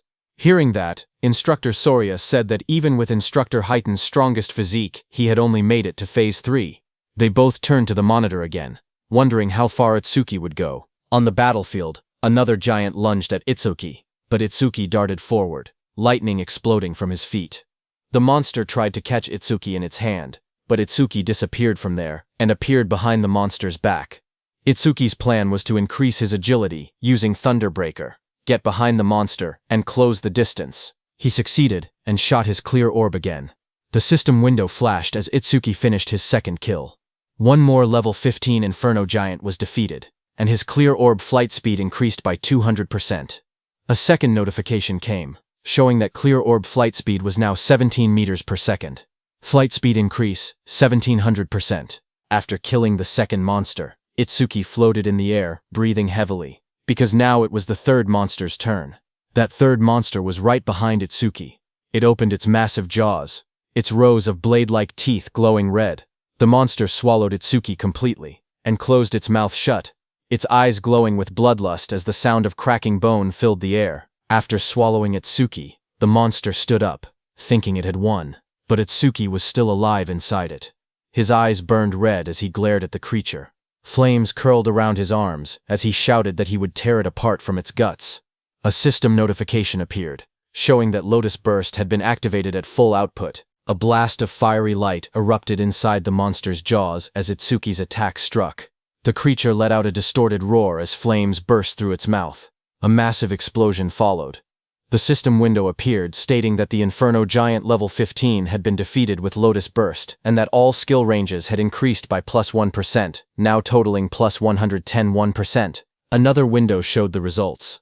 The time used to kill was 13 seconds, and the kill reward was 15,000 points. Itsuki stood alone on the scorched battlefield, surrounded by smoke and molten ground. Back in the control room, Instructor Soria stared at the screen. Shocked, he whispered that this was the same skill that had blown away a huge number of participants in the first stage. On the battlefield, Itsuki exhaled weakly. He said his magic had completely run out. His system window showed that his magic power was 0 out of 310. Itsuki stood over the scorched battlefield, looking at his status window. He muttered that as long as disaster beasts kept spawning, the passive effect of magic detection would continue to replenish his magic. His magic detection was at level 1. Its passive effect was that upon detecting one enemy unit, his magic recovered by 10%. Suddenly, multiple Inferno Giants emerged. Another window displayed. Nightmare Class Phase 4 starts with 4 level 15 Inferno Giants. Kill points were 20,000 points this time. As the 4 monsters' presence registered, Itsuki's magic recovered up to 124. For every monster, his magic power recovered by 31 points. As 4 enemy units were detected, Itsuki's magic recovered by 40%. Back in the control room, the instructors watched the screen. Instructor Soria stated that Phase 4 had begun, and if Itsuki passed it, he would surpass Instructor Hitan's past record. Instructor Hitan replied with a simple yeah, and added that aside from humanity's strongest, Tewa, no one had ever cleared Phase 4. He said it would be interesting to see how far Itsuki could go. On the battlefield, Itsuki flashed forward, electricity trailing behind him as a giant lunged. He noted that every time the clear orb's flight speed increased, its accuracy also improved. He realized that if he raised the flight speed a few more times, he wouldn't need to get close to point-blank range anymore. Another giant swung through the storm, purple lightning on Itsuki's hand as he stared ahead and reminded himself that his magic was limited. He couldn't afford to waste even a single clear orb. Itsuki rushed forward through swirling purple energy. Dark lightning wrapped around his arm as he threw his hand out, aiming the spinning orb in his palm. But before he could shoot, one inferno beast with red glowing eyes lunged toward him, its metal-like jaws wide open. Chains rattled around its body as it shot forward and grabbed Itsuki's hand. Another similar monster crawled beside it, both of them towering over him. Itsuki's eyes widened in shock when he noticed the iron chains, as he had completely forgotten about them. The Inferno Beast snapped its head upward, the chains pulling tight across its armored mouth as it roared. Itsuki was dragged by the chains, but as he dashed past the Inferno Beast at high speed, he struck it with the purple energy clear orb. The monster moved slightly and dodged his attack. The Inferno Beast swung back violently, punching with full force where Itsuki had been standing. The Inferno Beast's massive armored hand pinned Itsuki down. He struggled beneath it, his body crushed against the cracked ground.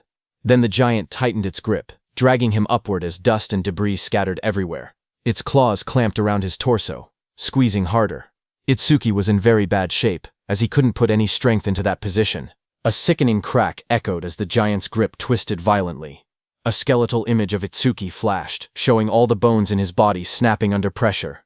The giant then slammed him brutally into the ground. The impact split the earth, sending shards of stone flying. His body lay inside the crater, blood covering his clothes as smoke rose around him. Both his arms and legs were completely broken. Back in the control room, Instructor Soria panicked and shouted for Instructor Heighten to go help quickly. Instructor Heighten watched the screen with worry. Sweat slid down his face as he stared forward. He murmured that this must be Itsuki's limit. A memory flashed before his eyes. Just like Itsuki, he himself had once collapsed at the same point. Determined, Instructor Heighten turned away from the monitor. He said he was going to help right now. But before he could move, someone called out for him to wait. It was Commander Nento, who looked at the large screen. He said that Itsuki hadn't given up yet. Hearing that, Instructor Soria stepped forward urgently. He told Mr. Izumi that this wasn't the time to talk about such things. Choha agreed, saying that if they didn't act quickly, Itsuki would die.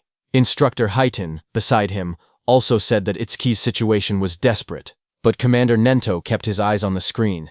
He spoke with certainty, saying he could tell Tenma still had a trump card left. Instructor Soria looked surprised and asked how Commander Nento knew about a trump card. Commander Nento answered quietly, saying it was because of his eyes. The scene shifted to Itsuki's face. His eyes glowed fiercely. Commander Nento said these were not the eyes of someone who had accepted death. Itsuki stood battered and bloody, remembering the looming blue phantom Linga behind him.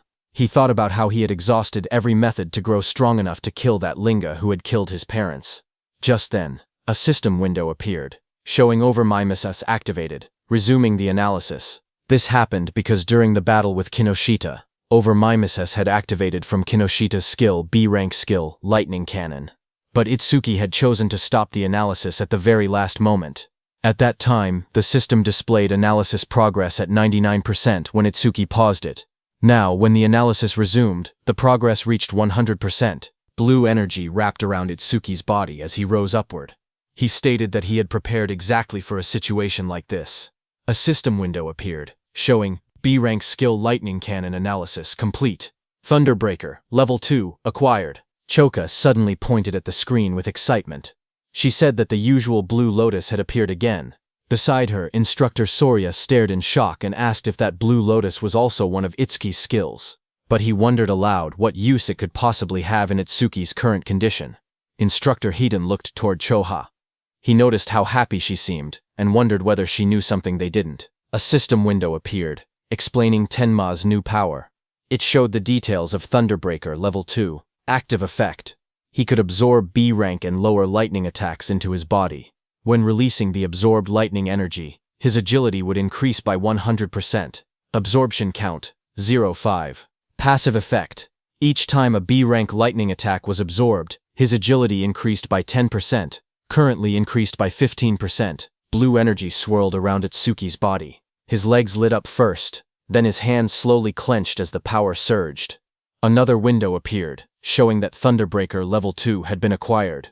All stats plus 20. All debuffs removed and injuries fully healed. Just then, the Inferno Beasts attacked the blue energy lotus, as lightning burst outward. But Itsuki pushed himself up from the shattered ground, covered in swirling energy, and blocked their attacks.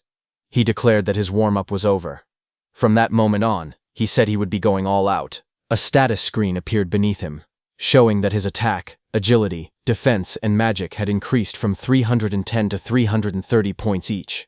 The total rose from 1240 to 1320 points. Instructor Soria stared in shock. He said that Itsuki had been brutally beaten, yet had recovered completely in just a few seconds. He shouted that the healing was stronger than what a dedicated healer could do. He continued, saying that along with that absurd area attack, he couldn't understand how many abnormal skills Itsuki actually had. On the battlefield, Itsuki moved with lightning speed and attacked the Inferno beasts with his clear orb before they could even react. A notification appeared. It showed that an Inferno giant, level 15, had been defeated, and the clear orb's flight speed had increased by 200%. More flashes filled the scene as another giant fell. Again, the display said Inferno giant, level 15, defeated, and the clear orb flight speed increased by 200%. As all the Inferno beasts fell, another pop-up appeared above the arena. It said that Nightmare Class Phase 4 had been cleared successfully. The time used was 31 seconds, and 20,000 points were earned. Itsuki stood confidently as two large Inferno giants fell down. He shouted that the current him would not lose, no matter how many Inferno giants attacked. As time passed, another giant was pierced by Itsuki's purple beam of clear orb. The system message repeated the same result. Inferno giant, level 15, defeated, with another 200% boost. Another notification followed, showing that the clear orb's flight speed was now 27 mets, flight speed increase 2700%. Itsuki killed another Inferno beast. The Nightmare Class Phase 5 message appeared. The system stated that Phase 5 had been cleared in 57 seconds, earning 25,000 points. Then another beam of clear orb pierced straight through the back of another giant. The second later, Itsuki's clear orb again pierced straight through another Inferno giant's body, splitting it from top to bottom as chains shattered around it. A system window appeared, announcing that Nightmare Class Phase 6 had been cleared successfully. The time used was 1 minute and 34 seconds, and 30,000 points were earned. From the control room, the instructors, Commander Nento and Choha, watched the results in shock. Instructor Soria's eyes went wide, and his mouth hung open. The scene shifted to the battlefield, which looked like a distorted landscape filled with countless Inferno beast corpses stacked across the ground.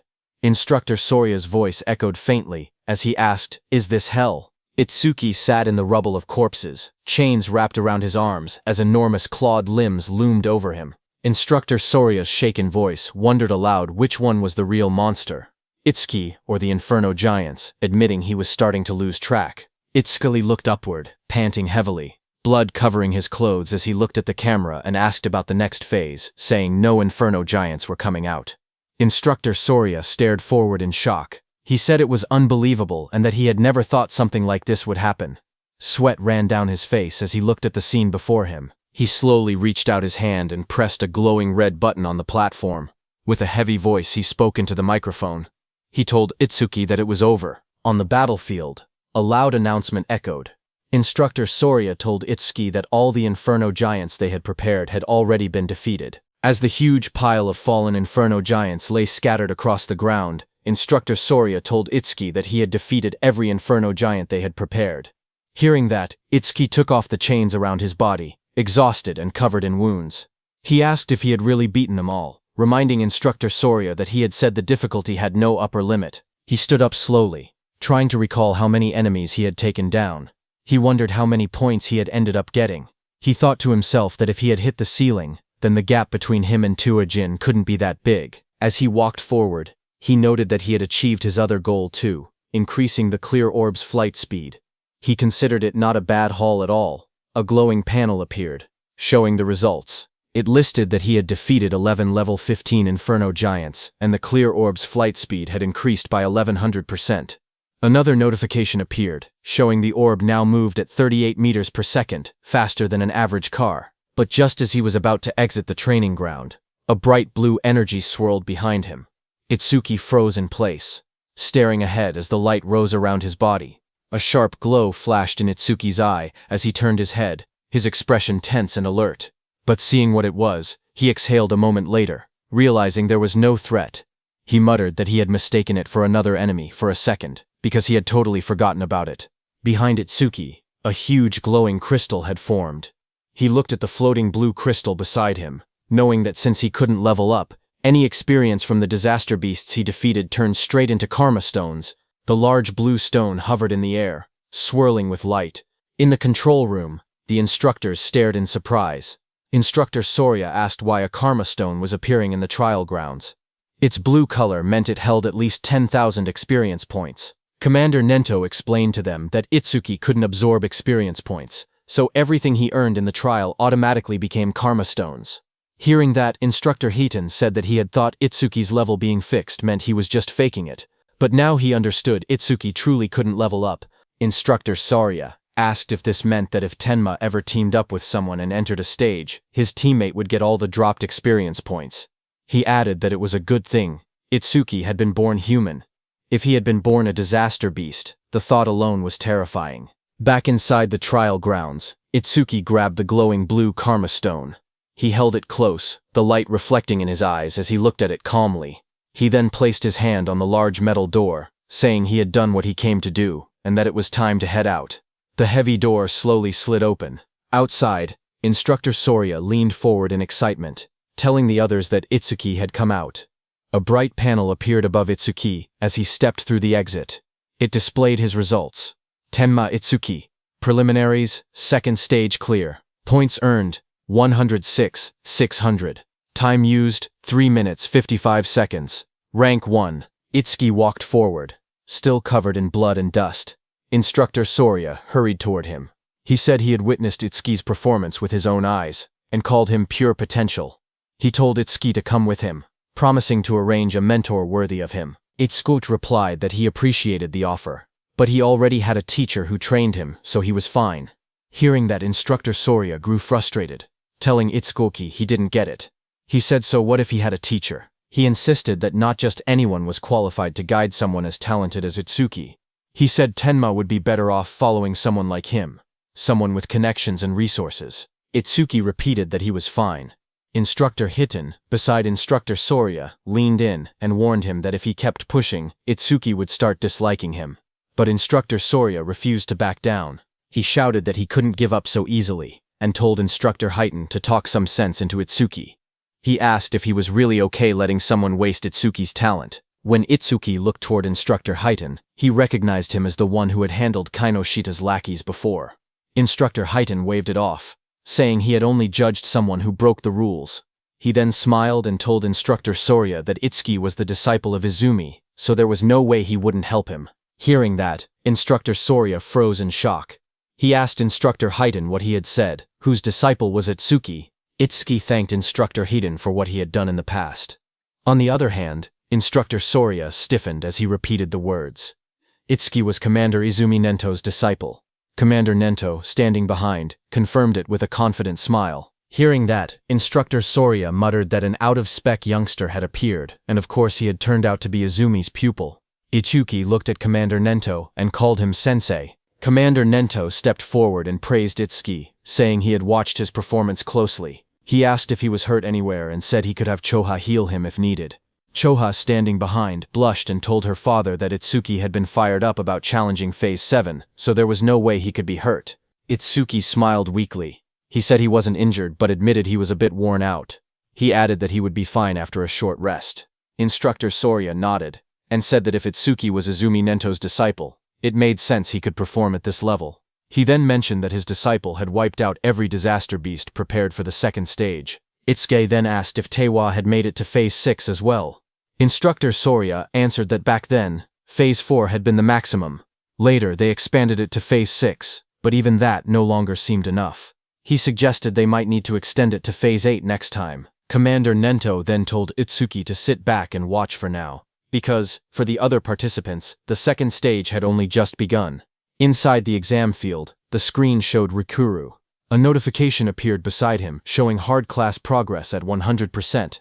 Rikuru then collapsed to the ground, saying his arms wouldn't lift anymore.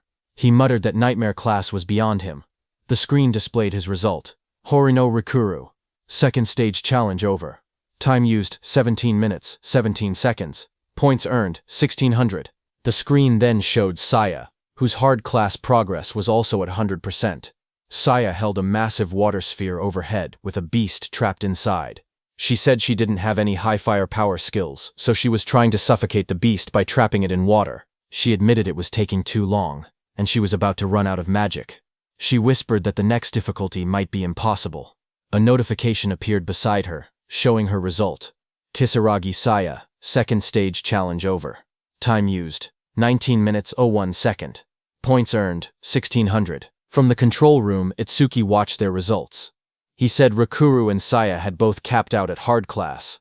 He thought they would get a bit further. Instructor Highton told him not to assume everyone was as strong as him.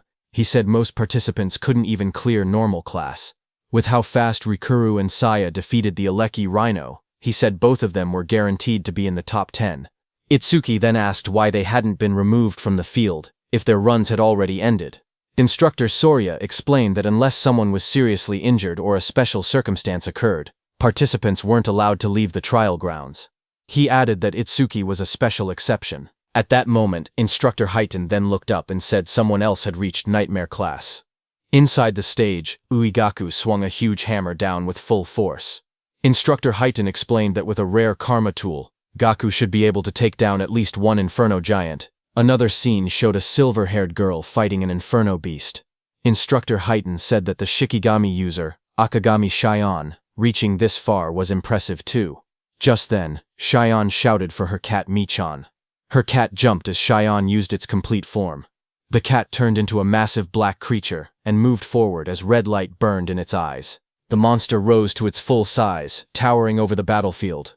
Across from it, Shion stood calmly, watching as the creature roared. The beast then charged and struck down with overwhelming force, fighting the Inferno Beast. Their claws crashed with destructive power. Itsuki watched all this from the control room. He asked if Shikigami could change into different forms. He asked Choha if her Tamacho could do the same. She replied with a simple no, explaining that it was her first time seeing one that could transform. She said Shikigami came in many types, and their abilities were still full of mysteries. She warned him to be extra careful if he encountered Shikigami users from now on. Itsuki looked at the scene and said Shikigami were unexpectedly strong. He thought about the black dog he had taken from Charles and said he had been leaving it alone until now, but from this point on he would give all dropped experience to it. He then looked down slightly and said that since Saya and Rakuru had already retired, there was no point staying any longer. He thought it was time to head out. But suddenly Itsuki's eyes widened as he saw something on the screen. It was Iberia. He was wrapped in glowing red energy and stood in a hardened stance.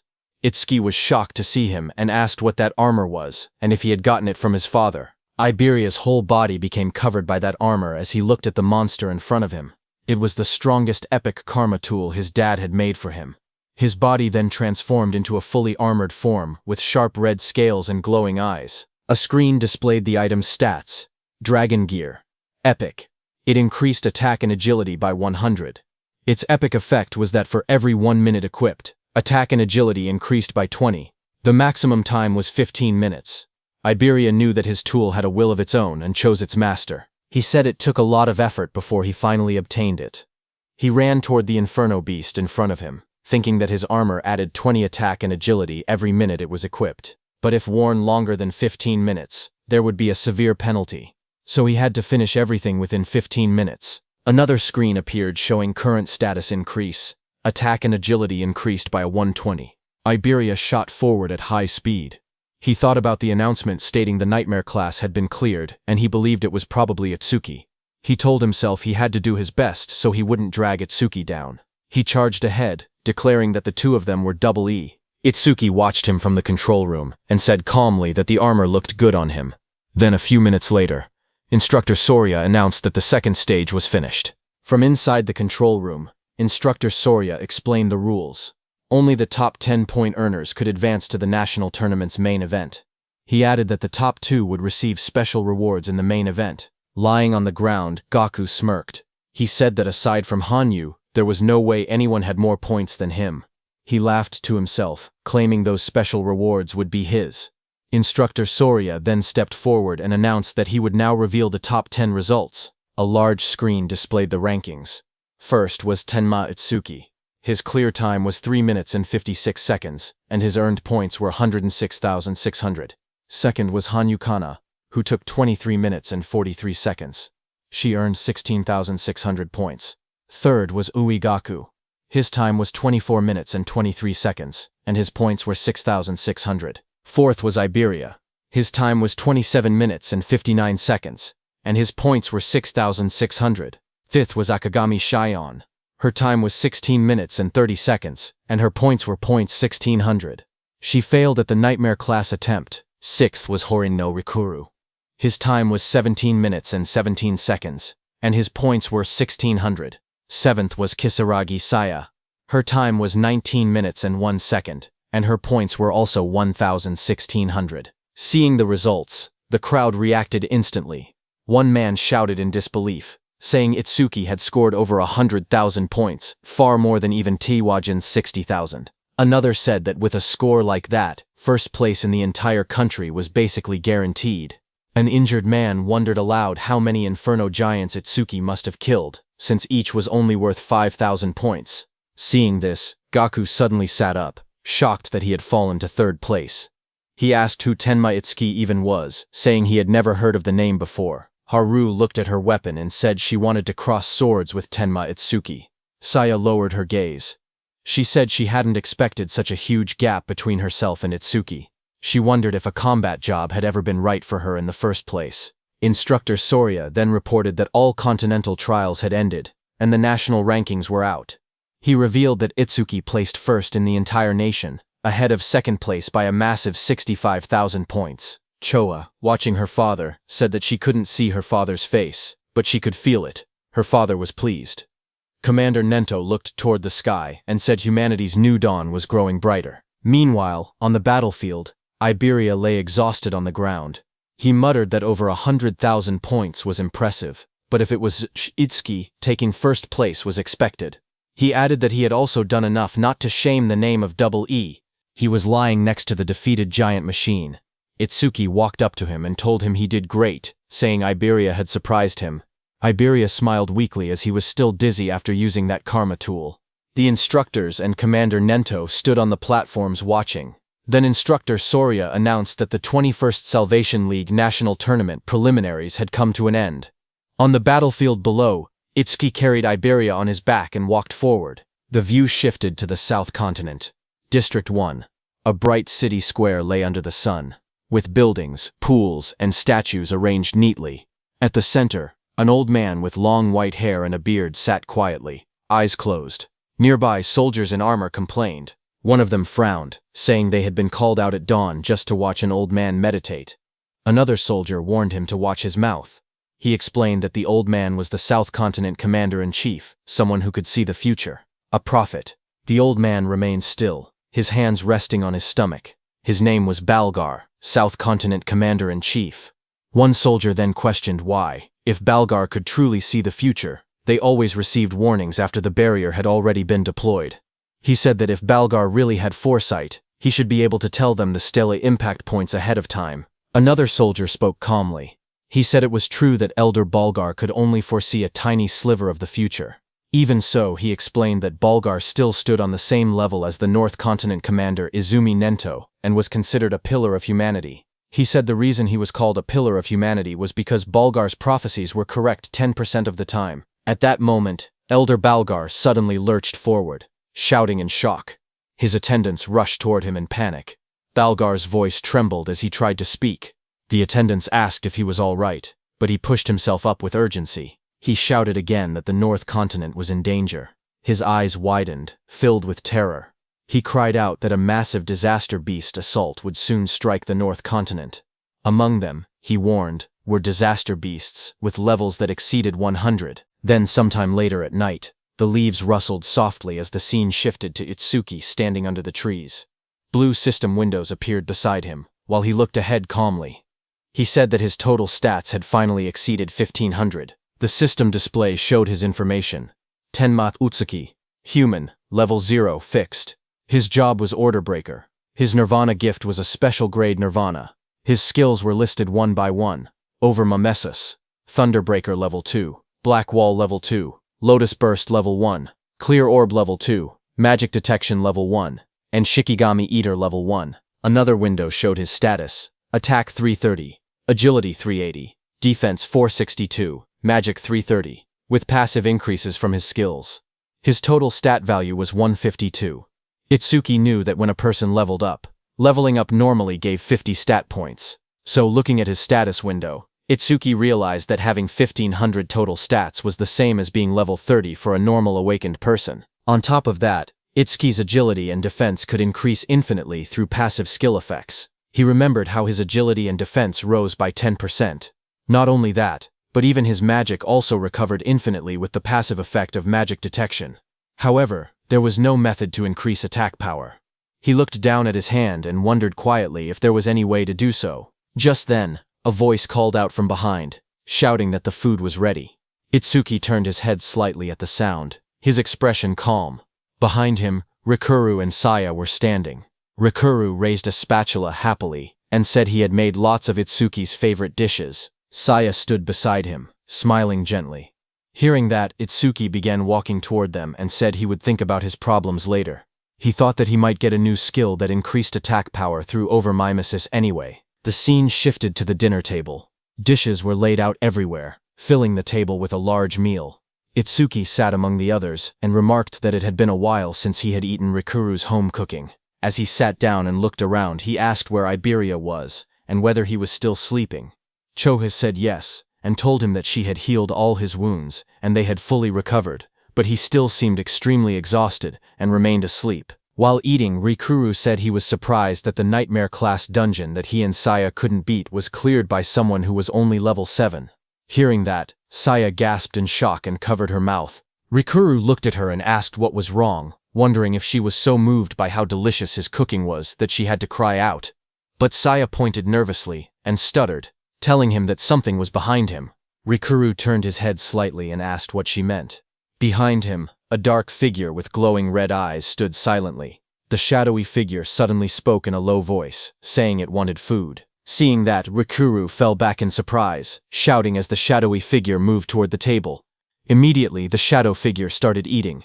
It was none other than Iberia, who sat down and stuffed food into his mouth. Seeing that, Rikuru stood up and scolded him, saying that sneaking up quietly like that was bad for the heart.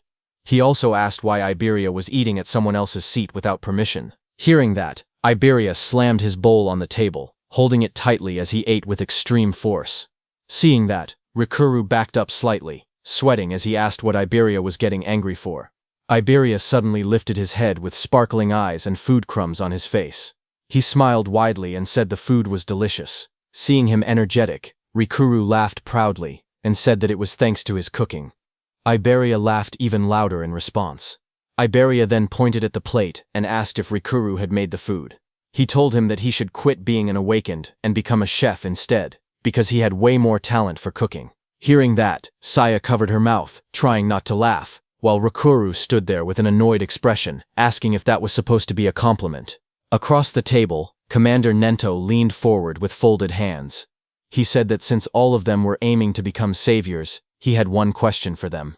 Everyone looked at Commander Nento as he asked what they feared the most. Hearing that, everyone paused. Rokuru thought for a moment and said that the thing they feared was probably the opposite of what they looked forward to. He explained his own dream to become a savior, earn money, and enjoy gourmet food while traveling the world while he was still young. He then imagined the opposite of that dream. In his mind, he pictured himself as an old man with a cane. He said that aging would definitely be the opposite. When people get old, he explained, they lose the stamina to travel the world, and their sense of taste might deteriorate so much that they cannot even tell flavors apart. The thought made him shiver, and he said the idea alone gave him chills. Commander Nento then asked Saya how she felt.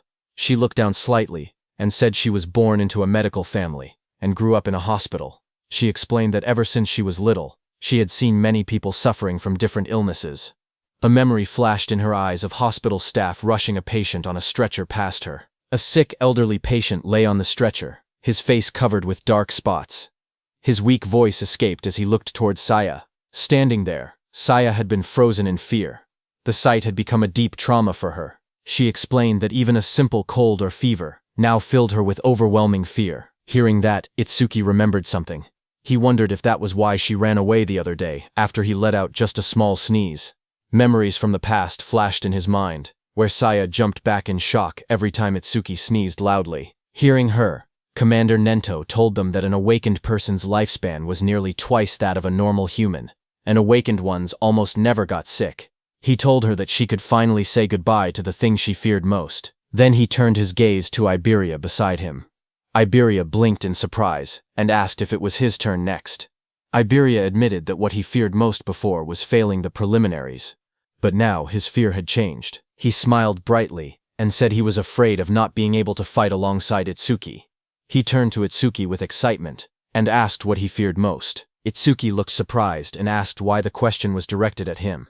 But the others wondered the same. Saya asked if Itsuki even had anything he was afraid of. Iberia told him to answer, saying it couldn't be possible that he feared nothing. They tried to imagine it, but none of them could guess what Itsuki might fear. Itsuki finally spoke. He said that after his parents died, he didn't know how to keep living. He explained that he had been overwhelmed with anxiety. Iberia stared at him, shocked, whispering his name. A dark scene appeared, showing Itsuki curled up alone. Helplessness, anger, sadness, hunger. He explained that all of those negative emotions had taken over his body. Itsuki remembered the moment everything changed. He had been sitting alone in the dark, tears running down his face, until Saya and Rikuru appeared before him. Rikuru's gentle voice asked why he was crying alone in a place like that. Saya told him the sky was beautiful and that it was a waste to look down. Young Saya leaned forward, asking if he had caught a cold and whether they should take him to the hospital. Rikuru held out a lunchbox with a bright smile, telling him they should eat something delicious so all his worries would blow away. Itsuki looked up, his eyes filled with tears. He said the warmth the two of them gave him pulled him out of that negative world. He continued speaking. He said that after that day, he met Sensei, met Choha, and even Iberia. Itsuki looked around the table and said they had become comrades. No, more than that. It felt like his family had grown. A soft smile formed on his face. He said that this sense of security was something he hadn't felt in a long time. Sometimes he thought he wished this moment could last forever. Itsuki continued speaking while everyone listened. He said the thing he had feared the most was living alone. Across the table, Saya, Rikuru, and Iberia watched him quietly as he shared his thoughts. Choha observed him with gentle eyes. She noted that the atmosphere around Itsuki felt calm and peaceful, completely different from the unsettling feeling she had sensed before. Suddenly, Iberia rushed forward. He called out Itsuki's name and threw his arms around him, shouting that he would never leave his side, not even a single step. Itsuki stumbled back in surprise, trying to explain that this wasn't what he meant. Commander Nento told them that he had asked earlier to confirm whether they might one day regret choosing their path. When they became saviors and faced true danger, regret would be the most unforgivable thing. He told them to remember that a savior's goal was to reach death without regrets. Everyone stood firmly and answered that they would engrave those words in their hearts. Commander Nento nodded and stood up. He told everyone to hurry and finish eating and then rest. He reminded them that Rikuru and Saya needed to return to North District 6 by tomorrow. The next morning, it was time for Rikuru and Saya to go back. Iberia waved excitedly as he called out to Rikuru, asking him to make home-cooked food again next time. Rikuru shouted back that he would as long as Iberia didn't cause trouble for Itsuki.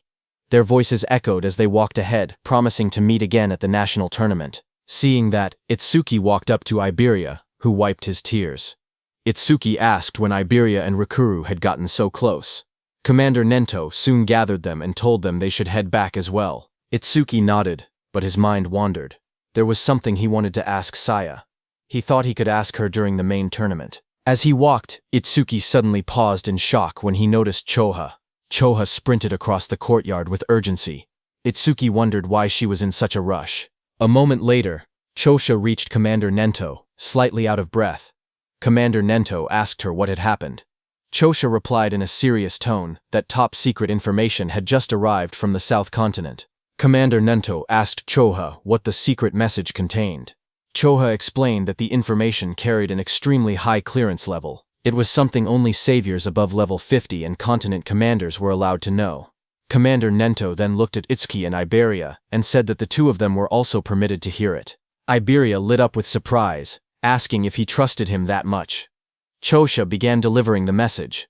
A new prophecy had come from Elder Balgar, the commander of the South Continent. According to him, within the next 3 days, a large-scale disaster beast assault would strike the North Continent. Hearing that, Itsuki asked whether Elder Balgar's prophecies were reliable. Iberia confirmed that they were. Elder Balgar was the most renowned prophet across all 5 continents. His prophecies were as good as confirmed futures. Choa turned to her father and urged him to leave the North Continent immediately. But Commander Nento believed there had to be a reason the disaster beasts were launching an assault.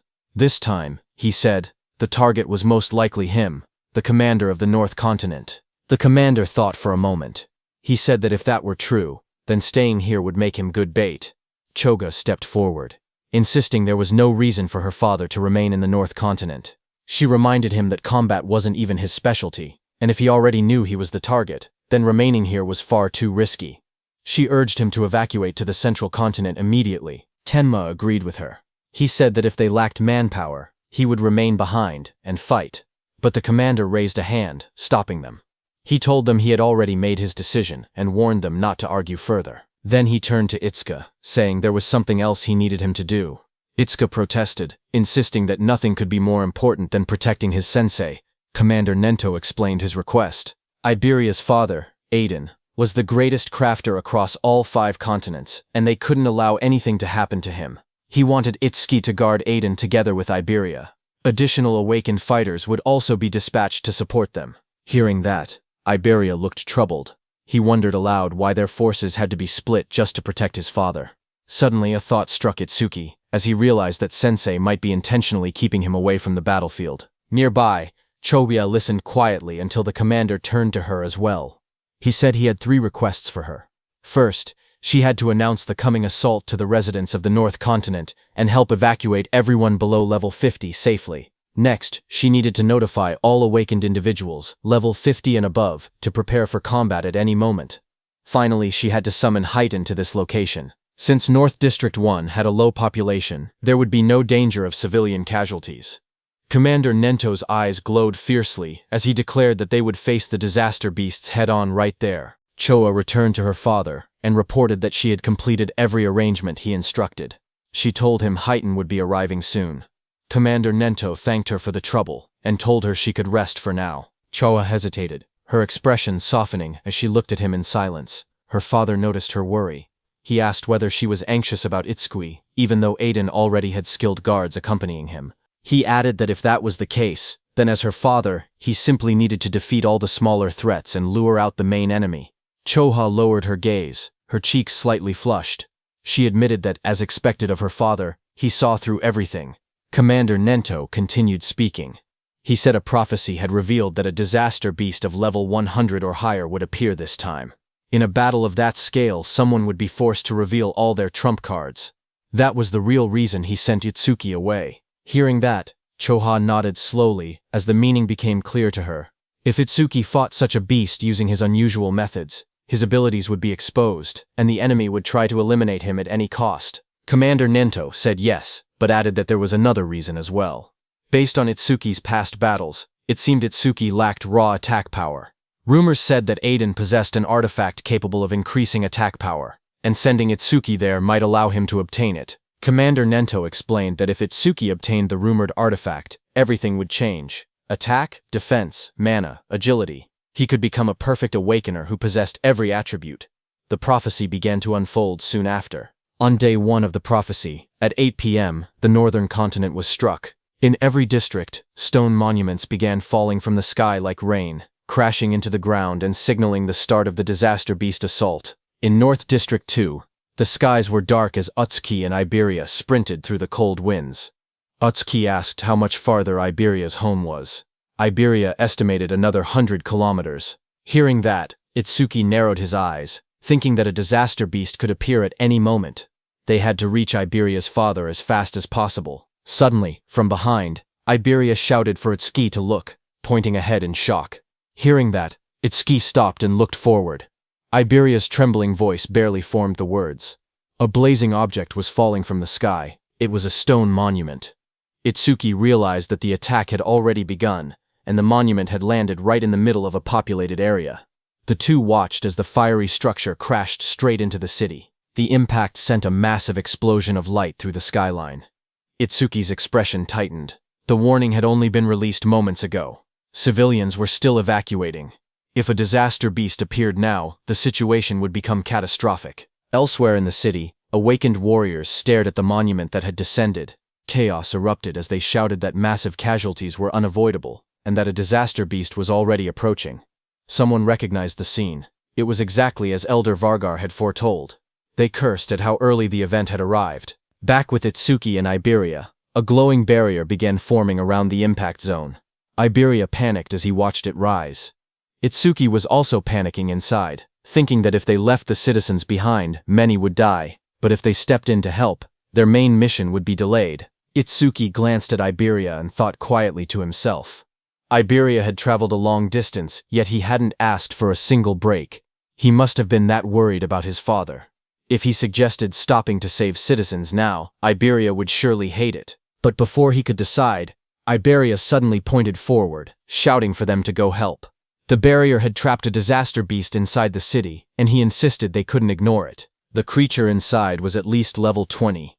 If no high-level awakeners were present, countless people could die. Hearing that, Itsuki's worries vanished. Then, with a firm voice, he agreed to change the plan. They would take care of the disaster beast in the city first. Just then, the ground shook violently as the stone monument split open. Flames burst out, and a massive creature emerged from within. It was a flame golem, level 21, its entire body wrapped in blazing fire. Nearby, the awakened fighters assessed the situation. They counted their strength, 3 level 15s and 1 level 16. It would be difficult, but against a level 20 disaster beast, they believed they still had a chance to win. A defender stepped forward and activated his C-rank skill, Rock Shield. Jagged stone shot up around his arms as he braced himself against the incoming flames. He shouted for the others not to break formation, promising to hold off the monster's attacks. The flame golem roared and hurled fire straight at him. Through the heat and sparks, the defender yelled for his teammates to find an opening and counterattack. But the creature's power was overwhelming. It struck with massive force, smashing the ground and scattering debris across the street. The defender was thrown violently backward, crashing into a wall. As the dust settled, he struggled to lift his head. His armor was shattered. His voice trembled. He couldn't believe what had happened. It was impossible. The other awakeners froze in terror because the Earth user had the highest defense among them, yet he had been killed instantly.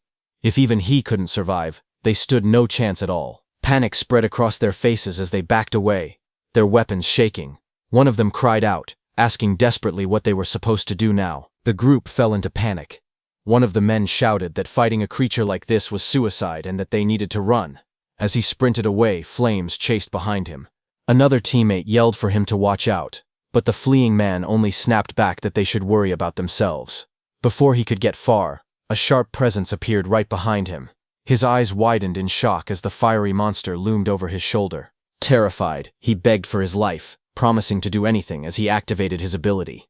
Water surged around him as he used his B-rank skill, Water Cannon. A massive stream of water blasted toward the creature. For a moment, he caught his breath. He wondered when the beast had gotten behind him, and regretted shouting something so pathetic. But now, he stood firm. He was a water elementalist, the natural enemy of fire disaster beasts.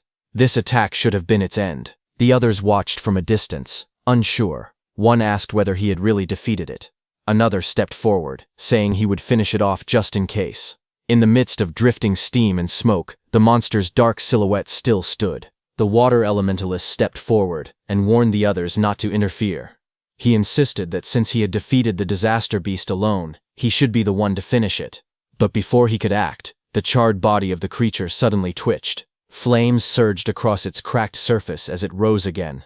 The man froze in shock as the beast returned to life, its fiery aura burning hotter than before. Someone shouted for them to kill it quickly. A massive burst of flame erupted from the monster's mouth, lighting up the entire street. One of the fighters stared at the blazing heat, confused and terrified, asking what this enormous flame was. Another voice shouted that it was over, but the flames only grew larger. A violent explosion followed, and the fire shot outward like a shockwave. But before it could hit those awakeners, Itsuki appeared. Using his Black Ice Wall skill, he created an ice wall that blocked the monster's fire attack. As Itsuki was stopping the fire, Iberia turned to those awakeners, calm and fearless. He told them to leave the creature to Double E. Clad in black armor, Itsuki told Iberia not to worry about the monster and instructed him to evacuate the citizens. Iberia acknowledged with a Roger. A blue screen appeared, displaying new information. Itsuki's Black Wall's defense increased by 10% due to blocking a B-rank fire element skill with Black Ice Wall. The battlefield shifted as Itsuki prepared to face the fiery disaster beast alone. Those awakeners stared at Itsuki, who had blocked the giant flame so easily. One of them asked Iberia if he and his companion were saviors. Iberia explained that they weren't saviors yet, but he declared that someday he would become one stronger than Tiwajin himself. Hearing that, the awakeners were shocked, saying he talked big for a kid. Iberia walked over, annoyed, and asked what they were doing being saved by a child. One of the awakeners immediately argued back, insisting that no one asked for help and that he was going to defeat the beast anyway. Someone else wondered aloud if a mere awakener could really handle a disaster beast like that. Their eyes shifted to Itsuki. One man whispered whether the ice-like armor covering his body was some kind of artifact. On the other hand, Itsuki narrowed his eyes, remembering something his sensei told him before they left. His memory showed his sensei warning him about the black sphere he could release. Its power was immense, but it required chanting time, and its flight speed wasn't fast compared to strong disaster beasts. Missing the first attack would only put enemies on guard, making them harder to hit afterward. His sensei advised him to avoid using the black sphere unless absolutely necessary, keeping it as a trump card for critical moments.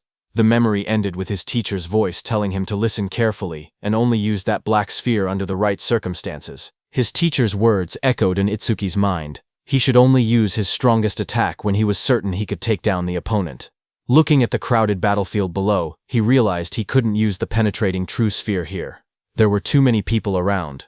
Down on the streets, civilians stared up at him in shock.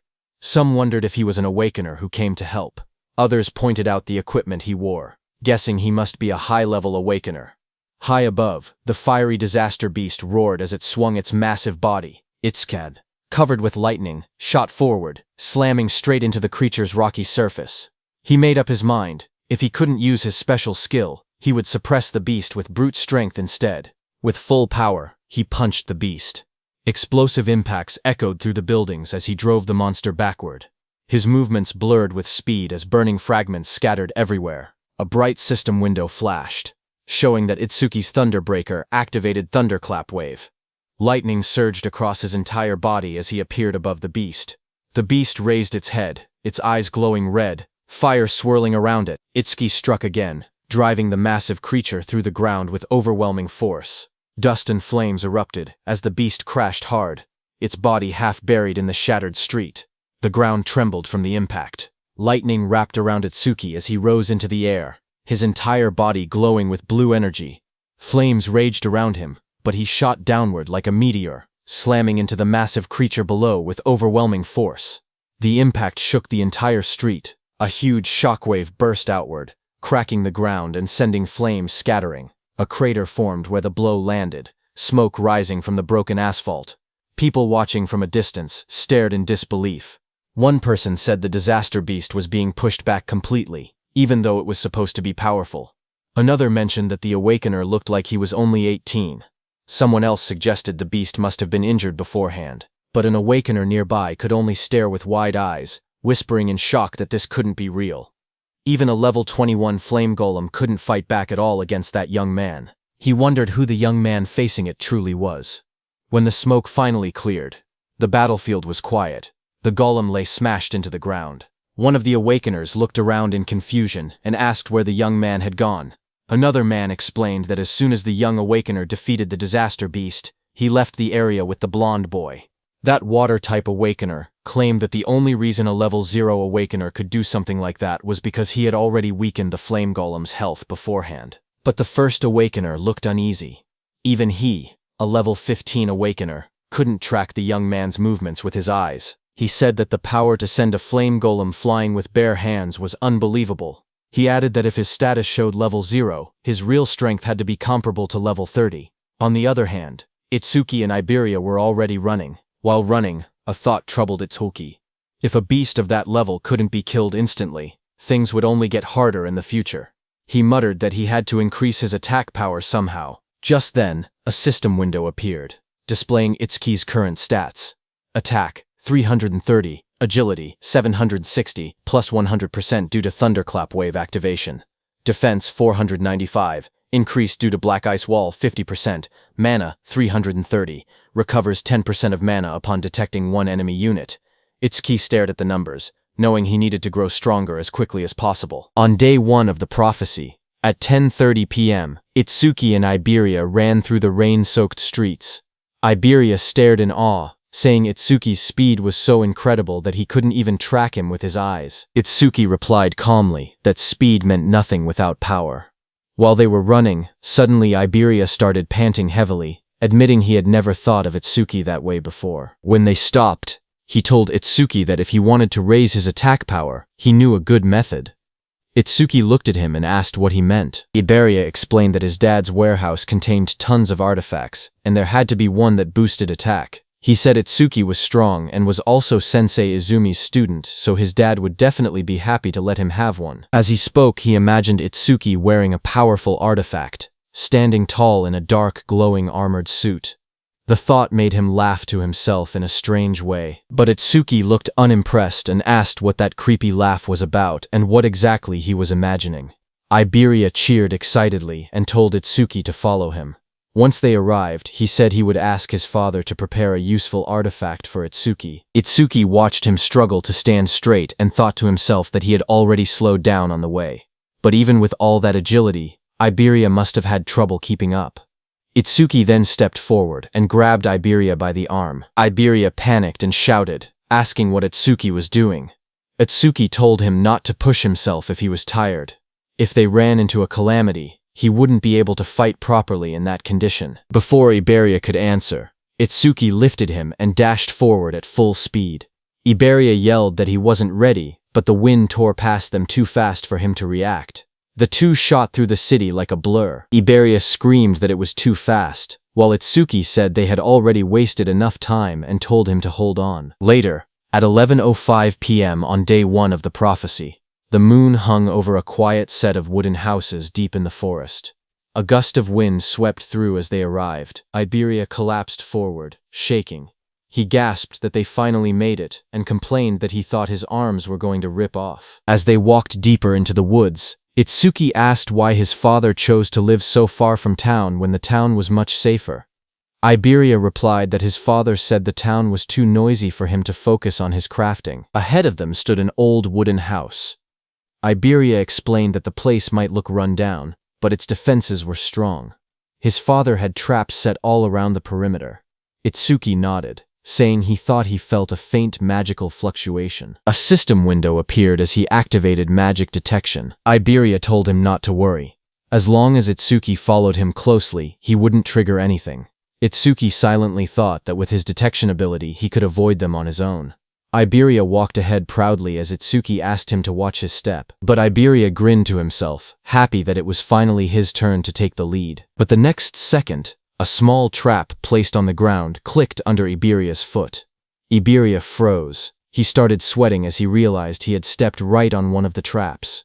He shouted that he got carried away and forgot about it. Itsuki stared at him blankly and asked if he was sure this was really his own house. Iberia froze the moment the trap activated. He shouted that this was bad, because he had stepped on the nastiest trap of all.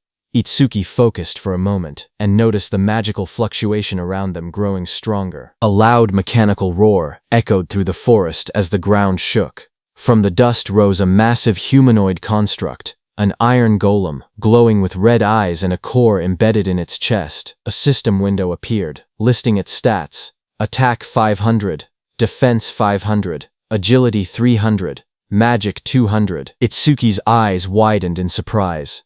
He couldn't believe Iberia's father even owned humanoid artifacts. Before Iberia could react, the iron golem swung a giant arm toward him. The blow came crashing down with tremendous force. In the next instant, Itsuki dashed forward and pushed Iberia out of the attack's path. As the iron golem's punch came down, Itsuki also punched it with full power. Their attacks smashed into each other, creating a massive shockwave that cracked the earth and sent debris flying everywhere. Itsuki slid backward across the ground, shocked that even a mere artifact had higher attack power than he did. As he steadied himself, he realized another problem. Because the iron golem was created to protect Iberia's father, he couldn't simply destroy it with his piercing sphere. That made the situation more complicated. Itsuki quickly called out to Iberia, asking if there was any way to stop the golem. Iberia, panicking, shouted back that the key was the karmic stone embedded in its chest. If that stone was destroyed, the golem would shut down. The iron golem's eyes glowed red as its chest stone pulsed with green light. Iberia yelled that the stone was its power source, and taking it out would end everything. A system window appeared as Itsuki activated Thunderwave. Lightning surged around his body, crackling across his arms and shoulders. He smirked, realizing that knowing the golem's weak point made the fight much simpler. The golem had strength, but he had speed. He dashed forward, lightning trailing behind him as the iron golem slammed its massive arm into the ground. Stone shattered everywhere, but Itsuki slipped past the attack, aiming straight for the glowing stone. The golem swung again with both arms, trying to crush him, but Itsuki moved in a blur of thunder. Multiple afterimages flickered around the battlefield as he closed the distance, electricity lighting up the entire area. Lightning wrapped around Itsuki's body as he dashed straight toward the iron golem's chest. The golem swung a massive arm down at him, but he slipped underneath the attack, closing the distance in one quick burst. He reached out and grabbed the glowing green karmic stone embedded in the golem's chest. The moment his hand made contact, the stone cracked and came free from its socket. The iron golem's body froze. Its red eyes dimmed, and its raised arms stopped mid-movement as all power left its frame. Itsuki stepped back, holding the fractured stone in his hand. Just then, a shadow loomed behind him, raising a sword to attack, as Itsuki calmly asked if that was enough. Iberia rushed forward in panic, shouting for Josuke to stop. But before he could reach him, that figure suddenly blurred into motion. A fierce strike came swinging toward Itsuki from the side, his eyes glowing red at the moment of impact. But the blade stopped inches from his chest. Itsuki froze in shock. He wondered when his opponent had even moved. Josuke stood in front of him, lowering the heavy sword. He looked confused as he recognized Iberia behind the stranger. He admitted that he had thought the intruder was just a group of lost bandits. Smoke drifted from the sword as Josuke introduced himself. Itsuki stepped forward calmly, but confusion rose in his eyes. He questioned why he hadn't sensed any magic until the moment of the attack. Josuke's gaze moved between Iberia and the newcomer as he asked who this person was. Just then, Itsuki glanced down, startled to see that the massive sword in Josuke's hand had vanished without a trace. Iberia quickly jumped in, explaining that the stranger was his friend, Itsuki Tenma. He boasted that Itsuki was level 0 but incredibly strong. He added that they had formed a duo and were trying to decide on a team name. Before Iberia could continue, Itsuki told him to never mind that, and instead asked where Iberia's father was. Josuke told them that his master was in the back and warned Iberia to be careful. Just then, an older man with a white beard stepped out from the back of the forge. Iberia recognized that man as his dad. The old man stepped forward, his expression dark and heavy. Even Josuke quietly noted that he didn't seem to be in a good mood. Iberia ran up to him excitedly, waving his arms. He shouted that he had passed the qualifiers. The old man remained silent. Iberia proudly continued. He explained that he had ranked 4th in the region on nightmare difficulty and demanded the reward he was promised, being allowed to choose any artifact he wanted. But before he could finish boasting, a sharp slap struck his cheek. Iberia's head snapped to the side, his eyes wide in shock. He touched his face with trembling fingers and asked why his father had hit him. The old man glared at him furiously, his voice rising as he demanded that Iberia hand over the dragon gear. He accused him of stealing it. Iberia staggered back, clutching his cheek. He shouted that he had only borrowed an epic artifact, and complained that there was no need to hit him. His father pointed angrily at him from the ground. He warned that the dragon gear caused irreversible damage if worn for too long. He added that if Iberia ever took it without permission again, he would not be so lenient next time. Frustrated, Iberia turned and ran off into the forest, yelling that he would never use his father's crappy artifacts again. The dragon gear dropped from his shoulder and landed on the ground behind him. The old man then turned toward Itsuki and asked if he was Izumi's second student. Itsuki nodded politely. He introduced himself as Itsuki Tenma and explained that his sensei had sent him to protect Mr. Aiden because of a prophecy about a massive calamity approaching from the north. Mr. Aiden responded that he already knew. He studied Itsuki closely and muttered that Izumi was demanding and rarely accepted disciples. He wondered why a strict master would choose someone who looked as plain and ordinary as this kid. But then he suddenly froze, his eyes wide. He asked in shock if Itsuki's level was fixed. Itsuki said yes as a glowing status window appeared beside him, showing his information. Itusuki Tenma, human. Level 0, fixed. Job order breaker. Gift undisclosed. Skill undisclosed. Stata undisclosed. Itsuki stood calmly, the blue display shining around him. Mr. Aiden narrowed his eyes and stared at Itsuki carefully. With suspicion in his voice, he asked if Itsuki was using some kind of karma artifact to fake his stats. Itsuki calmly replied that he was not. Mr. Aiden looked at him again and finally seemed to understand something. He muttered that now it made sense why Nento Izumi had specifically requested that particular item. Walking slowly with his hands behind his back, Mr. Aiden explained that Itsuki's master was someone who carefully calculated gains and losses. According to him, Commander Nento always demanded something in return. Itsuki responded honestly. He said that his master had only asked him to guard Aiden, and that he had not heard anything about a reward. Mr. Aiden then explained the truth. Commander Nento had contacted him and said that in exchange for allowing his disciple to protect him, he should give that disciple a certain karma artifact. Hearing this, Itsuki looked surprised. He wondered quietly if his master had really done that for him. Still calm, Itsuki said that it was fine. Even without an artifact, he would properly protect Aiden. Mr. Aiden shook his head and said that was unnecessary. He had plenty of artifacts, so he did not mind giving one away. However, he admitted that he had simply been curious about why Commander Nento had specifically chosen something he considered a failure. Itsuki looked confused and asked what he meant by a failure. A memory flashed as Mr. Aiden explained that the artifact was originally a masterpiece designed to draw out an awakened person's attack power to its absolute limit. He raised a glowing golden crystal in his hand as a system window appeared, revealing the artifact's information. Its name was Critical Crystal, unique. Critical, attack power is doubled during a critical hit. Critical rate 99%. Unique effect, the user's attacks generate critical hits. The golden crystal shined brightly in Mr. Aiden's hand, but as Mr. Aiden held the glowing crystal, something unexpected happened. A crack suddenly formed across its surface. His eyes widened in shock as the golden crystal split with a sharp sound. The artifact's power changed instantly. The rank of the artifact became unknown, and a mysterious broken effect appeared. A system window appeared, revealing the new information. Broken critical crystal, rank unknown. Effect, attack power is multiplied by 10 during a critical hit.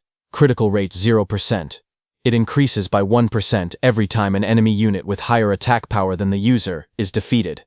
Broken effect, the critical rate resets whenever the user levels up. Mr. Aiden showed the cracked crystal to Itsuki and explained its problem. Because the critical rate reset every time someone leveled up, it was completely useless for a normal awakened person. Anyone who trained hard to increase their critical rate would lose it the moment they gained a level. He said that was exactly why he had been confused when Commander Nento specifically requested this artifact. But after seeing Itsuki's stats, he finally understood the reason. Itsuki carefully reached out and took the broken crystal into his hand. The red cracks inside the golden crystal glowed faintly as energy flowed through it. Mr. Aiden smiled slightly and said that Itsuki was quite special. He admitted he did not know how Itsuki became stronger, but since Itsuki would never level up, the artifact was perfect for him. He then explained that as Itsuki continued defeating Calamity Spirit Beasts, his critical rate would slowly increase. Eventually, it would reach 100%. Just as he said that, Itsuki used the crystal. Golden energy began swirling around him as the crystal reacted. Golden energy suddenly burst out from the crystal and wrapped around Itsuki's body. The power surged violently as the artifact synchronized with him. As Itsuki struggled, Mr. Aiden told him that in the future every single attack Itsuki made would be buffed 10 times. Hearing that, Itsuki clenched his fist as the golden aura intensified around him. With the power flowing through his body, he unleashed a technique, Iron Fist of Destruction. A system window appeared, confirming that the artifact had been equipped. Equipped. Broken critical crystal. Itsuki looked at the information and thought about the conditions of the artifact.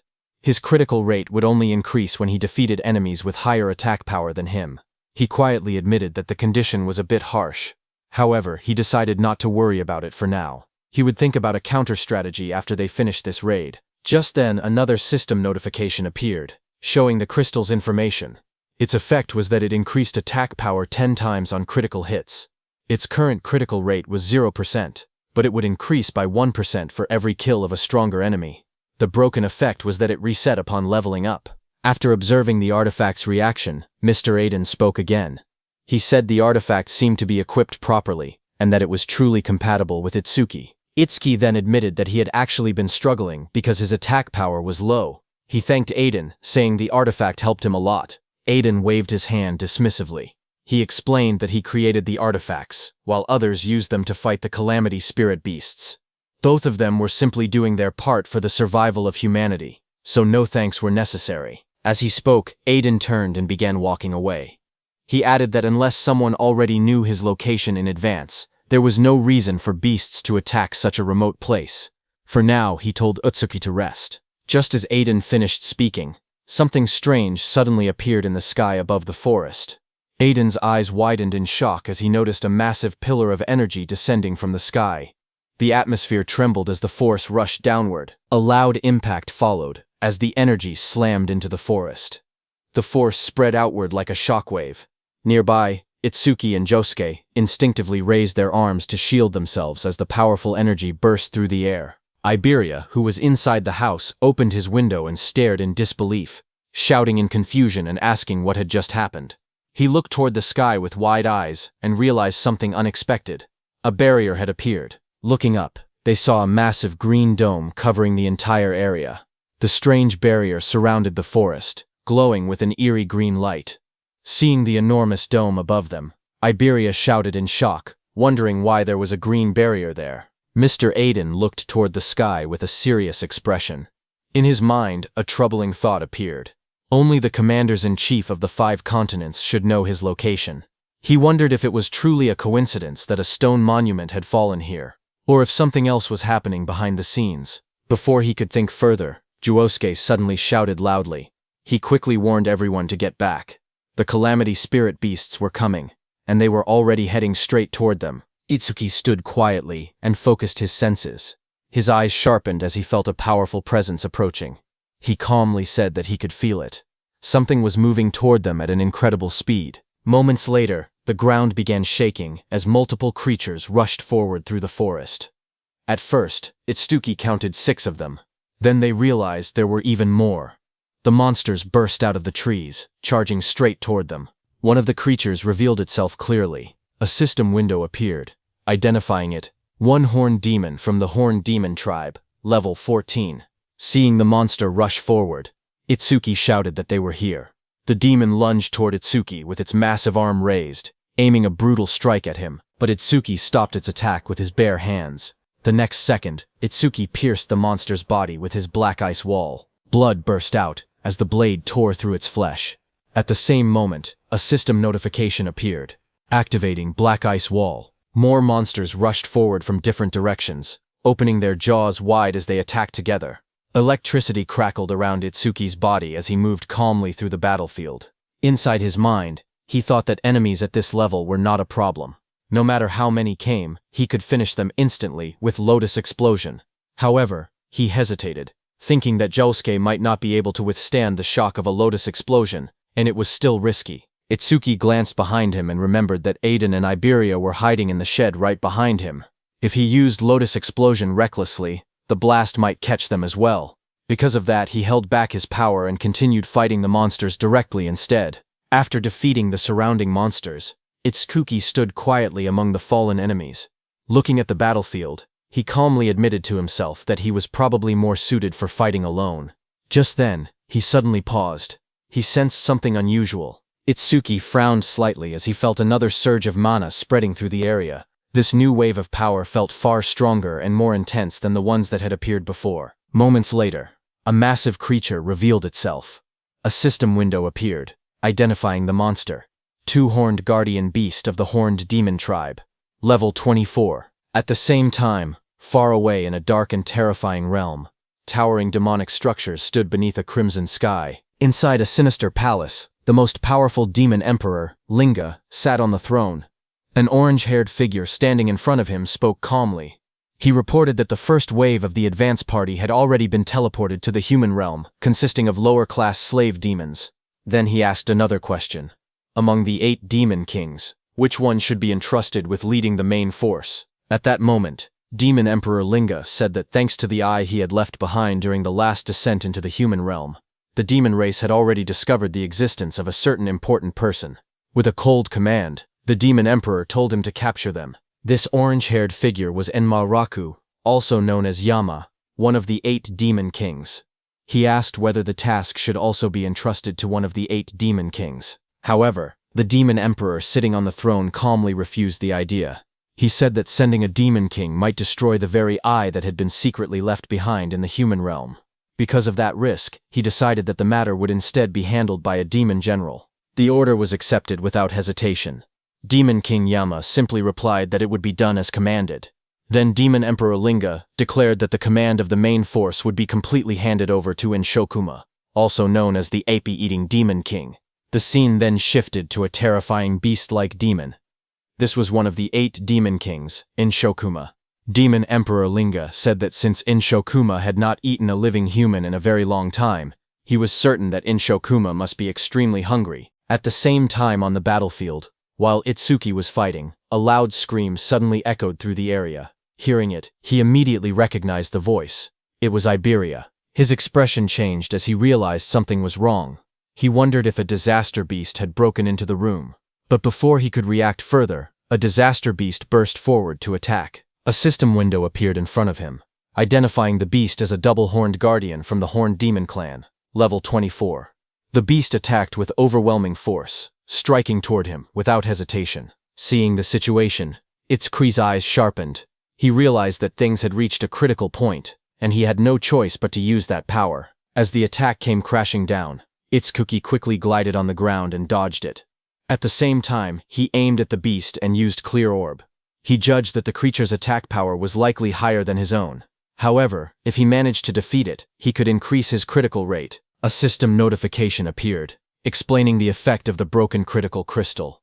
It stated that attack power would increase tenfold during a critical hit, and the critical rate would increase every time he defeated an enemy stronger than himself. However, the critical rate would reset whenever he leveled up. With determination, Itsuki shot the Clear Orb.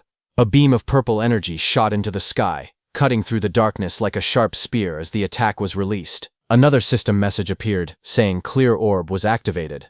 After the beast died, another system notification appeared, telling Itsuki that his critical rate had increased by 1%. Looking at the result, he calmly confirmed that it had risen just as he expected.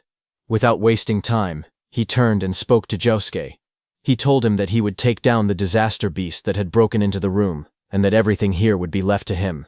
Josuke, who was engaged in battle, immediately accepted the responsibility without hesitation. Lightning flashed as Itsuki ran toward the cabin where Iberia and Aiden were. At the same time, inside that cabin, Iberia was pushed back and hit the wall. He stood there, injured and covered in blood. Lowering his head, he admitted that it was useless. Without his dragon gear, he knew he could not win. Pain filled his body as he struggled to stand, realizing how desperate the situation had become. As the disaster beast came toward him, Iberia quietly muttered that if it had come to this, then there was only one option left. As the monster lunged forward with its terrifying jaws wide open, Iberia cried out for help, calling Itsuki's name. But in the next second, someone appeared behind the disaster beast. It was Iberia's father, Aiden. He swung his massive weapon down with overwhelming force, hitting the beast on the head. Watching this, Iberia was shocked. He wondered how his dad, who was a non-combat class, could face a disaster beast without any fear. Seeing that nothing happened to the beast, Aiden remained calm and called it stubborn. Aiden's attack made the beast furious, and it turned around in anger. It immediately charged at Aiden at full speed. Seeing it coming, Aiden stood firmly and declared that he would leave the rest to him. He was saying that to Itsuki, who appeared there just before the monster's attack could hit Aiden. Itsuki moved instantly, his body wrapped in crackling electricity as he intercepted the attack. The beast tried to strike again, but Itsuki stepped in from behind, and using his black ice spike, pierced through the monster's body. A system message appeared, announcing that his black ice wall had activated. Blood splattered as the creature's massive frame was struck down. After the clash ended, Itsuki apologized to Aiden for being late. He explained that it had taken a little time to deal with the lookouts. Aiden then asked about the situation outside. Itsuki immediately used his magic detection skill, but he could no longer sense any magic fluctuations from outside. Seeing that, he told Aiden that Josuke had likely wiped out every last disaster beast. As they went outside, the battlefield was covered with the bodies of disaster beasts. Iberia looked around in shock and stammered in disbelief, wondering if Josuke had really done all of that by himself. Josuke immediately warned everyone not to lower their guard. He explained that unless they destroyed the barrier, disaster beasts would continue spawning from within it without end. As time passed, they would only grow stronger. With a firm expression, he declared his intention to head toward the barrier and destroy it while eliminating as many disaster beasts as possible along the way. Looking at Itsuki, he added that if any beast managed to slip past him, he would have to deal with it. However, Itsuki stated that he would be the one to slaughter every disaster beast within the barrier. His eyes were filled with hatred as he instructed Josuke to remain there and protect Aiden and Iberia. Seeing Itsuki's expression, Aiden narrowed his eyes. He muttered that those eyes showed no trace of fear. Instead, they were filled with a burning thirst for battle. Finally, with firm resolve, Aiden declared that they would leave the destruction of the barrier to Itsuki. Josuke warned Itsuki seriously.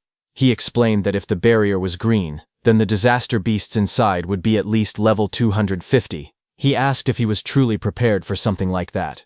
Without hesitation, Itsuki answered calmly that he was sure.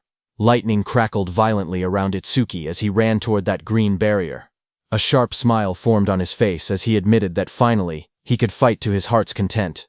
Seeing him go, Iberia immediately spoke up. He declared that if Itsuki was going, then he would go too. He told Josuke to look after his old man. But his father, Aiden, stopped him. Iberia protested, asking why not. He reminded them that they were a team. Aiden answered bluntly, telling him to stop pretending they were a team. He said it was pathetic. He added that he and Itsuki lived in two completely different worlds. Iberia clenched his fist, anger rising in his voice. He argued that they had walked this path together all this way and demanded to know what he meant by different worlds. Aiden also shouted, telling Iberia that a team was meant to support one another and cover for each other's weaknesses. Aiden's eyes widened with anger as he spoke harshly. He told Iberia that he was not supporting Itsuki at all. Instead, he said he was only dead weight at this rate.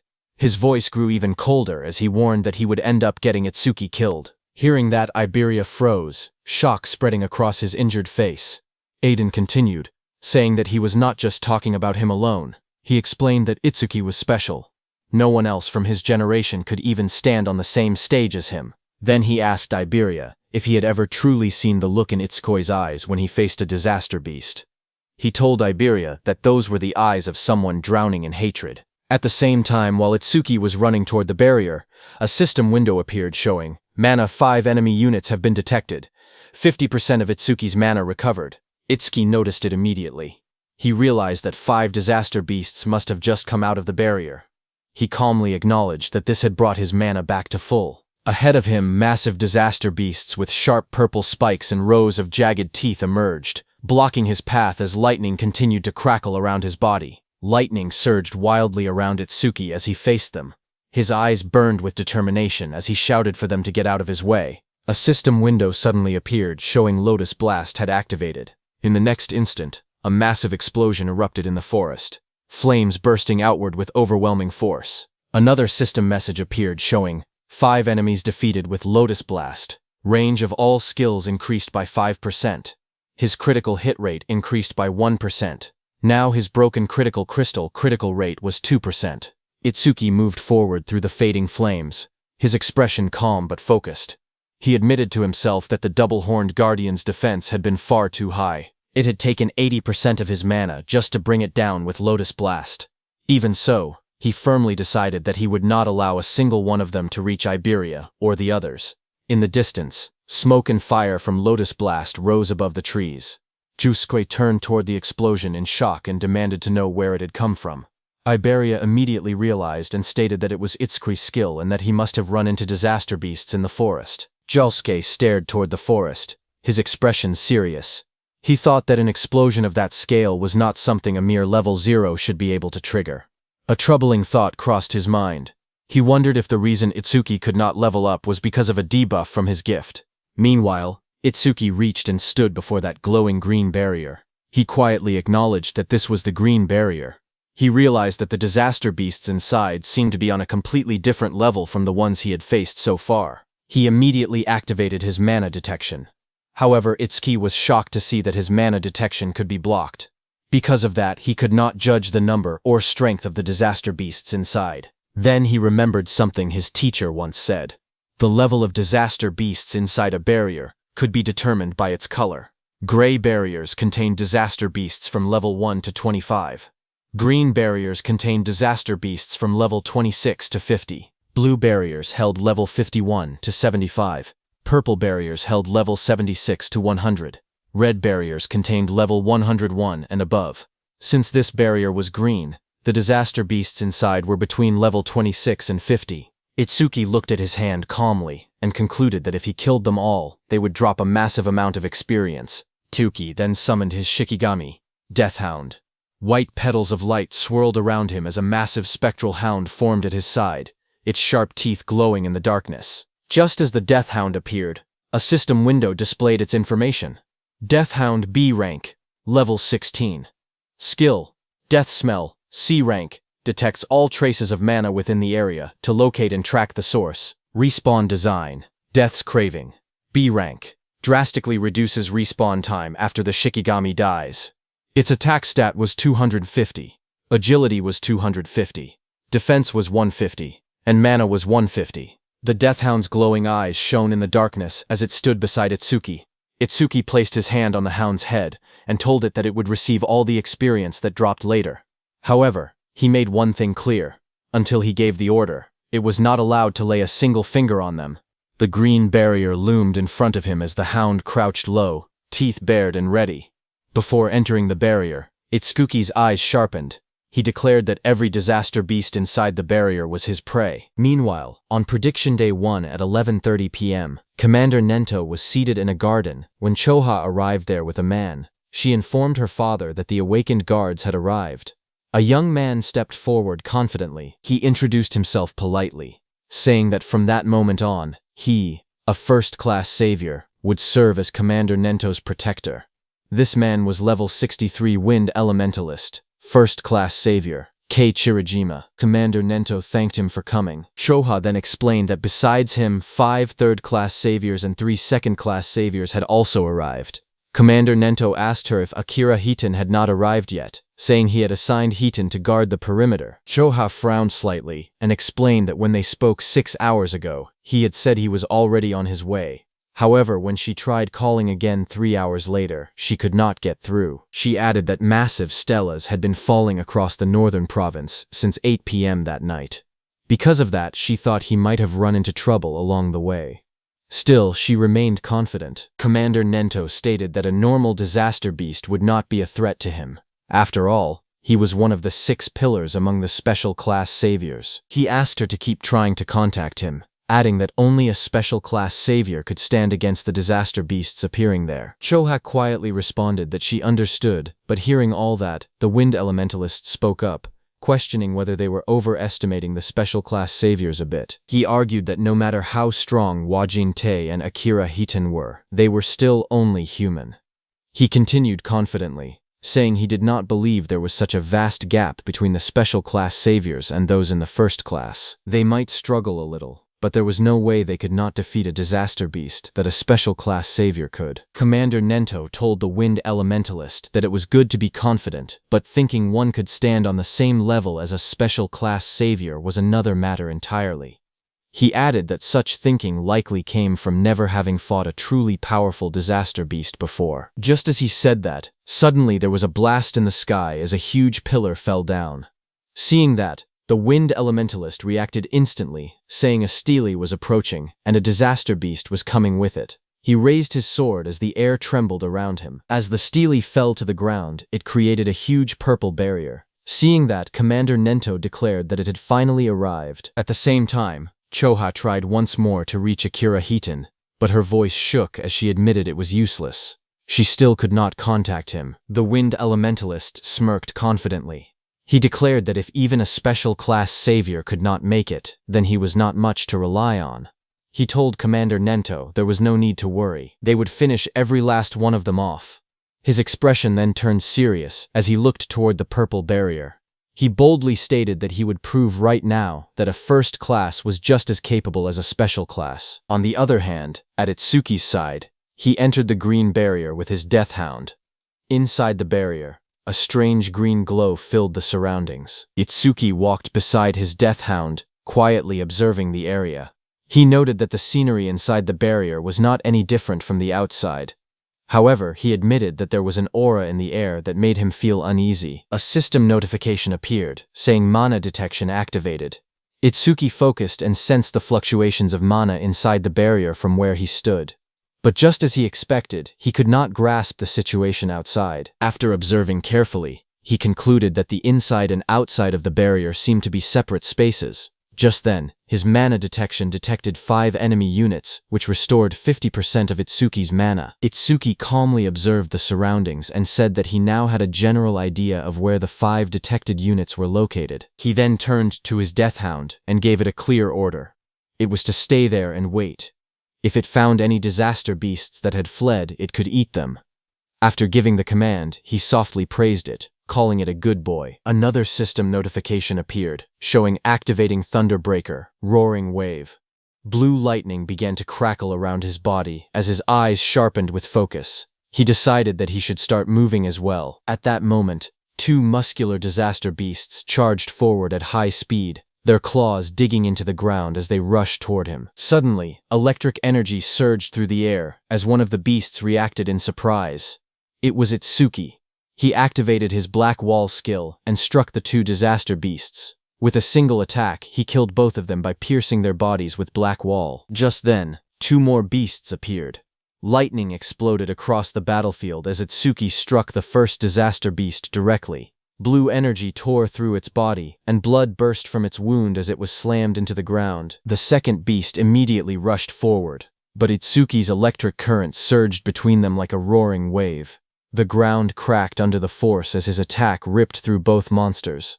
While Itsuki was killing those 4 one-horned beasts, suddenly a 2-horned beast charged at him. Blue lightning surrounded Itsuki as he drove forward with unstoppable momentum. He dodged the beast's attack and jumped high.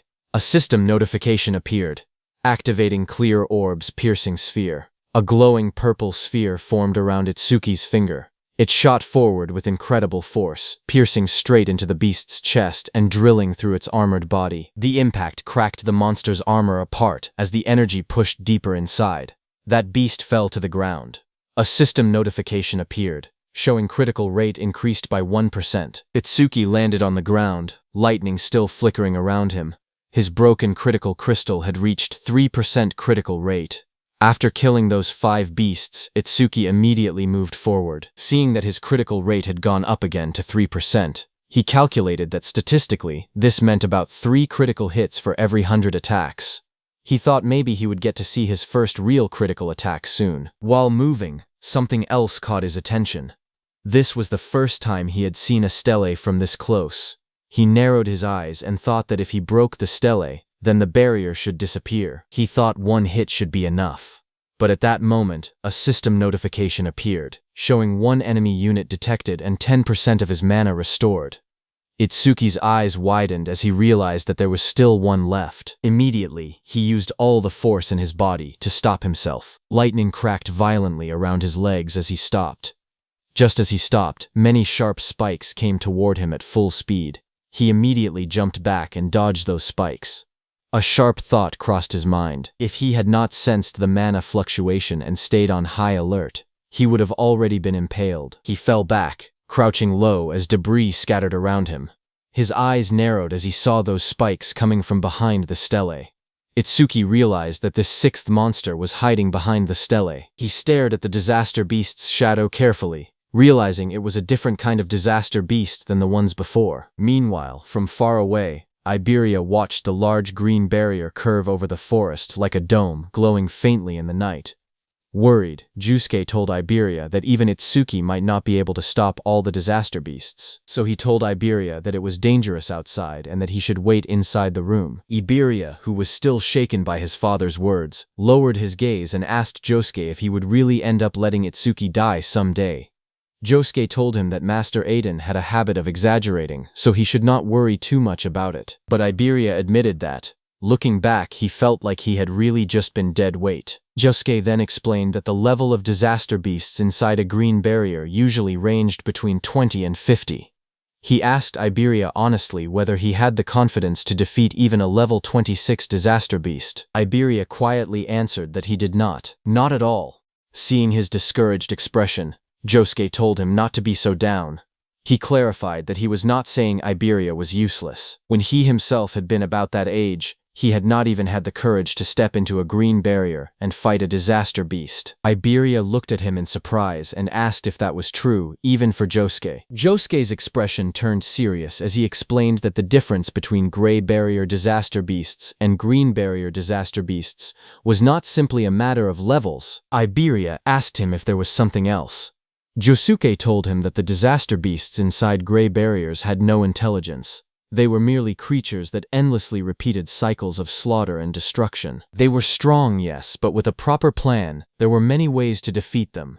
Then, with a serious tone, he explained that inside a green barrier, things were different. Inside a green barrier, just like humans, there could be disaster beasts with intelligence. At the same time, on Itsuki's side, from behind the green stele, a towering armored beast surrounded by crackling blue lightning appeared. This was a level 34 square general beast. The beast wondered if it had made a mistake, as it realized that Itsuki possessed a detection-type skill. Seeing that square general beast, Itsuki's face darkened. He said that, as expected, the disaster beasts inside this barrier were different from any he had encountered before. At that moment, Josuke told Iberia that among the youth of the same generation as Itsuki, only a few could stand against a disaster beast of that level. And the reason Iberia seemed like a burden to Itsuki was not because of immaturity, it was simply because Itsuki was too strong. On the other hand, when Itsuki saw that the creature had seen through his skill within seconds, and on top of that, it could even speak the human tongue, a smile formed on his face. He said that he had finally met the intelligent disaster beasts he had only heard rumors about. The beast looked down at Itsuki and asked what he was muttering about. Was he begging for his life? The beast sneered, saying it had thought Itsuki was strong, but he was only level 0. To it, Itsuki was nothing more than a coward who could not stop trembling just from looking at it. Hearing that, Itsuki smiled faintly and admitted that he was simply excited. He revealed that he had wanted to ask their kind something for a long time, and since the creature could speak, he asked it to give him an answer. The disaster beast looked down at him and agreed. It declared that if this was his final wish, it would grant it. Flames suddenly flared around Itsuki as his expression changed. His eyes glowed red, and a dangerous smile spread across his face. Then, with burning intensity in his gaze, he asked the creature a single question. Do he feel pain? Hearing this, the disaster beast sneered at him and mocked him. It declared that a mere human thinking he could make it feel pain was ridiculous. It warned him not to get cocky. With arrogance in its voice, it proclaimed that inflicting pain was their exclusive privilege. In the next moment, the disaster beast launched itself into the air. Its blue spikes came toward Itsuki with overwhelming force. The attack crashed down violently, sending shockwaves through the ground, but Itsuki vanished from his place. Lightning cracked around his body as he rushed straight toward the monster. In an instant, he closed the distance and drove his fist into the creature's chest. The impact echoed loudly as his strike connected, sending the beast flying. It hit the ground, sending dust and debris flying everywhere. Itsuki watched with wide eyes, wondering if he had gotten him, but then realization struck him. The beast's magic was swelling even more. From the smoke, the beast attacked again with its spikes. Itsuki jumped and dodged, but noticed that even the beast's antenna had grown faster. Still, he remained confident, because when it came to speed, he believed he still had the edge. Itsuki used his black ice skill, creating a blade on his hand, but when he struck the beast with it, frustration crept into his thoughts. He cursed under his breath, realizing his power was too low. He could not even cut off the monster's head, and his attacks barely did any damage. The disaster beast stared at him in disbelief. At that level, it said, he should not be able to move that fast. It demanded to know his real level. Then it dismissed the thought entirely, saying that no matter how fast Itsuki was, he was still nothing more than an insect. The beast lashed out again, its massive tendrils slicing through the air and crashing down repeatedly. It roared arrogantly that even if Tuki struck it 100 times with that weak power, it would not hurt or even make it itch. But it warned him that if he took even one of its hits, it would be over. As the beast said that, its massive tendrils slammed down with terrifying force. But suddenly, Itsuki made a move. Blue lightning wrapped around his body as he leaped behind the beast. He twisted mid-air and struck down hard, his attack crashing against the monster's armored head. But the next second, the beast's tendril whipped toward him again at full speed. Sweat rolled down his cheek, but he used his black ice wall skill to defend. The tendril smashed into him and sent him flying backward. His body crashed violently into a tree, splinters and debris exploding into the air as the force drove him deep against the trunk. The disaster beast didn't stop there. It immediately attacked Itsuki with its tendrils again, but Itsuki quickly steadied himself. Lightning flickered around him as he jumped into the air to dodge. Standing firmly against the tree, he looked forward and told the creature to try it if it could. From a distance, the armored disaster beast watched him coldly. It remarked that the lightning surrounding Itsuki was nothing more than a skill that boosted his speed. It declared that it would see how long Itsuki's magic could hold out. Saying that, it continued attacking with its tendrils. Itsuki observed the creature carefully and came to a realization. Those antennae were not a skill, they were part of the monster's body. That was why Overmimus would not trigger against them. He got near the beast and struck again as lightning flickered around his body. He wondered how many attacks it had been so far. The 18th? Or maybe the 19th? The monster spread its massive frame and attacked Itsuki with its tendrils, declaring that it was useless. At that moment, a status window appeared before Itsuki, showing he only had 97 magic. He understood the situation immediately. He had been pushing his skills non-stop, and his magic was about to run dry. His stamina was being worn down as well. If this continued, his speed would only decrease. Itsuki's red eyes sharpened with resolve as he decided that he would pour everything into offense. Itsuki charged at the disaster beast, thinking he would boost his attack frequency so that if he could land even one critical hit, he would win. Itsuki was trying to use the power of his broken critical crystal, whose effect was that on a critical hit it increased attack power by 10 times. But currently, its critical rate was only at 3%. With lightning surging violently around him, Itsuki launched forward once more, striking directly at the armored beast. He continually punched the beast with his fists. Sweat rolled down his face as his eyes burned with determination. He told himself that he had to attack more. To trigger a critical hit, all he could do was keep swinging. There was no other choice. His fists slammed into the monster's body with explosive force, the impact echoing loudly. But suddenly a blue tendril flashed through the air as it rushed at Itsuki. It hit and tore through his stomach. Blood spilled from Itsuki's mouth as his body trembled violently in pain. Dark stains spread across his shirt as he struggled to stay upright. The towering beast looked down at him and mocked him coldly. It said that throwing himself at it like that was idiotic. The creature leaned closer, its sharp teeth gleaming as it taunted him again. It asked what was wrong. Wasn't he supposed to make it feel pain? Hearing that, Itsuki simply let out a quiet snort in response.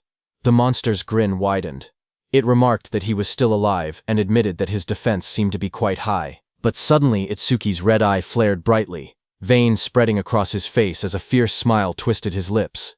He felt it at last. Finally, it was here. A system notification appeared before Itsuki, telling him that his critical crystal was activated, and his next attack would definitely be a critical hit. Without hesitation, Itsuki moved. In a single explosive step, he closed the distance and drove his fist forward with overwhelming force. Red energy burst outward as his strike slammed directly into the monster's body. The impact shook the air violently.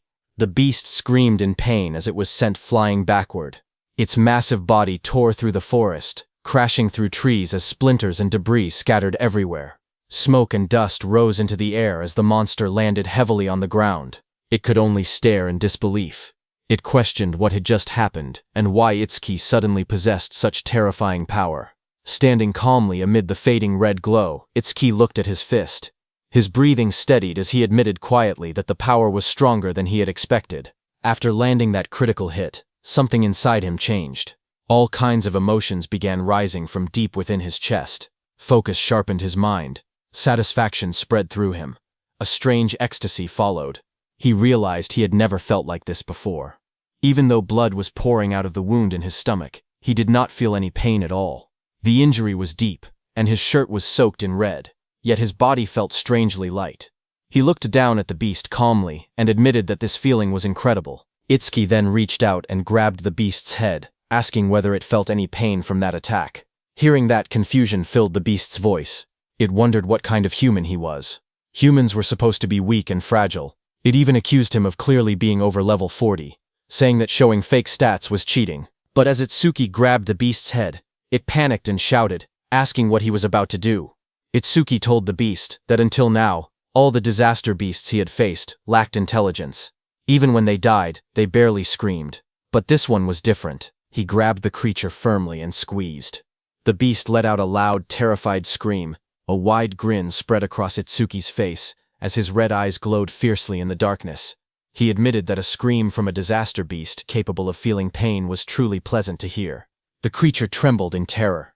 It stuttered in disbelief, asking if he was really going to crush its head. Panic consumed it as it declared that he was no human, he was a demon. Ignoring its fear, Itsuki tightened his grip. In the next instant, a violent sound echoed through the forest as he crushed the beast's head without hesitation.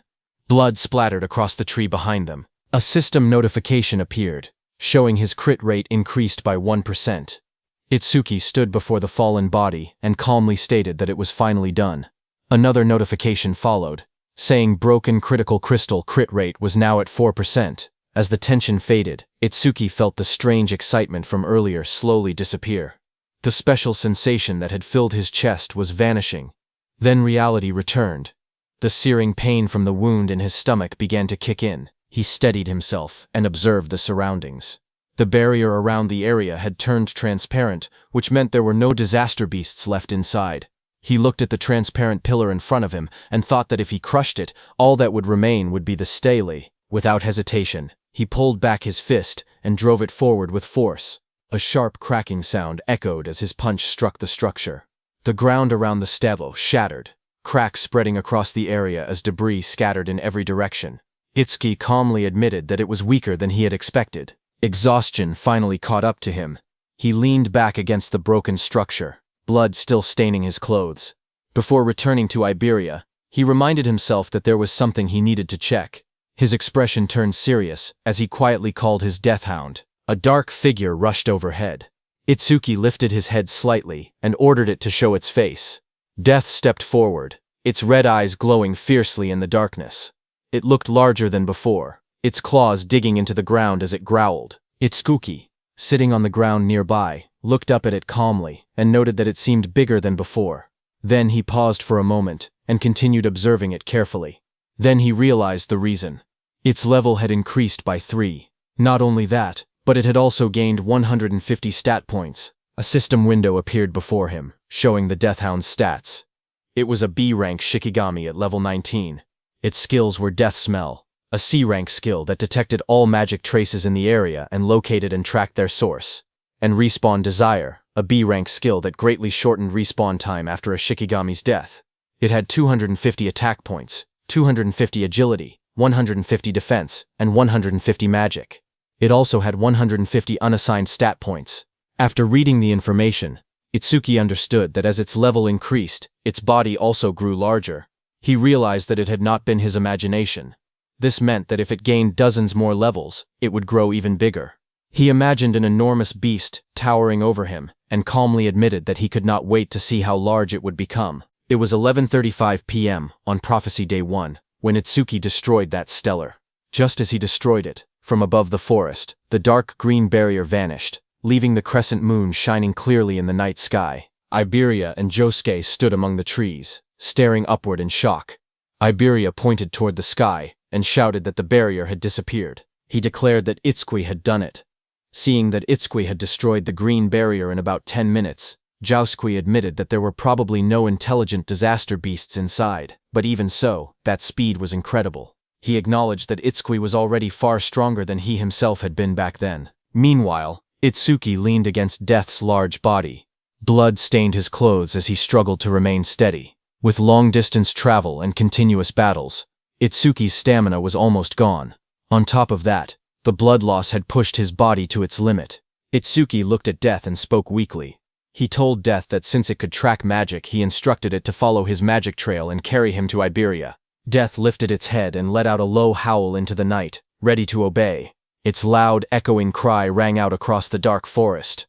The sound tore through the night, heavy and ominous, making the air feel tense. Josuke narrowed his eyes as he listened carefully. He muttered that it sounded like a disaster beast's cry, but the barrier was supposed to be gone. He questioned why that sound could still be heard. Without hesitation, he turned sharply and ordered Iberia to return to his room immediately. Iberia, while leaving, listened closely and said that the cry felt familiar, as if he had heard it somewhere before. On the other hand, Death's heavy claws slammed onto the ground as it came toward them. Josuke instantly drew his sword and took a defensive stance. His expression turned serious as he sensed the presence moving closer. He shouted that it was getting closer and closer. Then, with firm resolve, he declared that wherever it had come from, if it truly was a disaster beast. The next second, the massive Death came out of the forest with its jaws wide open, sharp teeth glinting under the moonlight.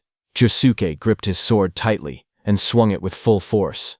With firm determination, he declared that he would cut it down. Before the blade could land, Iberia's eyes widened in shock.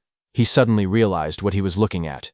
He exclaimed that it was the mad dog Shikigami that Itsuki had tamed before. Panic flashed across his face as he shouted for Josuke to stop, telling him that the creature belonged to Itsuki. Death abruptly tilted its head, stopping right in front of them. Josuke, who had heard Iberia's words, also stopped his heavy sword right before hitting it. Itsuki, who was lying on Death's back, fell onto the ground. Standing there, Josuke stared at Death in disbelief and questioned whether it was Itsuki's Shikigami. He remembered that only Shikigami users were supposed to be able to command Shikigami. Thoughts ran through his mind about Itsuki's overwhelming strength, combat power far above his peers, a level that never seemed to rise, and even skills that belonged to other jobs. Iberia rushed forward in panic, calling out loudly and asking if Itsuki was okay.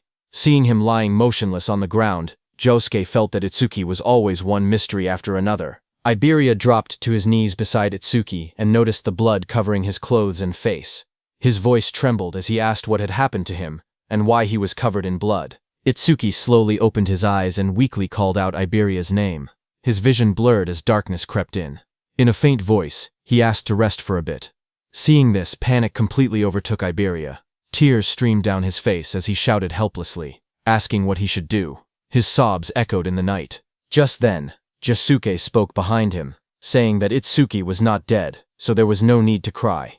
Iberia turned around, tears still falling from his golden eyes, and asked in disbelief if Itsuki was really not dead yet. Josuke pointed at Itsuki's chest, telling Iberia to look carefully. He explained that Itsuki was still breathing properly. However, he added that the injuries needed treatment as soon as possible. He mentioned the Kodama bandage, and asked Iberia if he still had it. Supporting Itsuki's unconscious body, Iberia immediately responded that he would handle it. Later, as Itsuki lay resting on a bed with bandages wrapped tightly around his torso, Iberia stood nearby, looking at him quietly. He admitted to himself that he might never catch up to Itsuki in combat power. But there were things only he could do. His job was Wind Elementalist, someone who controlled air and airflow. He looked at his hands and thought about his gift. Iberia was level 9, and his gift was Heal Focus, which was grade 2. It was a bottom grade 2 gift that could only heal himself and allies. He had hated it before, so much that he had never used his skill even once.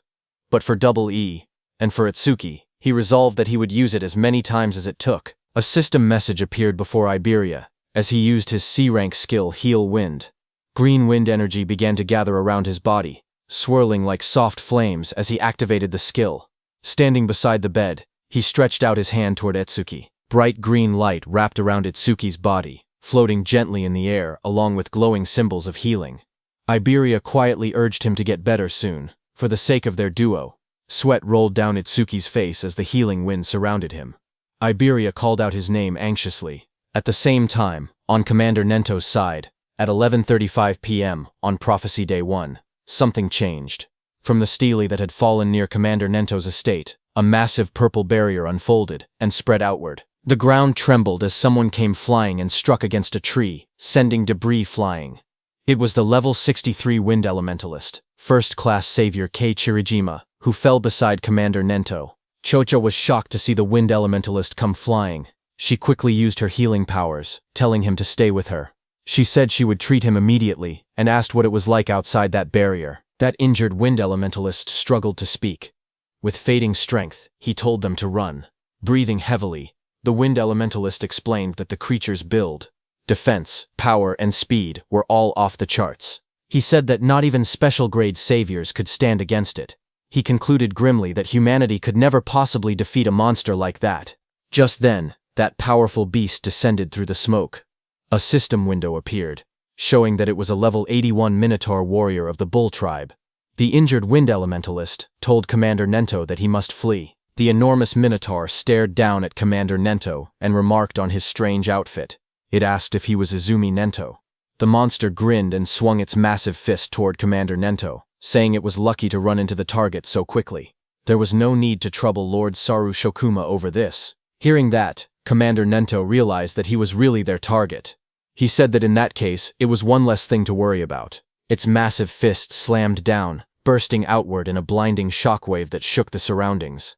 Choha cried out desperately, calling for her father as violent wind and debris swept past her. Behind her, the wind elementalist stared ahead with wide, trembling eyes. With despair in his voice, he declared that this was the end of everything. But in the swirling smoke, Commander Nento stood firm, telling someone that he was late. From within the rising dust and red aura, Haydn stepped forward. His eyes glowed crimson as blood streaked across his face. He had blocked the Minotaur's attack with just one hand, red energy flaring around him. With determination in his voice, Haydn apologized and told Commander Nento to leave this one to him. Hearing that, the massive Minotaur let out a mocking laugh. It admitted that it had no idea where he had appeared from, but sneered that he certainly talked big. Saying that, the Minotaur raised its second hand to punch. From the side, the wind elementalist, battered and covered in blood, shouted a warning. He told Haydn to be careful, stressing that the monster was strong. Ignoring the warning, Haydn moved. With red energy swirling around his body, he drove his fist forward and struck the towering creature with explosive force. The impact landed squarely against the Minotaur's massive body and created a hole. Dark blood splattered outward as the Minotaur's enormous body trembled under the blow. Watching from behind, the wind elementalist's eyes widened in shock. Sweat rolled down his face as he stared at the unbelievable scene unfolding before him. Looking at the red aura surrounding Haydn, he wondered if this was the power of a special-grade savior. He admitted that he had thought special-grade saviors were still human in the end. But now, looking at Haydn standing before the Minotaur, he realized the truth. Haydn was no longer human. He was a monster with strength beyond common sense. Nearby, Choha gasped in relief and excitement. She exclaimed that they had done it, and wondered if that meant the crisis was finally over. But Haydn's expression remained cold as he declared that the real show was only just beginning. At 11:40 p.m. on Prophecy Day 1, the barrier near Izumi Nento's estate changed from purple to red. Inside the red barrier, a voice wondered how Lord Saru Shokuma would torment humanity. The one who said that was the level 37 Red Flame Demon King. He said he would love to watch it from there. Behind him, another massive being appeared. It was the White Ogre, level 49. The Red Flame Demon King glanced forward and remarked that White Ogre had been thinking the same thing. But then a third voice spoke calmly, warning the others not to do anything unnecessary. Their mission was clear: to capture that person. He added that if they failed, they already knew what would happen. This third figure was a level 87 Demon General, Curse of Frost, the King of Resentment. The Red Flame Demon King asked the Demon General why they had not been sent directly to the target's location, but instead into the same barrier as Lord Saru Shokuma. The Demon General explained that if all three of them were inside the same barrier, it would glow purple and stand out too much. At the same time, one of the 8 Demon Lords, Saru Shokuma, roared as crimson energy surged violently around him. The Demon General explained that the red barrier created by Lord Saru Shokuma would instead attract nearby strong humans. With humans distracted by the red barrier, they would be able to carry out Lord Ringa's mission without interference. The Demon General continued, stating that while Lord Saru Shokuma drew their attention, they would head toward their true destination. The Red Flame Demon King then asked him if he knew where that destination was. The Demon General's eyes glowed beneath his hood as he reassured them not to worry, saying Lord Ringa would guide them through the demon eye left in the human world. That eye had the ability to see coordinates and even the scenery it witnessed. Just as he said that, Itsuki lay on the bed, drenched in sweat as if trapped in a nightmare. Suddenly, his eyes snapped open. One eye remained normal, but the other glowed an ominous red. The Demon General's voice rang out as he told the Red Flame Demon King that right now, the demon eye was in the same place as their target. On Prophecy Day 1, at 11:35 p.m., Itsuki lay asleep on his bed after Iberia healed him. In his dream, he found himself standing in a vast, pale space that felt like a dream. Small Itsuki ran toward his mom and shouted excitedly. He told her that he had finally found a disaster beast that could feel pain, just like they did. His face was filled with pride and joy. He declared that he had crushed its skull, and that now her death had finally been avenged, but before he could finish, his mom gently called out to him. She told him to stop. Her voice was calm but firm.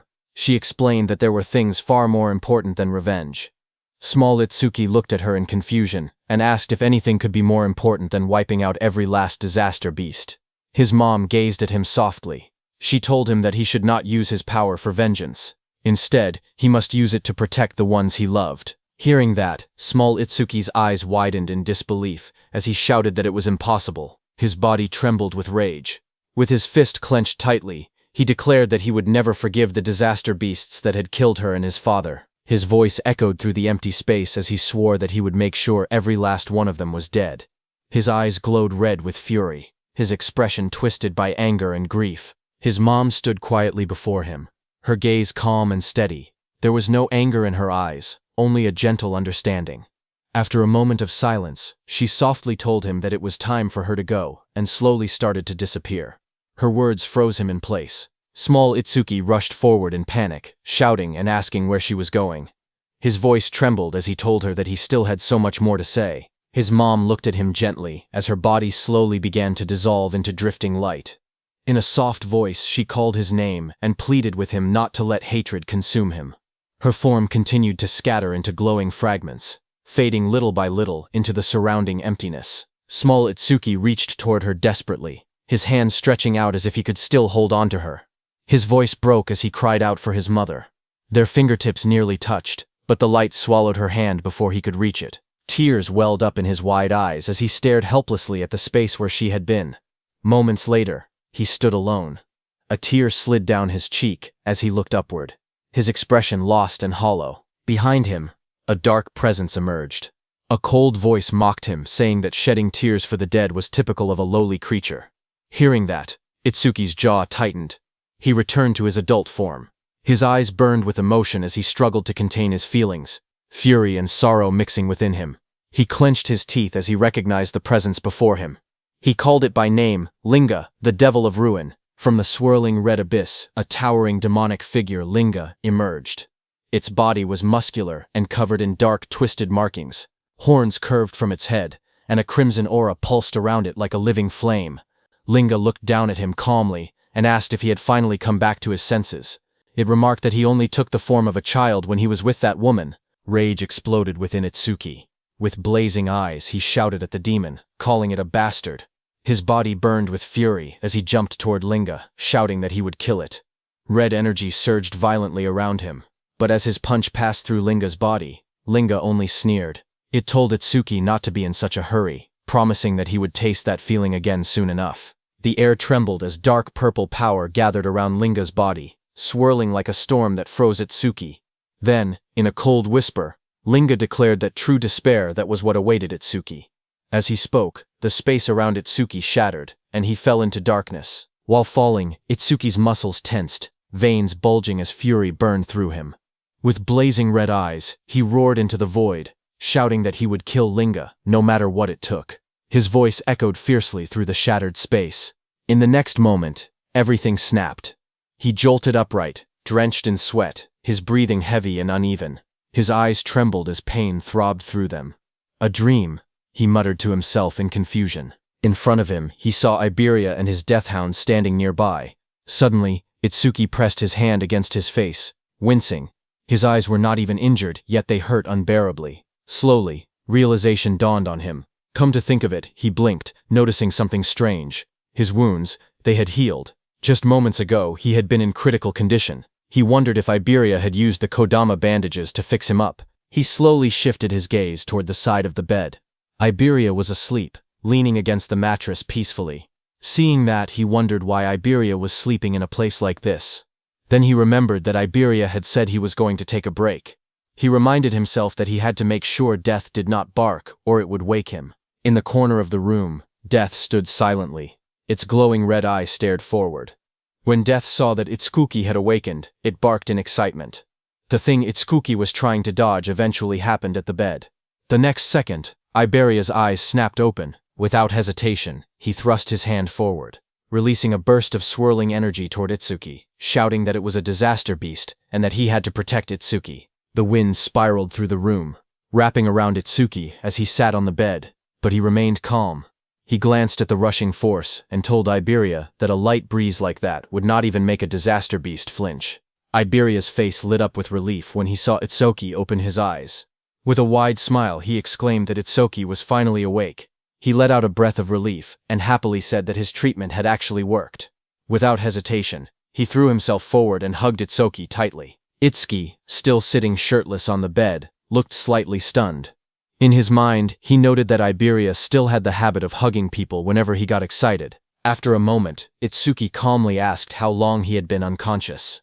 Iberia replied that it had been about 3 hours, though it did not feel that long to him. Itsuki calculated quietly. 3 hours meant it was around 3 a.m. on the second day of the prophecy. He then asked if Josuke and Aiden were safe. Iberia smiled confidently and assured him that they were fine. Not a single disaster beast had appeared since then. Even so, Itsuki's expression turned serious. The memory of the dream lingered in his mind. Linga had said that he should not be in such a hurry, promising that he would taste it again soon enough. Itsuki told himself it had only been a dream, yet the words continued to bother him. It had felt far too real to dismiss. He was certain that the disaster beasts were plotting something. On Prophecy Day 2, at 3:03 a.m., Itsuki had awakened from his coma. As he dressed up, a firm thought echoed in his mind, that he could not let his guard down. Iberia smiled brightly, and told Itsuki that he was truly glad. It really looked like Itsuki had made a full recovery. Itsuki stood in the room, thinking that the reinforcements the teacher had mentioned should be arriving at any moment. He moved toward the door and said that, for now, he would go check the situation with Josuke. As they walked outside under the night sky, Iberia suddenly asked Itsuki what the name of that dog Shikigami was. Itsuki told him that it was just Deathhound. Hearing that, Iberia reminded Itsuki that a Shikigami user was free to give their Shikigami any name they wanted. He even offered to pick one himself, confidently claiming that he had great naming skills. Itsuki calmly replied that he was not a Shikigami user. Hearing that, Iberia blinked in surprise. He admitted that it was a shame, since he had really wanted to name it. Hearing that, Itsuki silently resolved that he was definitely not going to let Iberia name that thing. As they continued walking, Josuke, who was casting magic on that mechanical golem, noticed Itsuki and said that Kodama bandages alone would not have been enough for someone to recover this quickly. He concluded that it looked like Iberia had finally used his actual ability. Hearing that, Itsuki looked at Iberia and admitted that he had not seen him using any skills earlier. He asked if Iberia was a healer type. Iberia hesitated slightly and replied that he could use offensive skills too. However, he added honestly that they did not really do much damage. After that, Itsuki turned to Josuke and asked if any other saviors had arrived since he had been knocked out. Josuke answered with uncertainty, saying no. He then asked why Itsuki was asking. Itsuki explained that the teacher had said they were dispatching nearby saviors. It had already been a full day, so they should be arriving soon. Josuke reminded Itsuki that they were deep in the forest. Even Itsuki would not have arrived so quickly without Iberia's guidance. Itsuki listened carefully. He admitted to himself that Josuke had a point, but he could not shake the uneasy feeling inside him. Something about the situation felt wrong. As the night grew quieter, the forest seemed to change. It felt as if something malevolent was slowly drawing closer. High above the forest, several saviors moved quickly through the dense trees. Their path curved sharply as they advanced deeper into the woods under the cover of night. As they ran, one of them called out to his teammate, Kobayashi, and asked how much farther it was to their destination. Kobayashi replied that it should only be a few more kilometers, and told them to bear with it a little longer. Another member shouted excitedly that once they finished this mission, they would finally be promoted from apprentices to third-class saviors. Even so, he could not help but comment that the place was far too remote. It was hard to believe that the greatest crafter in the northern province lived this deep in the woods. Suddenly, a sharp voice cut through the air as a woman ordered everyone to stop. The group reacted instantly, skidding to a halt on the forest path. One of them quickly asked what was wrong and whether she had picked up a strange vibe. The woman answered that something was approaching from the front. From the darkness ahead, a deep voice spoke calmly, asking if they had noticed him. Hearing that, one of the saviors shouted in alarm. He recognized it immediately and yelled that it was a disaster beast. He ordered everyone to take their battle stations. The group quickly drew their weapons, readying themselves for combat. Out of the shadows stepped the Red Flame Demon King. Behind him stood the White Oni. The air around them felt heavy and threatening. The Red Flame Demon King looked at the group with a faint smile and asked where they were all going in such a rush. His red eyes glowed brightly in the darkness as he asked if they were headed to the same destination as him. Fight broke out, and one of the saviors was engulfed in roaring flames, radiating intense heat and destruction. The one who killed him was the Red Flame Demon King. He stood calmly in a long robe, observing the aftermath of the devastation. He remarked with cold indifference that it was astonishing how a single fireball could cause such destruction, concluding that humans were truly fragile creatures. Turning his attention to his companion, he called out and asked White Oni if he had finished on his side. At that moment, White Oni completed his attack and struck another savior with overwhelming strength. He slammed his fist down, crushing his target into the ground with a violent impact. Blood splattered across the cracked earth as White Oni lifted his hand, looking at the flattened savior embedded in the crater. The Red Flame Demon King commented mockingly that his body was as flat as a pancake, adding that White Oni was certainly a cruel one. A red-haired savior stood on a slanted tree trunk, watching them in fear. She pointed out that there wasn't even a barrier nearby, and demanded to know where they had come from. The Red Flame Demon King smirked as he raised a blazing fireball in his hand. With a confident and casual tone, he remarked that they had traveled quite a long distance to get there. Seeing the fireball in his hand, the red-haired woman became terrified, tears streaming down her face as she closed her eyes and accepted her death. At that moment, a demon general appeared in the distance. His presence was overwhelming as he told the Red Flame Demon King that he must not kill them. The Red Flame Demon King frowned in annoyance and replied that he had been bored for ages, warning the demon general not to interfere now that he was finally having some fun. Before he could act further, a sharp, chilling sound cut through the air. In an instant, jagged ice crystals erupted around the Red Flame Demon King, encasing his body in thick, glittering frost. The demon general advanced steadily, asserting his authority, and warning that if the order was ignored again, the consequences would not be so light. Frozen and struggling within the ice, the Red Flame Demon King's expression shifted from arrogance to alarm. Realizing the danger, he hurriedly admitted that he understood and pleaded for the spell to be released, fearing that his body would not be able to withstand the freezing power any longer. The demon general released his spell, and the ice around the Red Flame Demon King shattered and fell to the ground. The Red Flame Demon King exhaled heavily, steam rising from his blazing body as he recovered from the freezing attack. With lingering unease in his voice, he admitted that he had thought he was going to freeze to death. Watching the demon general stop the Red Flame Demon King, sweat rolled down the red-haired girl's face as a fragile hope surfaced in her mind. She wondered if they were going to let her go. The Red Flame Demon King crossed his arms, his fiery aura flaring as he spoke with a curious tone. He recalled the order that they were not allowed to kill the target, and the owner of the magic eye. So he questioned the demon general whether this red-haired girl possessed some kind of special power as well. With glowing blue eyes, the demon general responded calmly that she had nothing like that. He explained that his actions were not about her.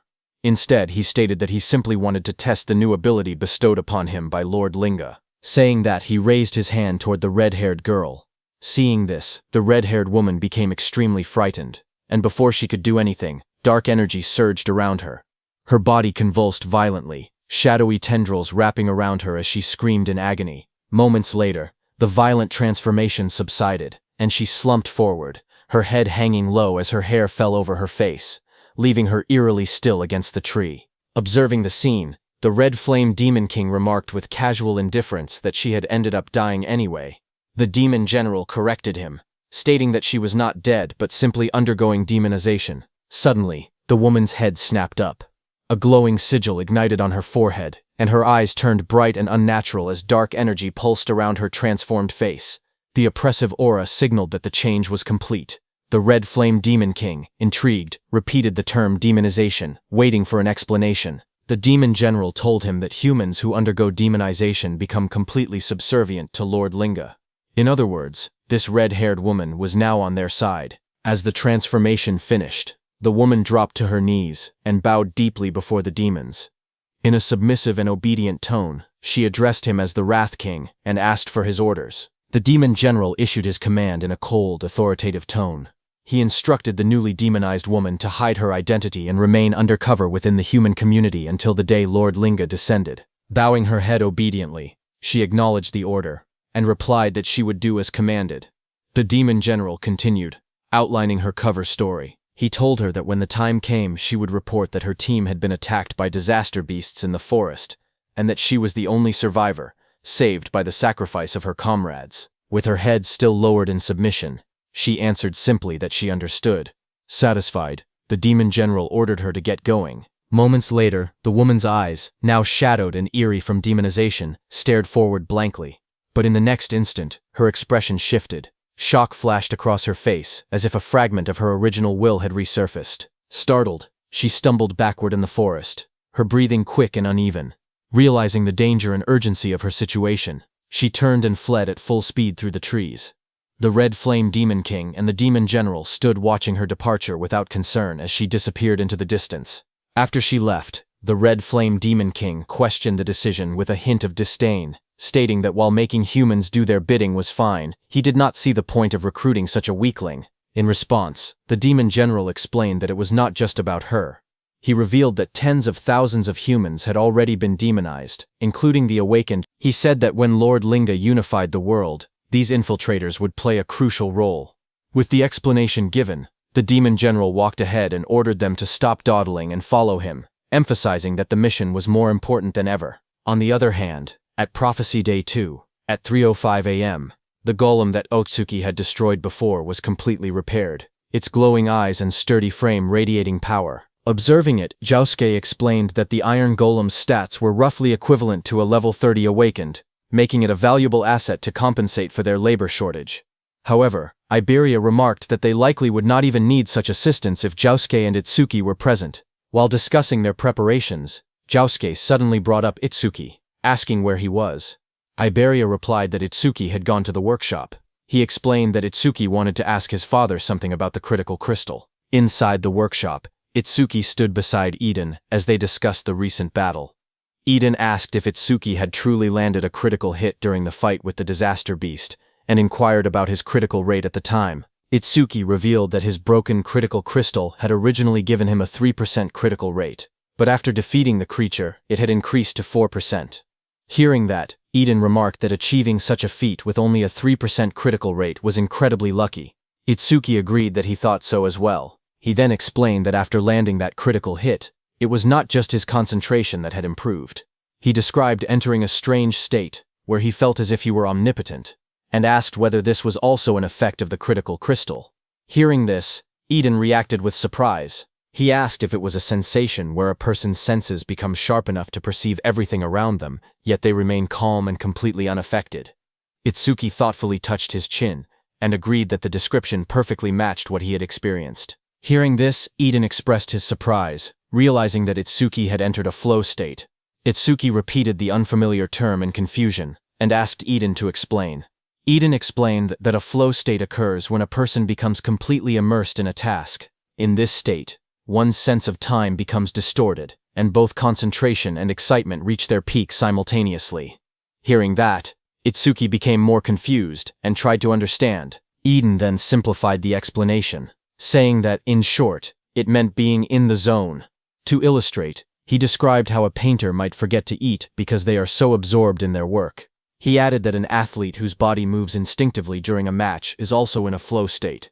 Likewise, a student who loses track of time while solving a difficult problem is experiencing the same phenomenon. He concluded by explaining that when an awakened individual enters a flow state, they do not merely gain heightened focus, their senses become extraordinarily sharp. He explained that when someone enters a flow state, their stats and skill effects increase simultaneously to 120% of their original values. Hearing this, Itsuki expressed his surprise. He admitted that he had never heard about such a phenomenon from his teacher or any other awakened individual. He added that he had never met anyone who had actually entered a flow state before. Eden responded with astonishment, emphasizing that only a handful of people were capable of achieving such a state.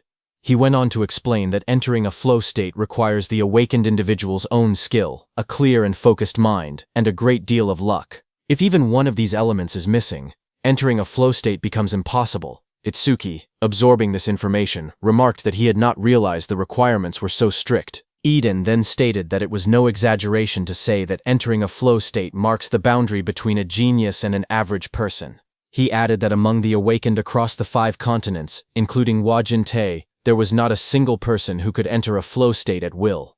Itsuki was shocked to hear that not even Wajin-Tae could do that. Eden told Itsuki that he had first entered a flow state 2 years after becoming an awakened. He noted that while 2 years was considered quite early, for Itsuki to achieve it after only a month of being awakened was truly extraordinary. But suddenly Eden noticed Itsuki's distracted expression and paused, asking if he was listening. Itsuki snapped back to attention, his gaze sharpening as he sensed something unusual. Turning slightly, he informed Eden that 3 individuals with immense mana were approaching. Eden initially speculated that they were likely awakened sent by Nento Izumi to act as his guards. However, as Itsuki focused more closely on the energy, his expression hardened. The rough and stagnant aura did not feel like that of awakened individuals. It felt more like the presence of disaster beasts. Without hesitation, he decided to investigate just in case. Moving swiftly, he headed for the exit. As he went, he reflected that he had already wiped out the disaster beasts within the barrier, and that there were no signs of new ones being deployed nearby. Even so, an uneasy feeling lingered, and he hoped it was merely his imagination. In the next moment, he slid open the door and stepped outside. As Itsuki stepped outside, Iberia greeted him with a bright expression, saying that Itsuki was finally out. Noticing Itsuki's tense demeanor, Josuke beside him asked what was wrong and why he seemed so on edge. Itsuki, still alert, explained that he had felt a sudden surge of mana and thought it might be a disaster beast. Josuke reassured him, stating that there were no barriers being generated in the area, so that shouldn't be the case. Iberia added that even if it were a disaster beast, he had already reactivated the Iron Golem, meaning they could easily handle any common threat. Before his words could settle, Iberia's expression froze in shock, as a violent impact shattered the Iron Golem.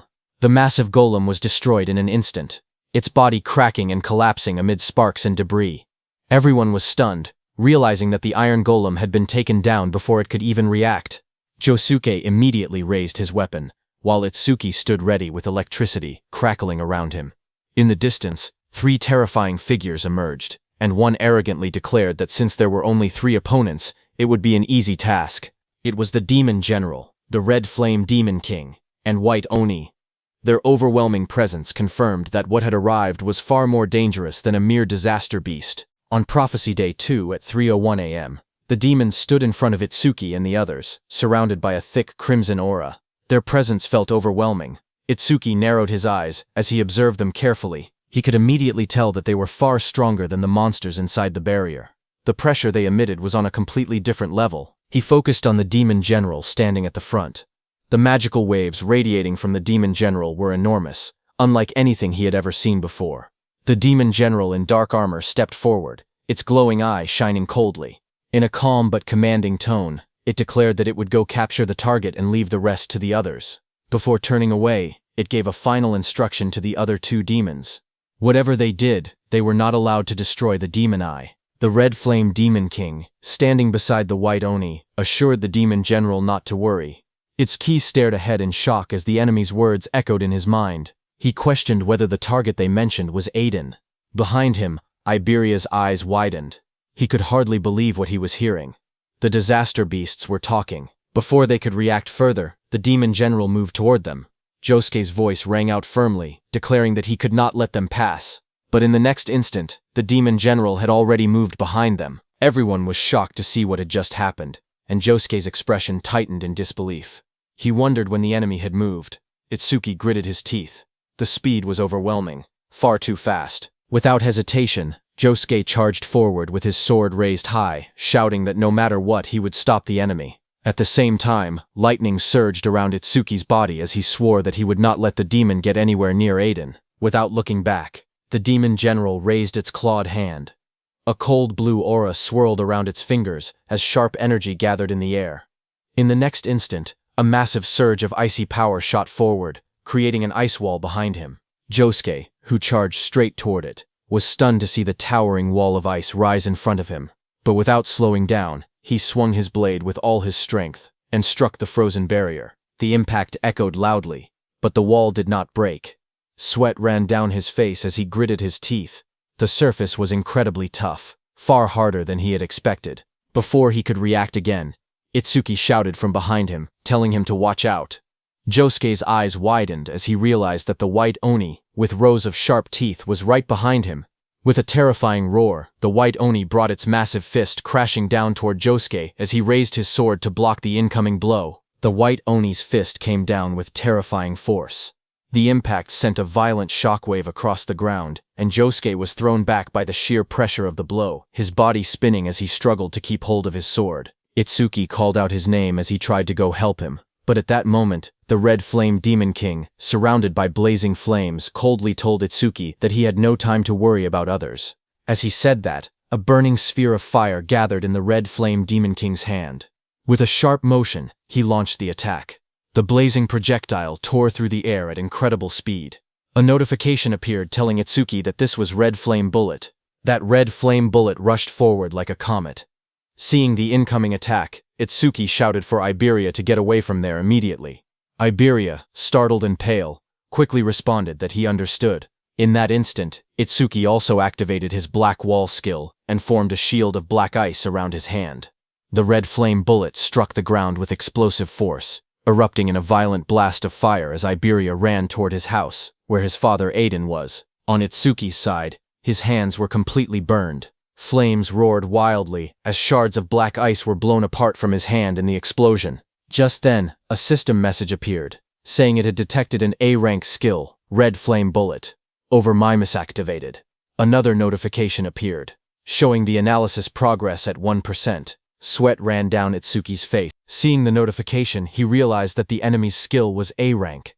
Through the smoke and fire, Itsuki looked at both his arms, which were scorched and wrapped in blackened burns. In his mind, he admitted that if he had used Thunderbreaker, he could have dodged the attack, but he had overestimated Black Wall. Across from him, the Red Flame Demon King grinned wickedly. He mocked Itsuki, asking if he truly believed such weak ice could stop his flames. He called him an idiot, but for a brief moment, doubt crossed the Red Flame Demon King's mind. He wondered if he had overdone it. His red eye narrowed slightly as he considered the possibility that Itsuki might be the Demon Eye Bearer. But when he gazed at Itsuki again and looked at his stats, he found that Itsuki was a human whose level was fixed at 0. The Red Flame Demon King stared at the status window and scoffed. He thought that a level 0, just a lowly human at that, could never be the Demon Eye Bearer. A cruel grin spread across his face. Confident now, he declared that he could burn Itsuki to death without any worry. But at that moment, petals of light scattered through the air as Itsuki stretched out his hand and summoned his Death Hound. Energy gathered around as a large Death Hound materialized beside him. The massive Death Hound stood at his side, its red eyes glowing fiercely. The Red Flame Demon King looked down at them and sneered, asking if he was planning to fight 2-on-1 with his Shikigami. Flames coiled around the Red Flame Demon King's arm as he threw the Red Flame Bullet again. Fire surged forward in a blazing arc. He mocked Itsuki, saying that even if he summoned 10 more Shikigami, he still would not be able to beat him. Standing beside the Death Hound, Itsuki remained calm. Without panic, he told Death that he was counting on him. The Red Flame Bullet crashed down violently, exploding against the ground in a storm of fire and smoke. For a brief moment, the battlefield was swallowed by the blast, but then the Red Flame Demon King saw a shadow and realized that Itsuki had dodged his attack. The Red Flame Demon King's eyes narrowed as he looked for Itsuki's Shikigami. He saw the Death Hound running in the opposite direction from Itsuki. He realized that Itsuki's Shikigami was heading toward their target. He turned toward Itsuki and mocked him, asking if he really thought he could beat him alone. Hearing that, Itsuki realized that this demon was looking down on him. He thought that if he kept acting weak, the demon probably would not kill him right away. At that moment, Overmimus's analysis progress was at 36%. Looking at it, Itsuki thought that he could buy time for the analysis. But then a faint smile slowly formed on his lips. Because he could not bring himself to act cowardly against a disaster beast, he lifted his head slightly. With a calm yet defiant tone, he said, "Yeah." He thought that so what? Blue lightning began to crackle faintly around him. Itsuki grinned wickedly, his red eyes glowing as blue lightning wrapped around his body. He stared straight at the demon and told him that it was because he looked weak as hell. Hearing that, the Red Flame Demon King's face darkened instantly. With flames blazing behind him, he called Itsuki a lowly race for acting that arrogantly.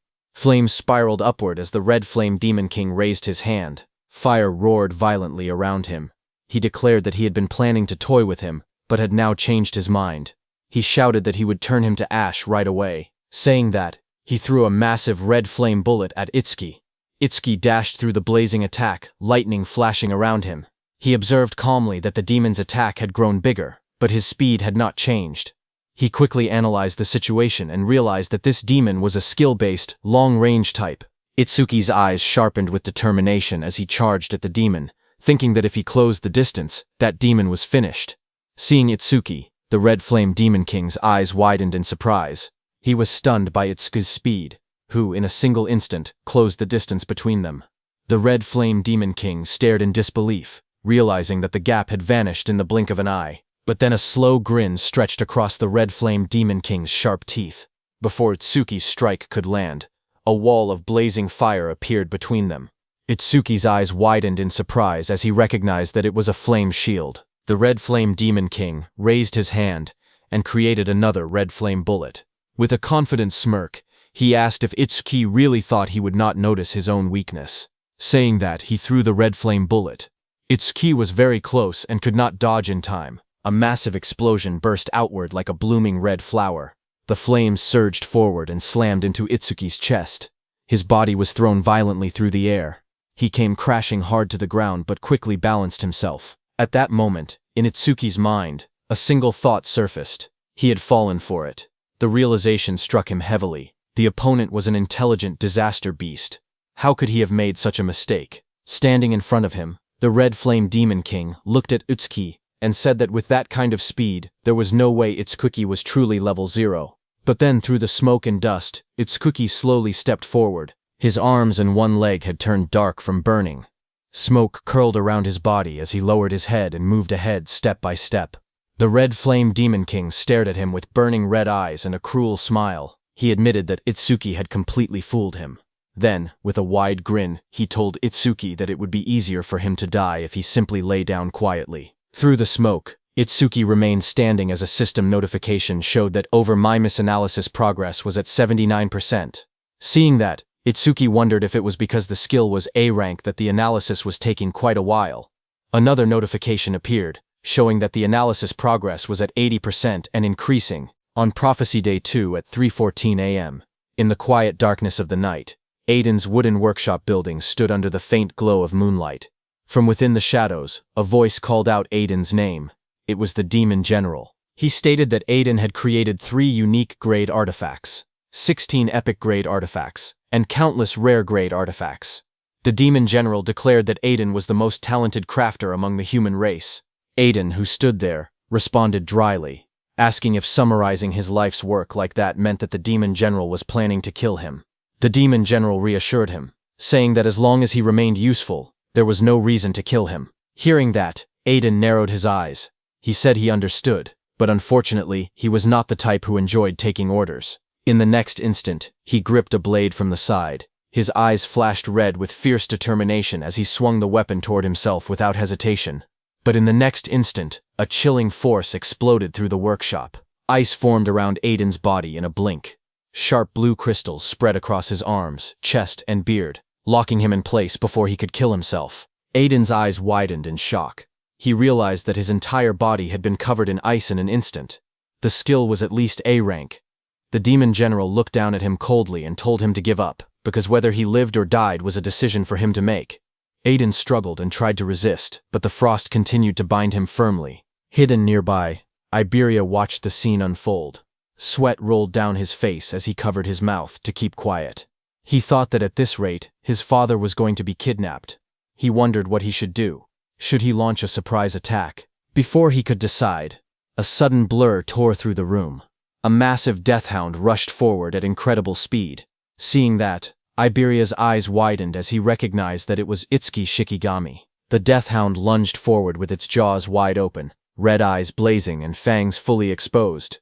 Its roar shook the workshop as it stretched out a claw toward the Demon General. But the Demon General's figure turned slightly, his glowing blue eye fixed on the charging death hound. In the next instant, jagged pillars of ice erupted violently upward. The freezing energy burst from the ground and engulfed the death hound mid-charge. Ice spread across its body in a split second. The frozen deathhound crashed down hard onto the floor, sending shards of ice scattering across the workshop. The demon general glanced toward the entrance in irritation. He wondered what the two demons outside were doing to let a Shikigami slip past them like that. Behind him, Aiden, still bound in layers of ice, stared in shock. He questioned whether reinforcements had arrived. From the corner of the room, Iberia trembled as he watched that even a Shikigami that strong could not get close to the demon general. His eyes trembled as fear gripped his heart. He realized there was no way he could win this fight. For a moment, he thought about going to get Itsuki. If Itsuki came, then surely things would change. But another thought immediately followed.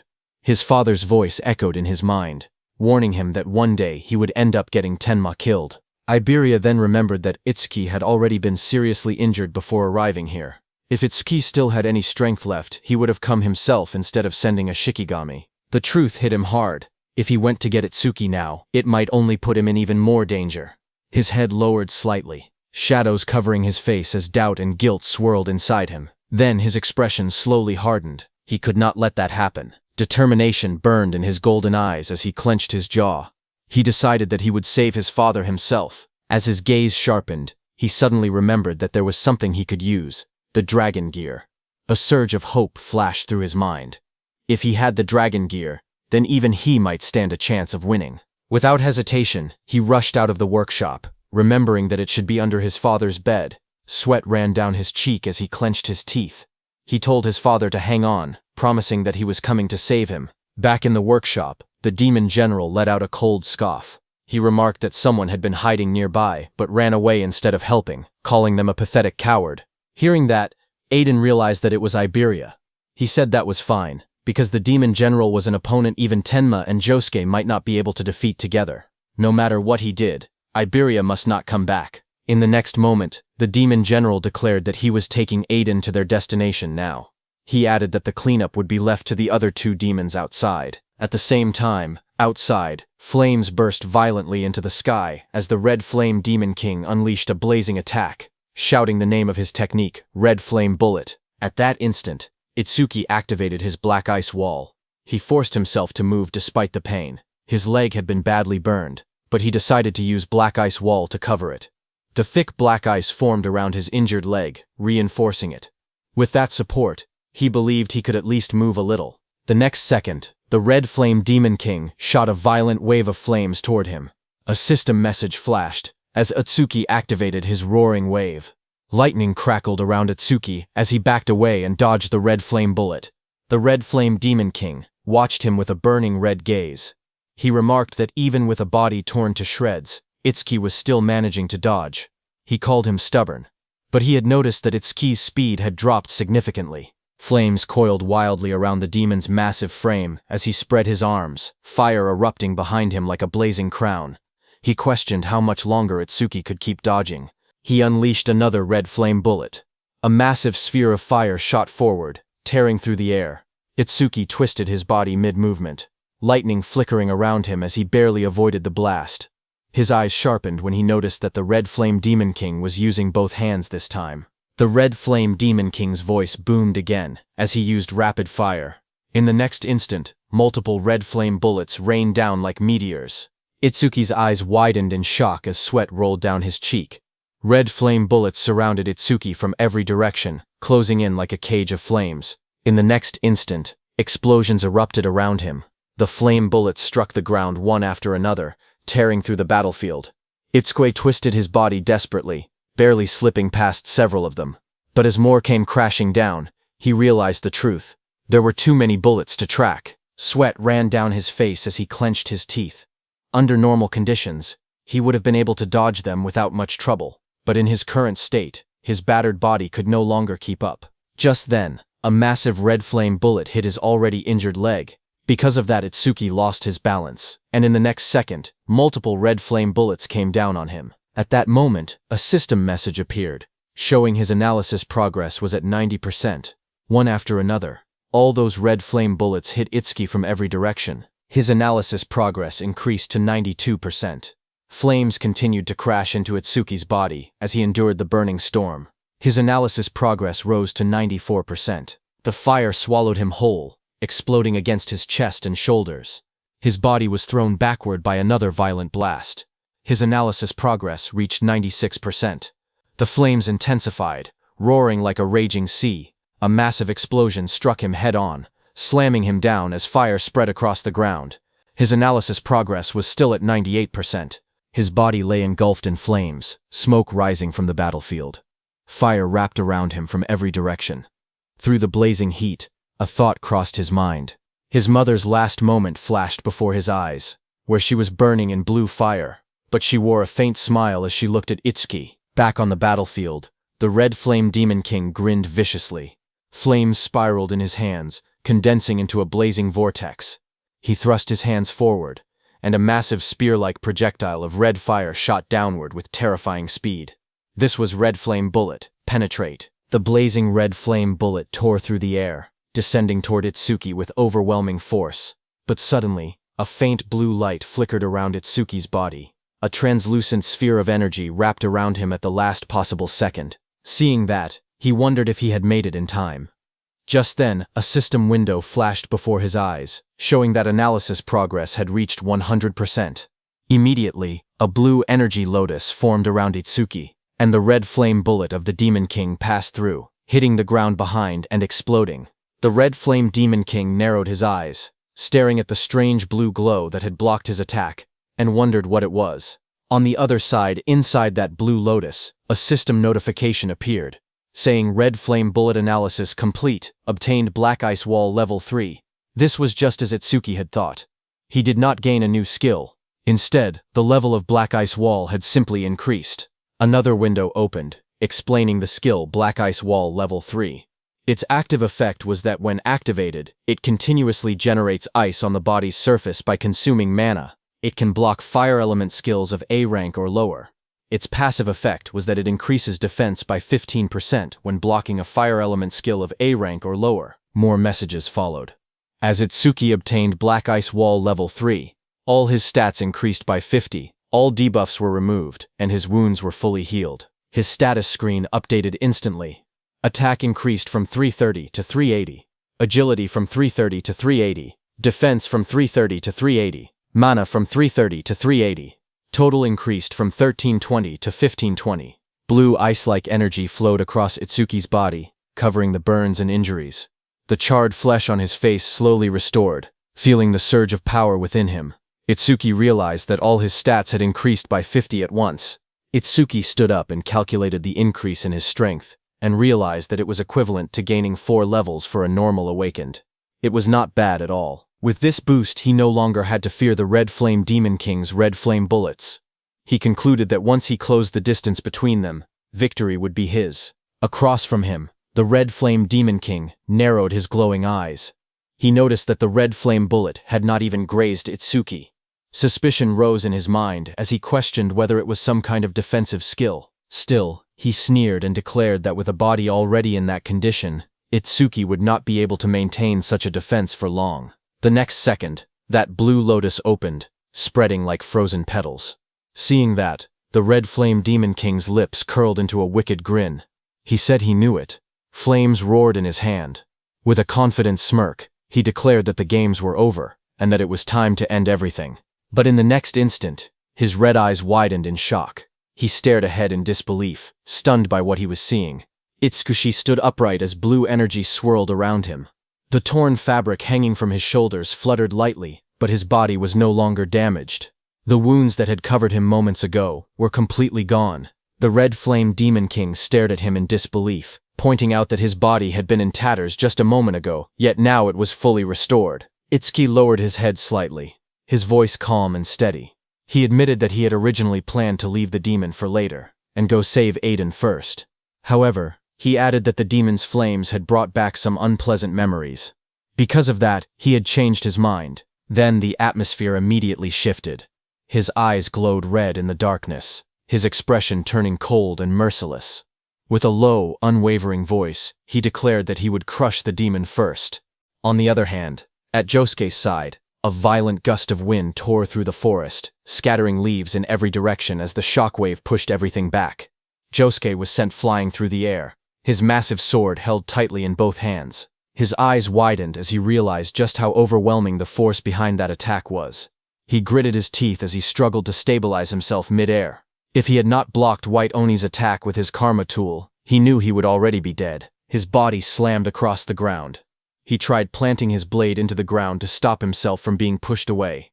Dust and debris exploded around him before he finally managed to plant his sword down hard, forcing himself to stop. Breathing heavily, he looked around at the distance he had been pushed, wondering how far he had been blown away. His red eyes sharpened with urgency as he steadied himself and rose to his feet. Realizing that none of those guys were ordinary, he tightened his grip on the sword and decided that he had to get back fast. But suddenly the ground in front of him shattered as something massive slammed down, cracking the earth. Yusuke's red eyes narrowed in the darkness as he immediately realized what was happening. The one from before was chasing him. In the next instant, White Oni lunged forward.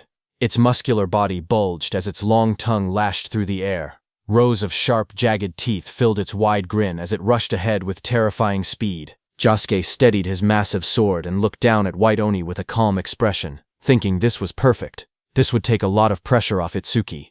He knew that Itsuki could escape if he truly needed to. The real problem was Master Aiden and Iberia. Blue energy began to crackle around Josuke's blade as he raised the sword.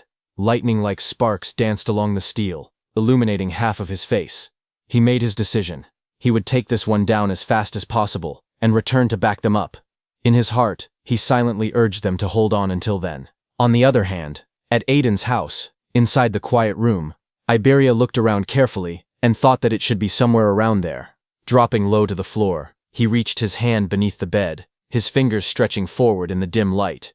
His hand suddenly touched something solid. In that instant, his golden eyes widened. There it was. A grin slowly spread across his face as he pulled out the hidden box. Inside was the dragon gear. With that he could fight. As the lid opened, a system window appeared before him, displaying the item's details. It was dragon gear of epic grade. It increased attack power and agility by 100. Its epic effect was that for every 1 minute equipped, attack and agility increased by 20, but the maximum time was 15 minutes total. Without hesitation, Iberia equipped it. Red, scale-like armor wrapped around his body, forming sharp, dragon-shaped plates over his chest and arms. Standing tall in the crimson armor, his expression turned serious. He declared that he would lead the enemy right in front of him to Itsuki.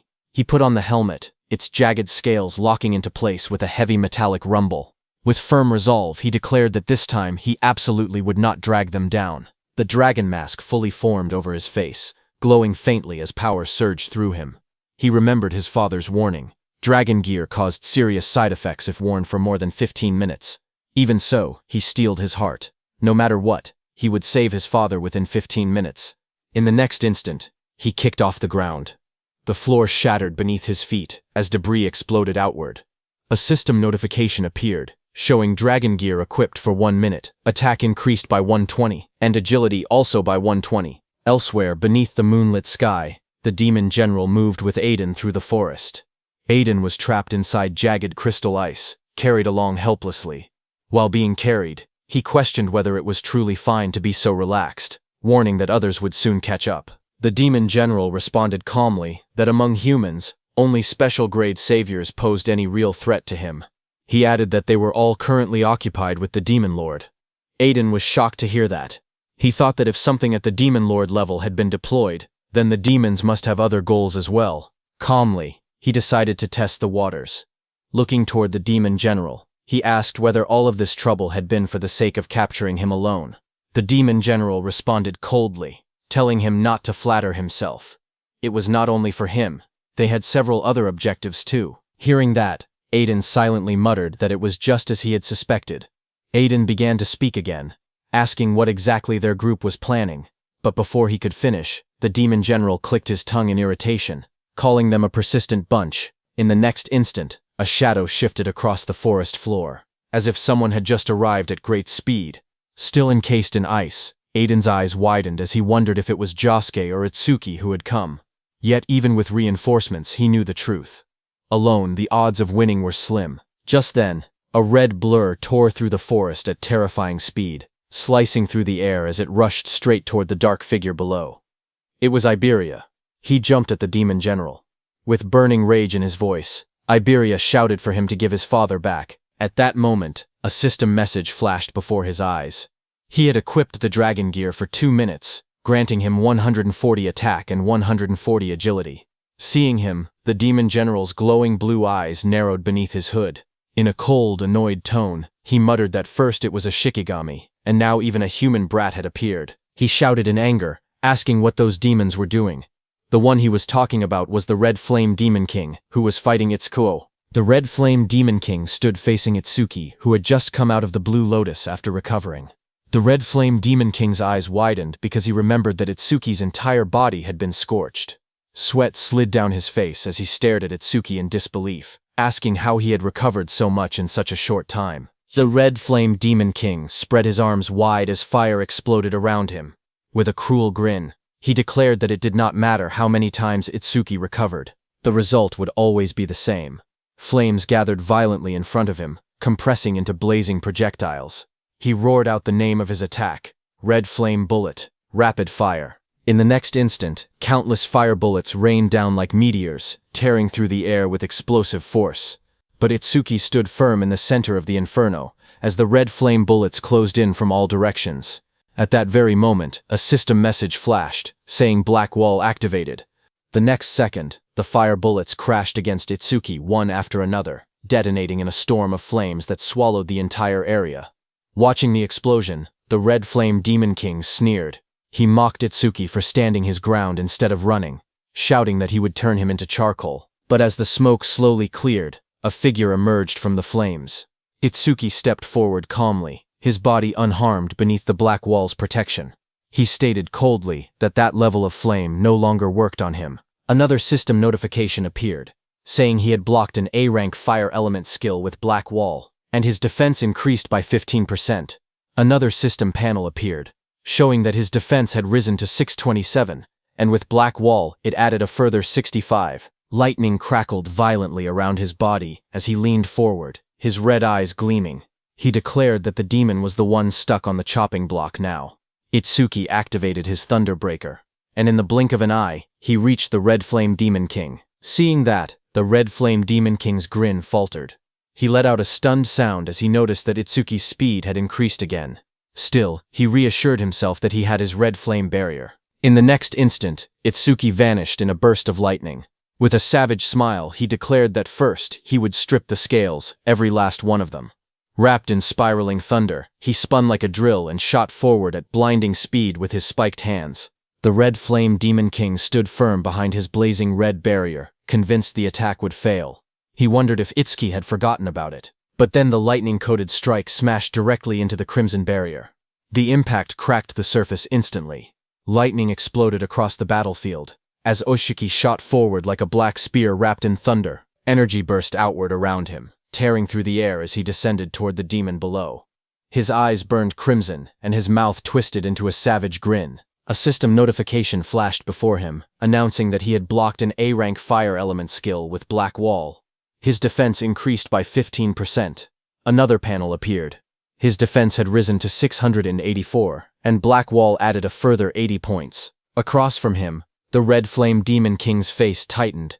Sweat rolled down his pale skin despite the flames roaring behind him. Itsuki fell back briefly, then arched his body mid-air, red lightning tracing across his eye as he declared coldly that now it was time to cook. Seeing him, the Red Flame Demon King's pupils shrank. He realized that he had to run, because if Itsuki caught him, he would die. Fear crept into his expression for the first time. He immediately turned around and started running while calling for the White Ogre, King of Resentment. But while running, his legs tripped on a rock. He fell to the ground, and his face slammed hard against it. Sweat rolled down his face as panic overtook him. He cried out desperately for someone to save him. Dust and smoke rose as he struggled to push himself up from the broken ground. Flames continued to surge around his body, but his voice trembled. He roared in fury, refusing to accept reality. He shouted that there was no way he would be killed by some human. Fire spiraled around his arm as he struck again, but Itsuki, standing behind him, just moved his head slightly and dodged, his expression cold and unmoved. Seeing that, the Red Flame Demon King's confidence shattered. He backed away, sitting helplessly on the ground. His breathing grew heavy. In a low, shaken voice, he muttered that it was impossible. To him, The opponent was nothing more than a mere level 0. But now, when he looked at Itsuki, he saw a massive purple entity rise behind him, its towering form radiating overwhelming demonic energy. Its glowing eyes burned in the darkness as violet power swirled violently around them both. A system notification appeared, telling Itsuki that his broken critical crystal was in effect, and that his next attack would 100% trigger a critical hit.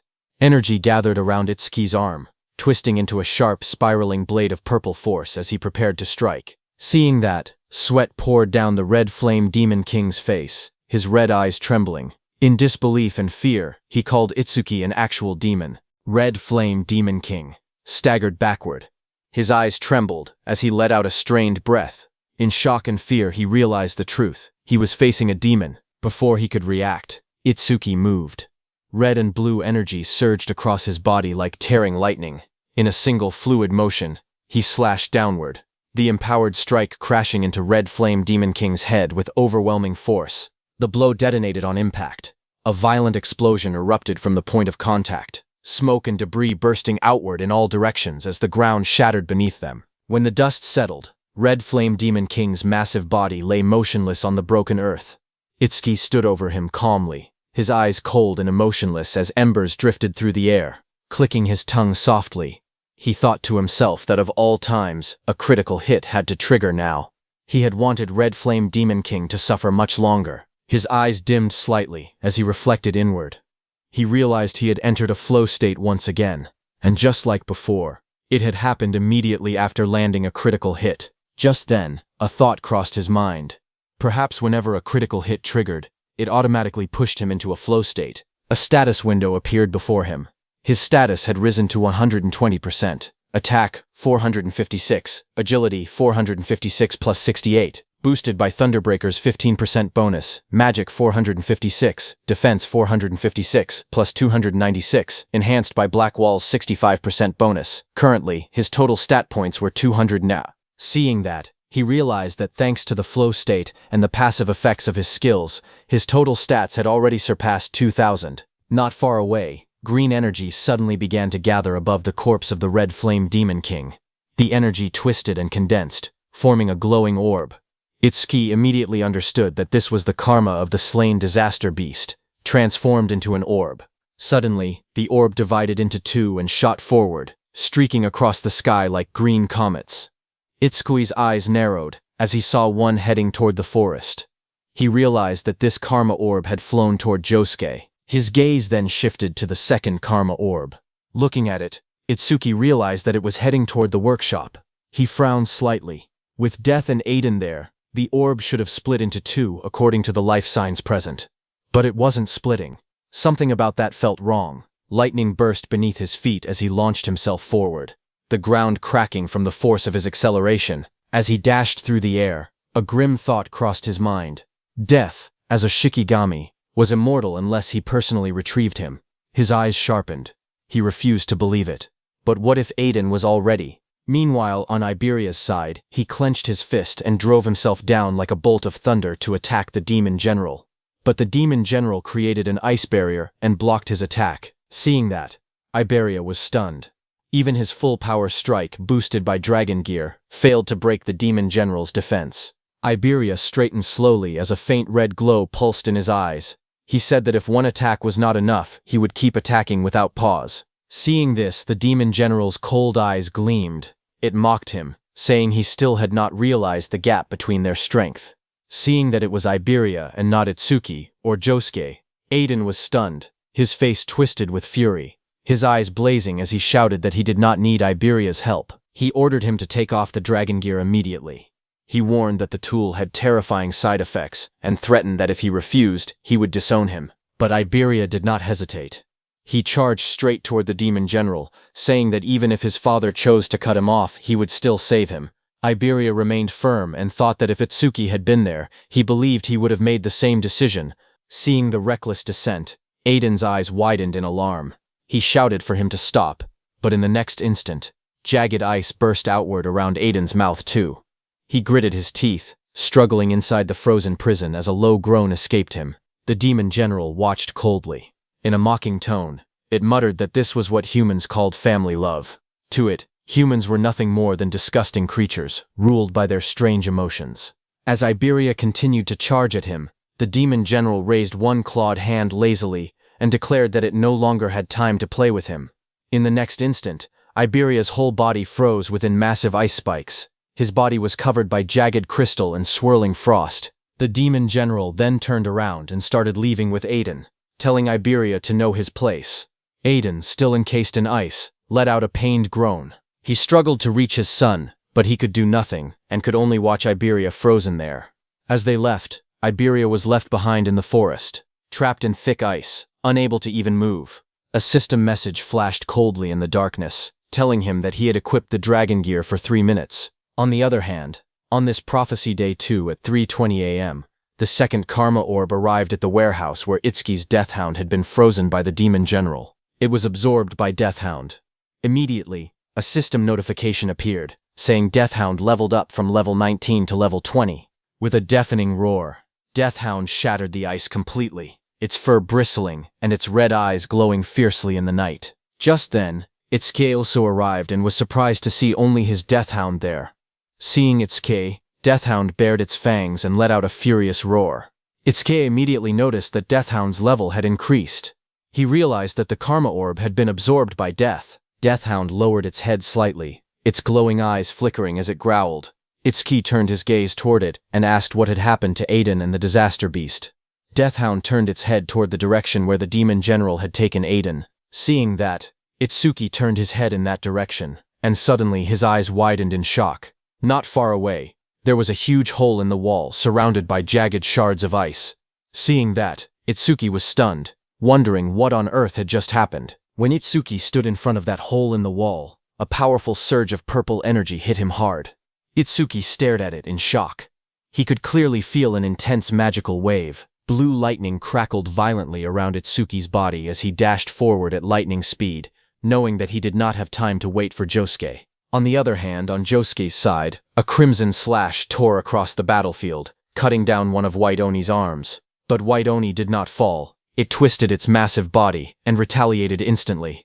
Its muscular frame blurred with speed as it swung a heavy strike downward. Josuke barely managed to block with his sword, the shockwave blasting him backward across the ground. Dust and splinters scattered as he skidded to a halt. White Oni straightened its glossy black body. The next second, the arm that had been cut down by Josuke started regenerating. Josuke's eyes narrowed when he saw that the spot he had cut earlier had already healed. He realized that this was a disaster beast with regeneration, and an opponent like that was his worst matchup. But before he could attack again, suddenly the karma orb from Itsuki's defeat of the Red Flame Demon King hit him. Josuke stared at the swirling green energy in shock, his eyes widening as realization struck him. This was a karma orb. He thought that if that was true, then Itsuki had already taken one demon down. Gritting his teeth, he tightened his grip on his sword, and resolved that he had to hold his own as well. Red energy flared around his blade as his eyes glowed fiercely. He analyzed the situation quickly. White Oni's had regeneration, but whenever he aimed for its head or the nape of its neck, it instinctively blocked with its arms. To confirm, Josuke attacked White Oni's head again, but it blocked with its arm. When he tried to attack its neck, White Oni again blocked with its hand. Seeing that, Josuke narrowed his eyes, realizing that the spots it protected so desperately were definitely its weak points. Now that he understood that, he adjusted his stance and steadied his breathing. With renewed determination, he declared inwardly that he could work with this. In the next instant, he lunged forward again, his red blade flashing as he slashed one of White Oni's arms. Red energy flared violently as he swung his blade again in a brutal arc. In his mind, a single thought echoed. First, he would sever both arms. White Oni's both hands were cut down by him. His eyes sharpened as he calculated calmly. It took the creature at least 1 second to regenerate. And in that 1 second, its weak point would be completely exposed. Without hesitation, he drove forward, red aura blazing around him. Blood spiraled through the air as he launched himself straight toward the monster's core. His face tightened with ruthless focus. His eyes burned red, veins standing out as killing intent flooded his gaze. In that brief opening, he thrust his blade forward with all his strength. The strike pierced deep into White Oni's head. A massive burst of blood erupted from White Oni's body as the blade tore through its exposed weak point. The impact shook the surroundings, crimson splashing in every direction. For that single second, he did not hold back, and the monster paid the price. The massive white Oni collapsed to the ground with a heavy crash, its body slamming against the earth. Josuke stood in front of it, breathing steadily, his expression dark. He thought to himself that for him to struggle this much against a mere mute disaster beast was unacceptable. Without wasting another second, he turned away from the fallen creature. Smoke and dust drifted through the forest as he decided he needed to link up with Itsukoki quickly. His eyes narrowed, because he knew that the ice-wielding disaster beast was a real pain. On the other hand, Aiden trembled as sharp shards of ice covered his mouth. His face twisted with strain, and he let out a rough sound of agony. Seeing that, the demon general remarked that Aiden had looked like he had something to say for a while now. It removed the ice from Aiden's mouth and told him to go on and speak. Through clenched teeth, Aiden shouted that whatever their conditions were, he would accept them. He only begged them to let his son go. Hearing that, the demon general's eye flickered coldly. In a low, emotionless tone, it replied that from that distance it could no longer control the ice. Besides, it added, Aiden would soon be completely under their control anyway. The demon general then stared at Aiden and said that, even at a glance, it could tell that the armor the brat was wearing was made from the demon dragon tribe, wasn't it? It explained to Aiden that the demon dragon tribe possessed incredibly strong vitality. Even after death, their blood, flesh, organs, and even their scales could develop a will of their own.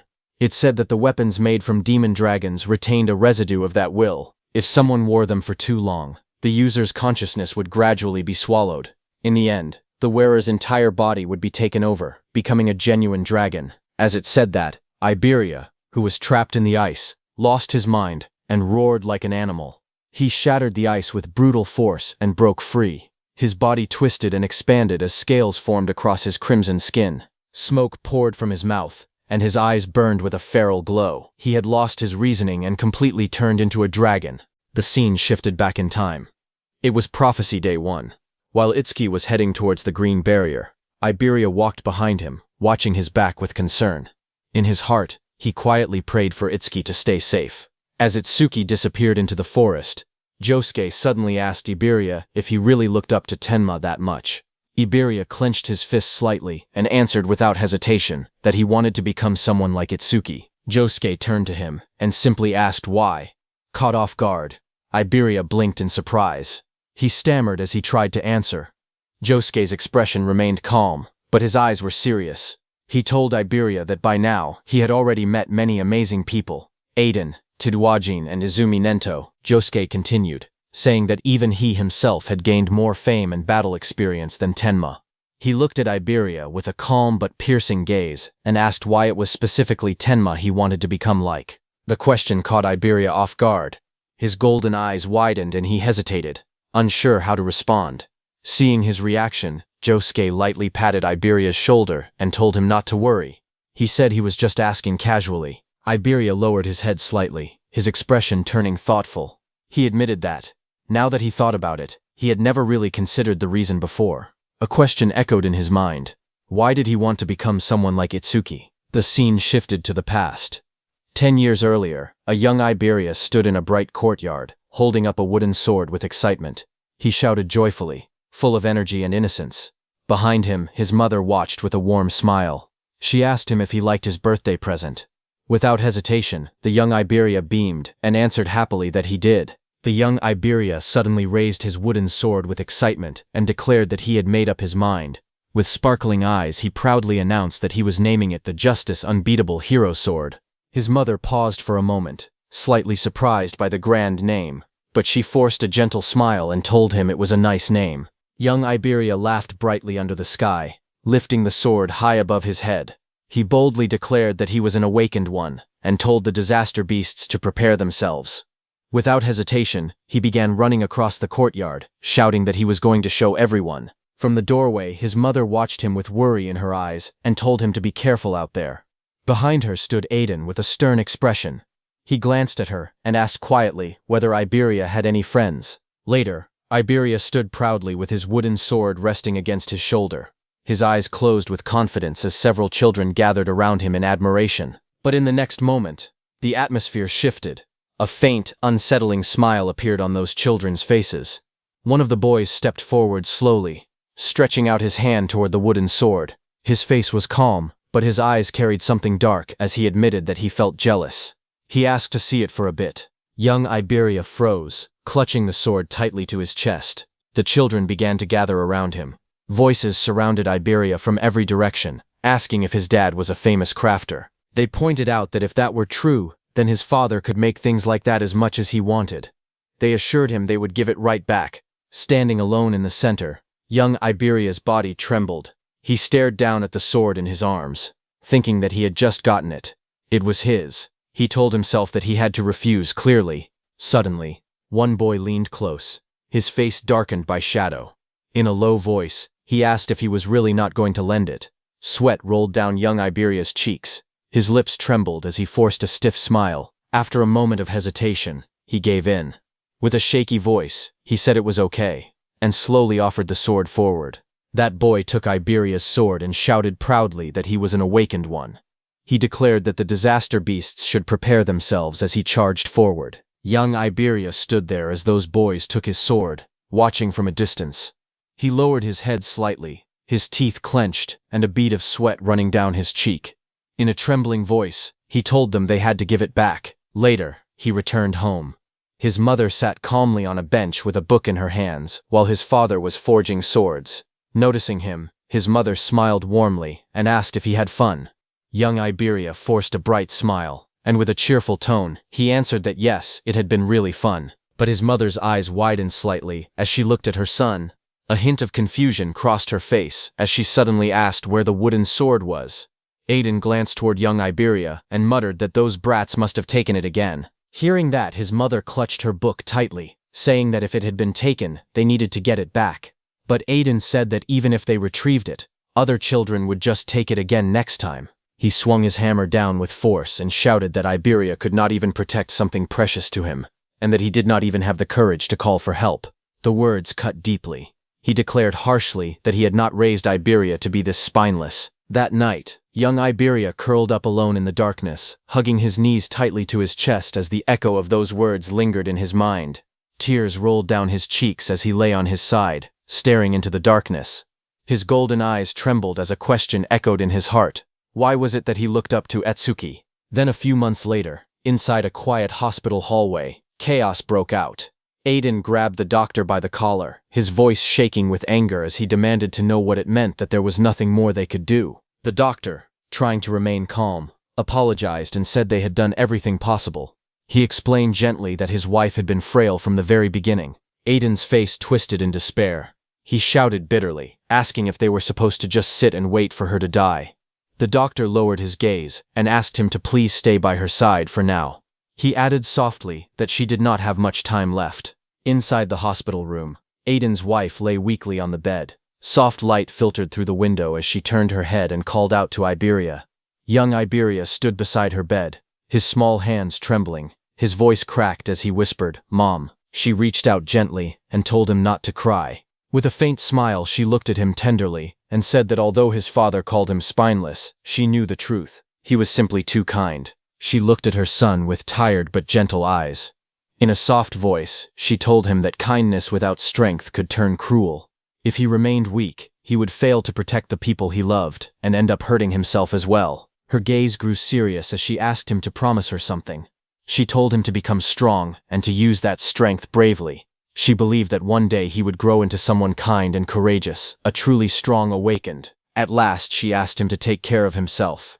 As her hand fell, the monitor beside her bed let out a sharp, piercing sound as the heartbeat line began to flatten. Young Iberia trembled as he held her hand tightly in both of his. Tears streamed down his face while he made his vow. He promised that he would become the world's strongest and bravest awakened and the kindest. The boy cried out desperately for his mother. In the quiet hospital room, filled with pale light, he stood beside her bed, small and trembling. And in the depths of his heart, a question echoed once more. Why was it that he had wanted to become someone like Itsuki? The reason was that when he first met Itsuki, he had been terrified by his strength. At that time, he thought they would only be temporary allies for a short while. But as they spent more time together, something slowly changed. He began to realize that Itsuki was not just strong.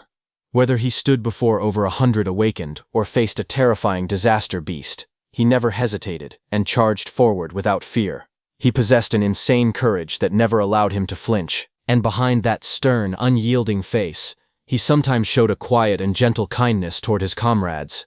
In the middle of danger, he would shield them without a word, placing himself in harm's way without complaint. Standing beneath a sky lit with an eerie green glow, Iberia finally understood the truth in his heart. He told Josuke that the reason he had wanted to become someone like Itsuki was because of that strength, that courage, and that hidden kindness. Hearing that, Josuke was surprised and asked if Iberia was still thinking about it. Iberia looked forward with steady eyes and admitted that Itsuki was strong and brave, and that his heart was kind. To him, Itsuki was exactly the kind of awakened he had always dreamed of becoming. Hearing that, Josuke smiled and told Iberia that if Tenma ever heard those words, he would probably be deeply moved. But then Iberia said that a coward with no talent like him could likely never become an awakened like Itsuki. But even so, that did not matter. If he could simply stand by Itsuki's side and fight together with him, that alone would be enough. Back in the present, Iberia, who had been inside the dragon gear for so long, had started to lose all his senses. He exhaled heavily, and his body radiated heat as smoke rose from his armor. Just then, someone arrived and called out Iberia's name. Iberia's red eyes gleamed as he bared his sharp teeth, breathing out hot air in slow, menacing bursts. Sparks drifted through the air as he turned his head. Across from him, Itsuki stood alone without stepping back. Seeing him, Iberia let out a small growl, not recognizing that it was his friend Itsuki. On Prophecy Day 2, at 3:31 a.m., under the dark night sky, Iberia loomed above the forest, his armor glowing faintly as smoke poured from its mouth. Its sharp teeth were bared, and its presence alone made the air feel heavy. Below, Itsuki looked up with narrowed eyes. He called out to Iberia, questioning why he was wearing the dragon gear again. He reminded him that he had been forbidden from using it. But Iberia's red eye glowed fiercely from the dragon gear as he exhaled hot breath, steam curling into the air. Itsuki observed him carefully. He felt that Iberia's reaction was strange. Something about him seemed off. He realized that even his appearance looked slightly different than before. Suddenly, Iberia shifted his massive body within the smoke, and saliva dripped between its jagged teeth. A low, heavy breath echoed in the darkness as Iberia stared ahead and said something. Seeing that, Itsuki's eyes widened slightly. He asked if he had said something, then quickly questioned where Aiden was. But before he could receive an answer, Iberia's red eyes flared brightly. With a violent roar, it lunged forward, smoke bursting from its jaws as its massive body surged ahead. The ground shattered beneath the impact, cracks spreading outward as debris flew into the air. A powerful shockwave tore through the area. In the blink of an eye, Iberia appeared behind Itsuki, his enormous claws slicing through the air toward him. But Itsuki did not panic. He shifted his body at the last second, narrowly avoiding a fatal blow. He caught Iberia's hand, stopping his advance through sheer strength. His muscles strained as he resisted the overwhelming force. Gritting his teeth, Itsuki shouted for Iberia to wake up. Seeing that, Iberia immediately backed down, putting some distance between him and Itsuki. Iberia's red eye glowed fiercely again as he opened his jaws wide. Rows of sharp teeth glistened, saliva dripping as it let out a low, menacing growl, trying to say something. But the next moment, he raised his claw, sharp talons gleaming in the darkness as a surge of energy gathered. A system message appeared, saying Windblade activated. Immediately, Iberia swung his arm, sending wind strikes. The air twisted into a vortex, forming a sharp, rotating blade of compressed wind. At that moment, Itsuki activated his mana detection. His eyes glowed with a brilliant blue light. Concentric ripples of energy spread from his gaze. As he carefully analyzed the incoming attack, he saw the massive wind blade coming toward him, cutting through everything in its path. Seeing that, he understood that this was the skill of a wind element. Itsuki simply moved to his side and dodged the wind blade. The roaring wind blade slammed into a thick tree trunk behind him, slicing cleanly through the wood as splinters exploded outward. Itsuki's body crackled with blue lightning as he turned to Iberia. He could not tell whether this was a side effect of the dragon gear, or if Iberia was being controlled by a disaster beast. But there was no time to hesitate. For now, he just needed to stay put. The system message flashed once more as Itsuki activated his thunder wave. Lightning surged violently from his body as he shot forward, tearing through the air with a deafening crack. Iberia raised his claws instinctively to attack, but Itsuki grabbed both of his hands.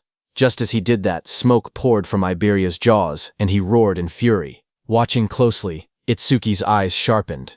He realized that this mana wave was definitely Iberia's, but he could not believe that he was attacking him. Itsuki's eyes trembled violently, his pupils glowing under the shadow that fell across his face. He demanded to know what exactly had just happened. Then, through the smoke and burning air, Iberia lowered his head slightly, and in a strained, almost pleading voice, he called out to Itsuki and begged him to kill him. Hearing that, Itsuki's expression froze. Sweat slid down his cheek as disbelief overtook him. But suddenly Iberia roared, his jaws opening wide as violent shockwaves burst outward. In the next instant, he lunged forward at Itsuki, attacking with his sharp claws. But before his attack could land, a blade flashed through the air. Josuke appeared and blocked Iberia's attack with his blade. He shouted, telling Itsuki to watch out. Josuke then moved. With a powerful twist of his body, he punched Iberia. Iberia was sent flying, crashing onto the ground with a solid impact. The ground shattered where he fell. Itsuki, still catching his breath, told Josuke that Iberia was, but Josuke cut him off, stating calmly that he already knew the worst-case scenario had come to pass. Iberia then moved again at high speed. He started circling them like a storm, his movements forming a complete ring around Itsuki and Josuke, trapping them within a spinning vortex. Itsuki watched carefully and said that at this speed, Iberia had completely lost control. Josuke told him that Iberia had been consumed by the dragon gear. Itsuki's jaw tightened as realization struck him. In a steady but urgent voice, he said that if it truly was the side effect of the dragon gear, they had to take it off him quickly. But Josuke's red eyes narrowed coldly. He told Itsuki it was useless. The gear had already completely fused with Iberia's body. He told Itsuki that he had seen an awakened get taken over by dragon gear before. Once it reached that stage, there was no turning back. Josuke's voice remained calm as he revealed the harsh truth. Dragon gear could not be removed unless the user died. Hearing that, Itsuki's eyes widened in shock. Sweat slid down his cheek as he asked if there was no way. Josuke looked at him firmly and declared that they had no choice but to kill Iberia. Josuke tightened his grip on his blade, his red eyes cold and unwavering. In a firm voice, he declared that he would be the one to finish him off. If Itsuki did not think he could handle it, then he should leave this place. But Itsuki stepped forward and said that he would do it. Shocked, Josuke said that he could not burden Itsuki with such a cruel task. But Itsuki told Josuke that Aiden had been abducted by that ice user disaster beast. He said he would have the Death Hound track them, so Josuke should go and help him instead. Josuke tried to object, but Itsuki cut him off. He quietly pleaded, saying he still had things he wanted to talk to Iberia about. Blue energy gathered around his hand as he summoned his Death Hound. Josuke closed his eyes briefly and exhaled. In a low voice, he said he understood, and that he was counting on him. He then warned that if Iberia got away, Iberia would become even stronger, and his ferocity would increase. Turning his back, he spoke one final time. No matter what, Itsuki had to end his life there. As he said that, Iberia jumped onto a tree and then, at full speed, charged at Josuke, his massive body glowing with blazing orange light. At that very moment, Itsuki moved. Blue lightning crackled around his body as he reached Josuke and created a black ice wall to block Iberia. Josuke shouted for the Death Hound to move, and both of them immediately ran in different directions. As Itsuki blocked him, Iberia backed off again to create distance, and then, at full speed, he charged again and struck with Windblade. The compressed air sliced through the battlefield and slightly touched Itsuki before passing through. Itsuki narrowed his eyes, observing that Iberia had fired a skill but Overmimus had not activated. Seeing that, Itsuki realized that just as he had thought, Iberia did not truly want to hurt him. Across from him, Iberia roared loudly, shaking the air around him. He lunged forward, tearing through the air with explosive force. His glowing red eyes locked onto Itsuki as he activated his 1,000 wind blades. At once, countless streams of compressed wind spiraled into existence. The air twisted violently as wind blades rushed toward Itsuki in waves. But Itsuki did not dodge them and continued walking toward Iberia. Glowing wind blades surrounded him from every direction. For a moment, everything went still. Then blood exploded from all over Itsuki's body as the wind blades tore through him. But even then, Itsuki did not stop and continued walking toward Iberia. Seeing this, Iberia let out a thunderous cry. Tears streamed from his blazing eyes, the sound of his cry echoing across the battlefield. Meanwhile, inside the demon world, one of the Right Demon Kings, Yama, knelt on the ground and reported to Lady Ringa that they had successfully captured Aiden. However, he added that the Red Flame Demon King and the White Oni had both been killed by humans. Lady Ringa remained calm. She stated that there were countless fighters at that level, and as long as Aiden had been captured, that was enough. Yama continued, informing her that Lord Saru Shokuma seemed to be struggling. Lady Ringa replied coldly that it did not matter. They had never expected the elimination of Izumi Ento anyway. His role was simply to hold back most of the special class saviors. Yama then revealed that it seemed Saru Shokuma was fighting only one special class opponent. Hearing that, Lady Ringa's eyes narrowed slightly. She wondered aloud if there was a human besides Tiwajin who could hold Saru Shokuma off alone. She then asked for that man's name. Yama raised his head and told Lady Ringa that according to their insider, that man possessed the strongest body, and his name was Heitan Akira. At the same time, on Commander Nento's side, a massive shockwave tore across the battlefield as Demon King Saru Shokuma and Hiden's fists collided, carving a deep trench through the ground. In the next instant, a streak of red lightning split the sky. Wrapped in violent crimson energy, Demon King Saru Shokuma slammed his fist downward. The impact exploded outward in a thunderous blast, sending debris and dust flying in every direction. The shockwaves continued to ripple across the area, streaks of red electricity tearing through the air like raging serpents. In the distance, Commander Nento, along with Choha and that wind elementalist, watched in disbelief as the destructive force spread without pause. That wind elementalist stared wide-eyed and muttered in shock, wondering how the battle that had started yesterday afternoon was still going. He realized that even his own wounds had almost completely healed during that time. Just then, another explosion erupted, shaking the surroundings once more. Demon King Saru Shokuma and Hiten continued throwing punches at each other. Seeing this, that wind elements trembled, overwhelmed by the sheer intensity. He thought that to witness a battle of this level from such close range was almost unimaginable. Amid the collapsing ground and rising dust, Demon King Saru Shokuma, with blazing red eyes and a savage roar, punched the ground with full force. The earth shattered beneath his hand, the battlefield trembling under the weight of his power. Choha stared at the battlefield with trembling eyes, sweat sliding down her face. She could hardly believe what she was witnessing. Hiten was enduring blows powerful enough to shatter the earth itself. She knew that if Hiten fell, no one would be able to stop that disaster beast. Panic tightened in her chest, and she resolved that she had to do something. But just as she prepared to move, a hand landed firmly on her shoulder. It was her father, Commander Nento. With a calm voice, he reassured her not to worry, saying Hiten was not weak enough to die from attacks like that. In the distance, the battlefield had been torn apart. Saru Shokuma split the land, smoke and debris rising into the sky. Watching the devastation, that wind elementalist stammered in disbelief, unable to comprehend this level of power. Commander Nento beside Choha spoke steadily, saying all special class fighters were monsters standing at the very top of humanity.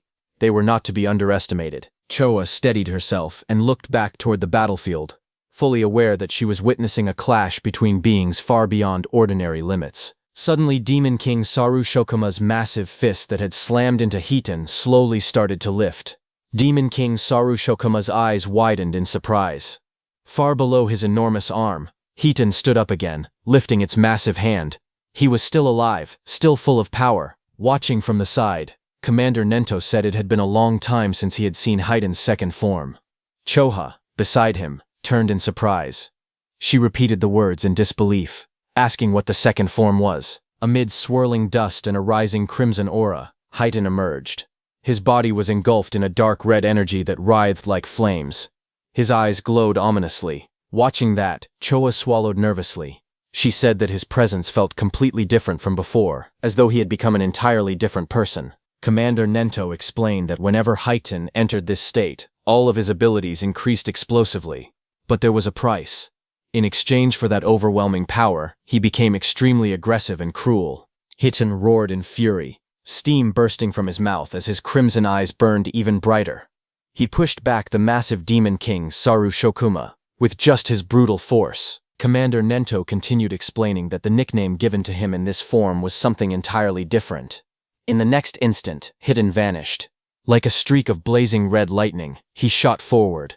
Behind him, a monstrous phantom seemed to rise, an enormous demonic visage with glaring eyes and twisted features, as though the embodiment of wrath itself had taken shape.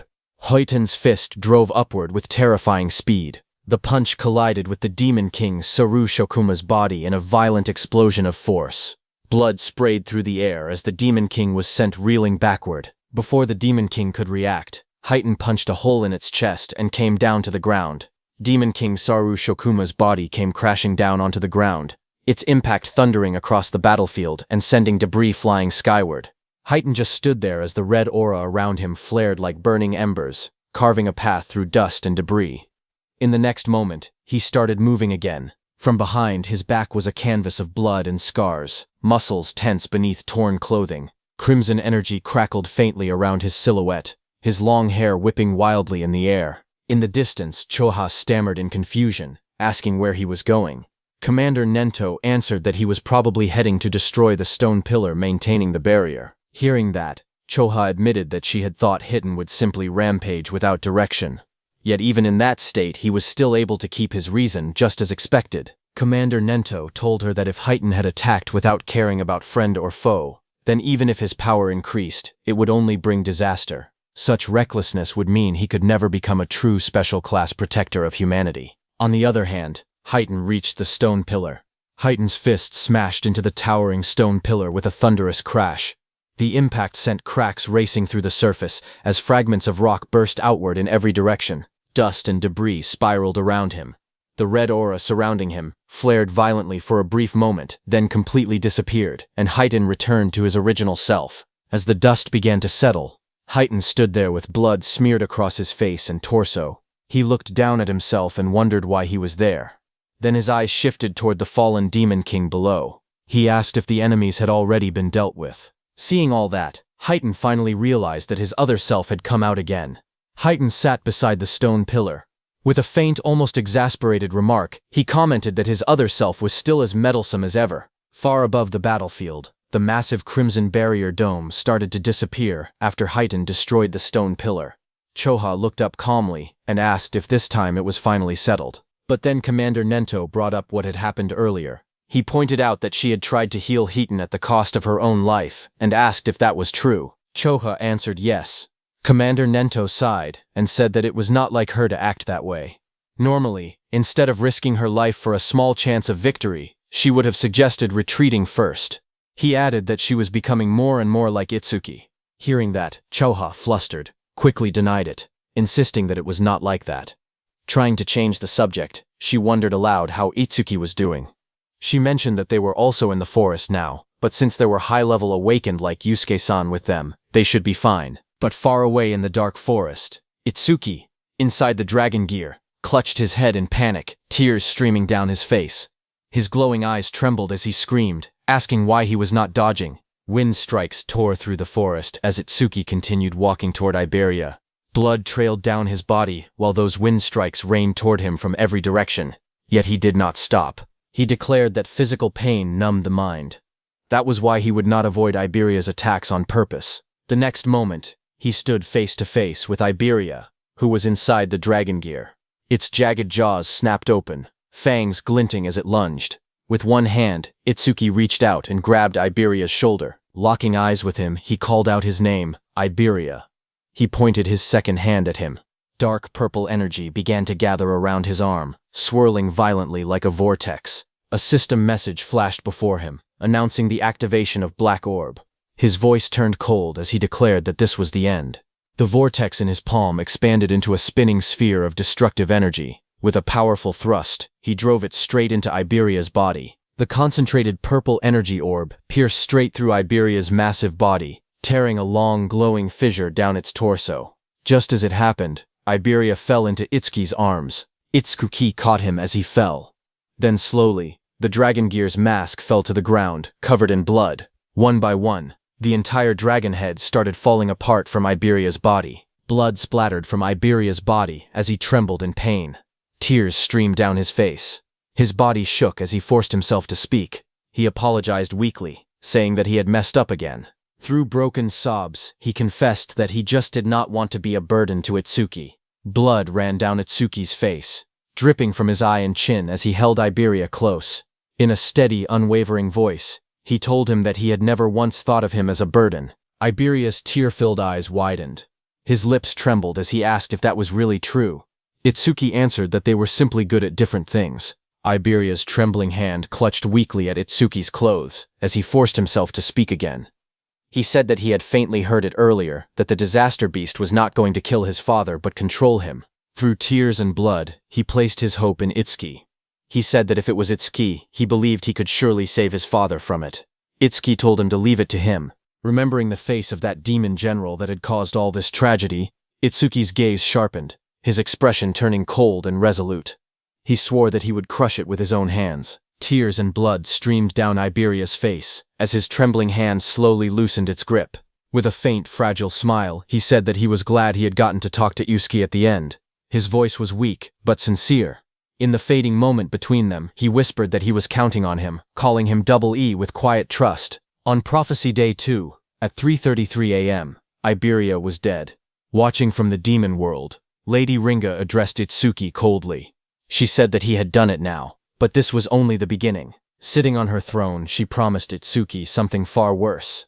She declared that she would erase the things precious to Itsuki, one by one, in an even more twisted way. Then sometime later, under the dim night sky, Commander Nento, Choha, and that wind elementalist moved quietly through the deep mountains, their presence small against the vast forest. While moving, that wind elementalist admitted that he had believed everything would be solved after defeating the disaster beast, but he had not expected to escort Commander Izumi this far into the mountains.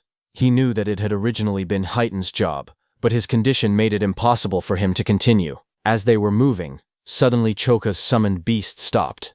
Choka immediately signaled for everyone to stop, saying her Gyokucho seemed to have detected a strange emotional wave. Her eyes narrowed as she added that the source of the wave was just ahead. In the darkness up ahead, two figures stood facing one another in the distance. Seeing this, that wind element Gultulist stepped forward, drawing his blade in a swift motion and shouting, demanding to know who was there. His grip tightened around the sword as he thought it was a humanoid disaster beast, but Choha's eyes narrowed as she stared ahead into the darkness. She recognized that person's back. She walked ahead and in a weak voice called out to Itsuki. Hearing that voice, Itsuki turned around. His whole face was covered in injuries. Blood streaked across his skin, yet his green eyes were still conscious. He recognized that it was Choha. Seeing him, Choha's expression trembled with shock. She stared at him in disbelief and demanded to know what on earth had happened there. Her eyes dropped to his body, noticing the injuries that covered him. She questioned what had happened to those wounds. Before she could press further, suddenly someone stepped forward from the forest, saying he would explain. Deathhound, with glowing eyes, followed closely behind him, its presence ominous and silent. Seeing him, Chosha and that wind elementix were shocked. He tightened his grip on his blade and asked if someone else was there, but Commander Nento recognized that man as first-class savior Josuke Bakuto. He pointed out that he was Aiden's guard and demanded to know why he was there. Josuke's red eyes lowered as he remembered the battle, his expression heavy and grim. In a calm but bitter tone, he addressed him as Commander Nento and began to speak about the battle, delivering the crushing truth. They had lost. On Prophecy Day 2, at 3:34 a.m., the foretold battle had ended in the worst possible outcome. Half of the North Continent's District 7 had been destroyed. The legendary crafter, Aiden Hiss, had been kidnapped, and his son, Iberia Bis, had died. Later, after his master had been taken, Josuke revealed what he had done next. He told them that he had ordered Deathhound to track the magic traces left behind by the disaster beast. Josuke stated that, in the end, they had only managed to find the disaster beast's clones. He added that the creature was extremely cunning. It had expected to be tracked and deliberately left behind numerous clones, making it impossible for them to pinpoint its true location. Hearing all that, Commander Nento turned to Choha and asked her about Itsuki's condition. She explained that most of his wounds were only scratches, and the bleeding had already stopped. However, she admitted with concern that he stubbornly refused to accept her treatment. A bead of sweat slid down her cheek as she confessed that she could feel the flame of anger inside him burning even stronger than before. Choha's voice grew heavier as she warned that, at this rate, his heart would eventually be swallowed by hatred. On the other hand, Itsuki sat alone on his bed, his head lowered in silence. Deathhound remained nearby, watching over him.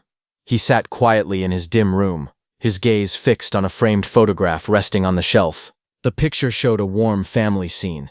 Aiden smiling proudly, his wife beside him, and young Iberia standing between them, laughing brightly. Seeing that, the memory of Iberia stirred something deep within him. He remembered the past, how Iberia had introduced himself with a cheerful grin. Later, when Iberia got injured, he had helped him, carrying him on his shoulder.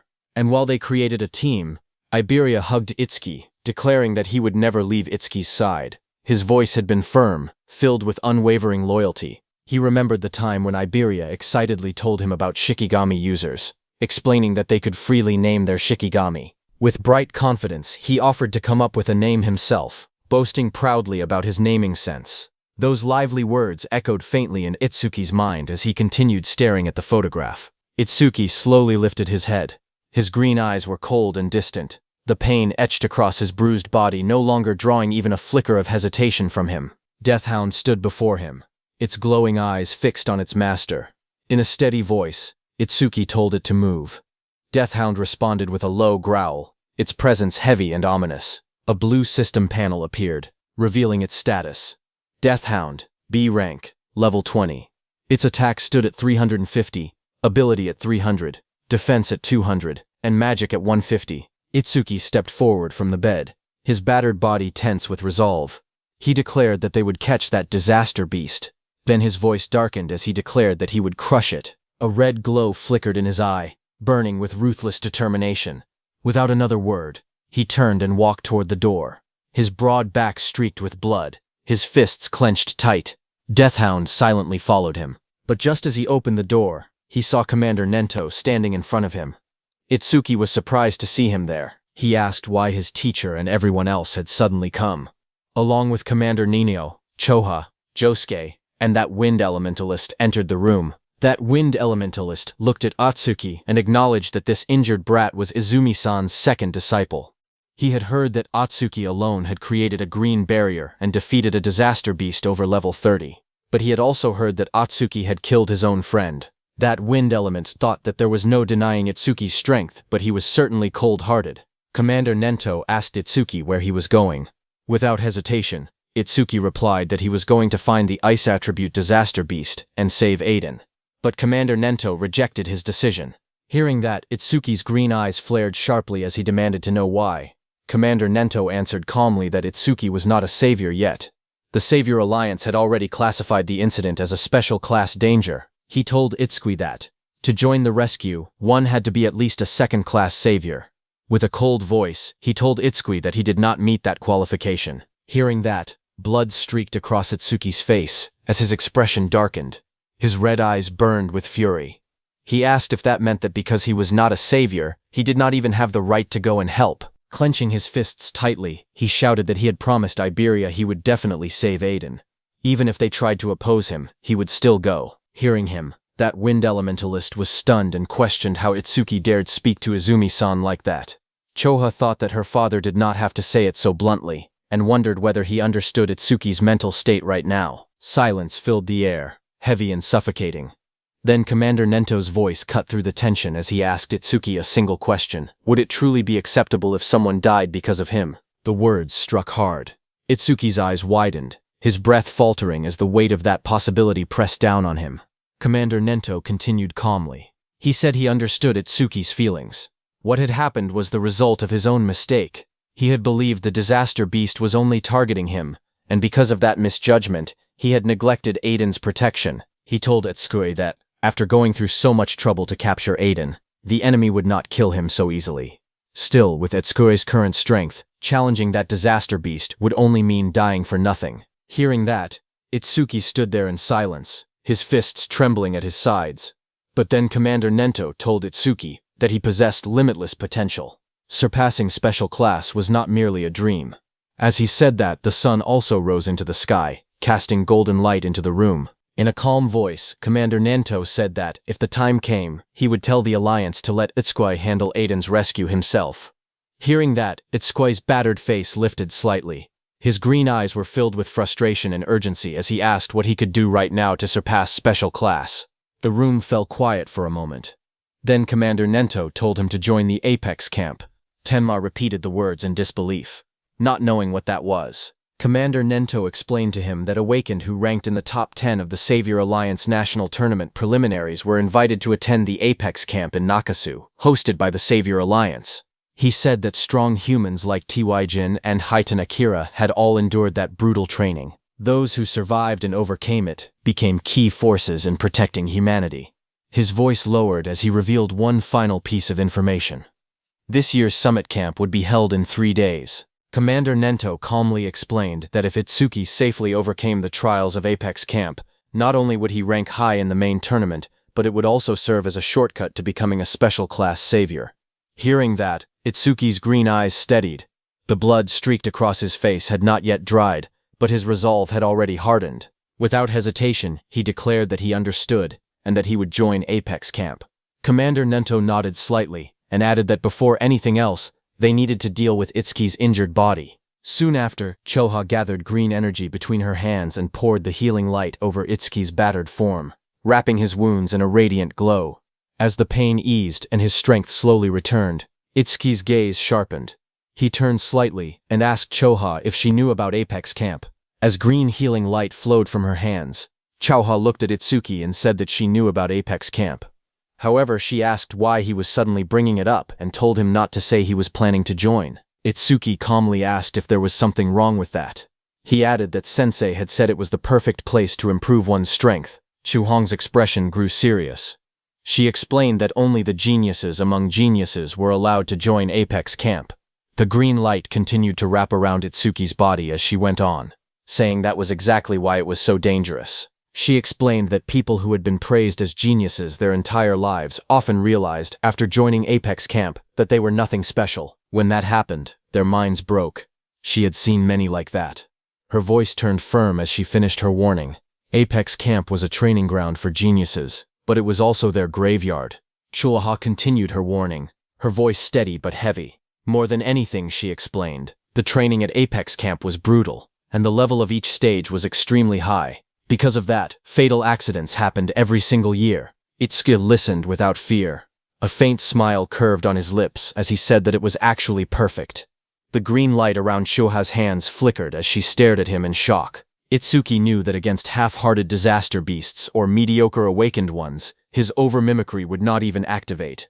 He admitted that he had once been worried he would not find a worthy opponent, but that concern had been unnecessary. His gaze turned sharp and resolute. He declared that he could only grow stronger by fighting powerful disaster beasts at the very edge between life and death. He told Choha that fighting strong disaster beasts was the duty of the awakened. Hearing that, Choha's eyes widened, her breath catching as she realized he had already made up his mind. Noticing the flush on her cheeks, Itsuki looked at her and asked if her face was red because she had exhausted herself from healing him. Choha froze for a second, then hurriedly denied it. Flustered, she waved her hand and insisted that it was not like that at all. She quickly explained that using a skill for a long time naturally made the body heat up. Then she added, in embarrassment, that he really did not know that. Her heart pounded loudly in her chest.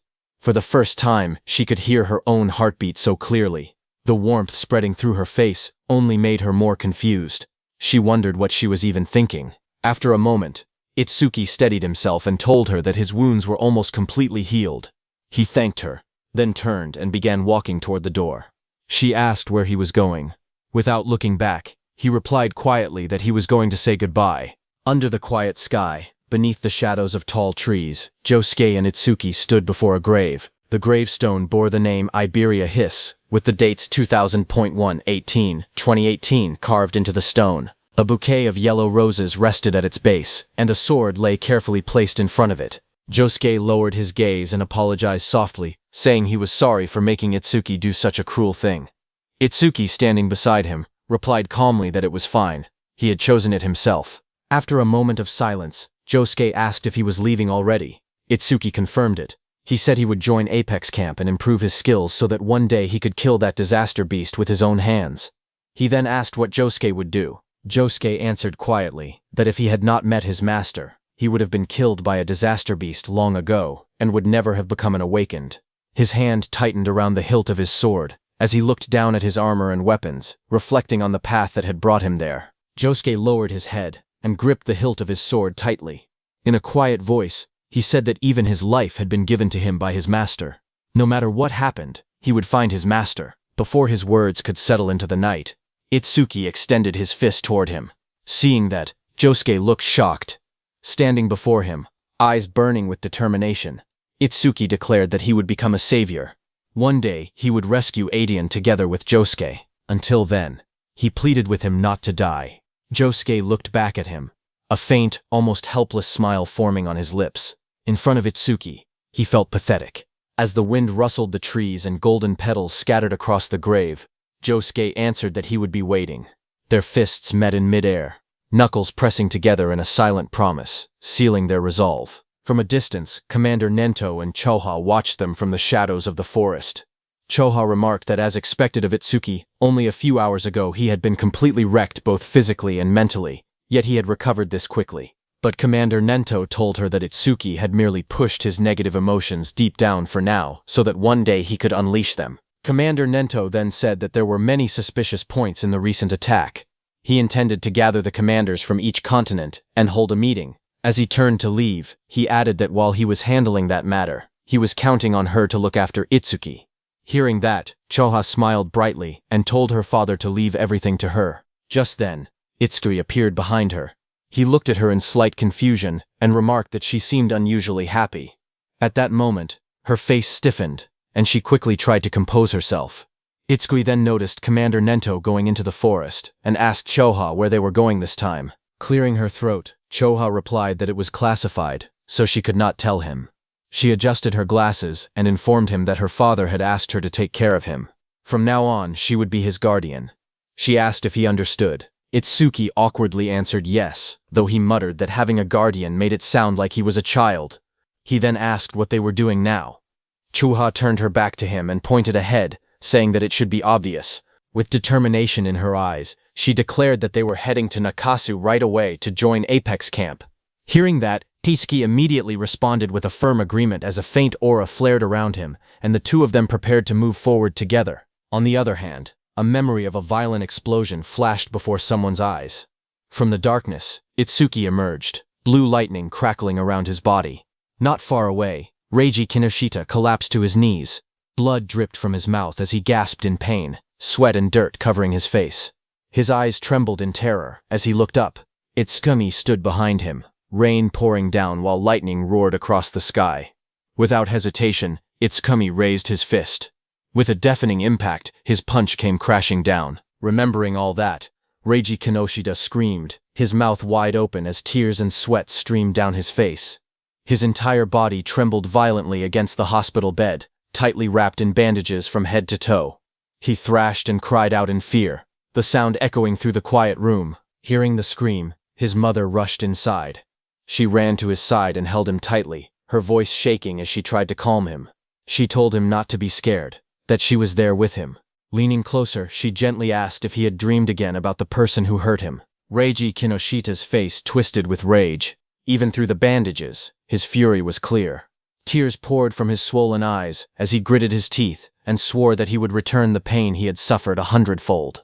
He vowed to make them experience a living hell. Hearing that, his mother's expression darkened, her eyes turned cold and sharp. In a low, steady voice, she told him not to worry. His big brother had returned, and he would surely avenge him. Hearing that, Reiji Kinoshita looked behind his mother. Behind her, a tall, broad-shouldered man stepped into the room. His presence was overwhelming, his body outlined by a faint red glow that made the air feel heavy. It was Reiji Kinoshita's brother. In a low voice, he said that it must have hurt Reiji. Hearing him, Reiji's emotions surged again. Tears streamed from beneath his bandages as he cried out to his big brother. He begged him to punish the enemy, the one who had done this to him. His brother's expression darkened. He calmly asked if the attacker's name was Itsuki Tenma, the one responsible for all of this. Reiji shouted that it was him. He added bitterly that Itsuki was just an orphan with no family. Apparently, he had even taken first place in the preliminaries, but his level was still 0. He was not even close to his big brother's strength. Hearing that, his brother fell silent for a moment. He said that first place in the preliminaries meant that Itsuki would certainly participate in Apex Camp. A sinister smile slowly spread across his face, his eyes glowing with a fierce red light. He said that, in that case, he would crush him there.